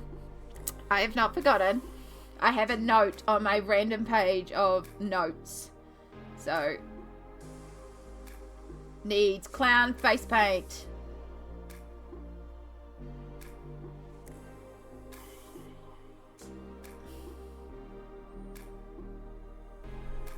Right, smooth this out so we don't get our white lines. There we go. So yeah, right now we're adding the blue shimmer to the sky. Because again, the Earth, the planet, the town is magical. Again, it's not really explained. It's just inherently the town is magical. Then this needs to be...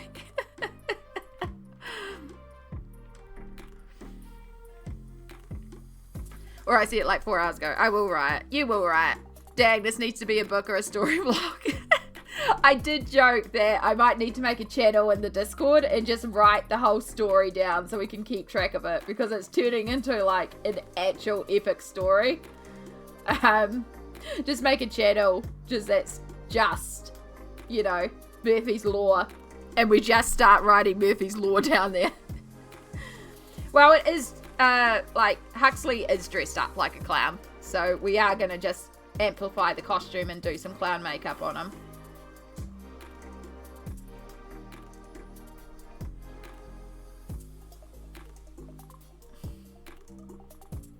Because also these like subplots of like, who was Sir Bobbington III writing to, you know? Like, who was the mysterious person that they were planning with? Are they somebody else on the other side? You know, maybe it's the mayor on the other side. Is Murphy on the other side a good Murphy or a bad Murphy? Like, is it just because they're from the other side they're all inherently bad? No, I don't think they are. Server wide roleplay.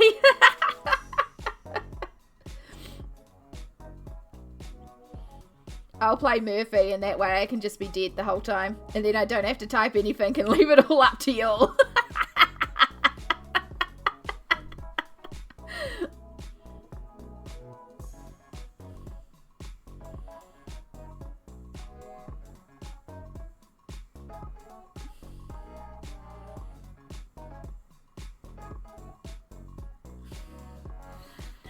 Dibs on Huxley. Huxley's pretty cool. And also, like, Houston can be shortened to Hughie or Hugh or just, huh? Because again, the cop, it's the sheriff who doesn't really do anything. It's just, huh? So pretty much, Houston, you're just going, huh? The whole time.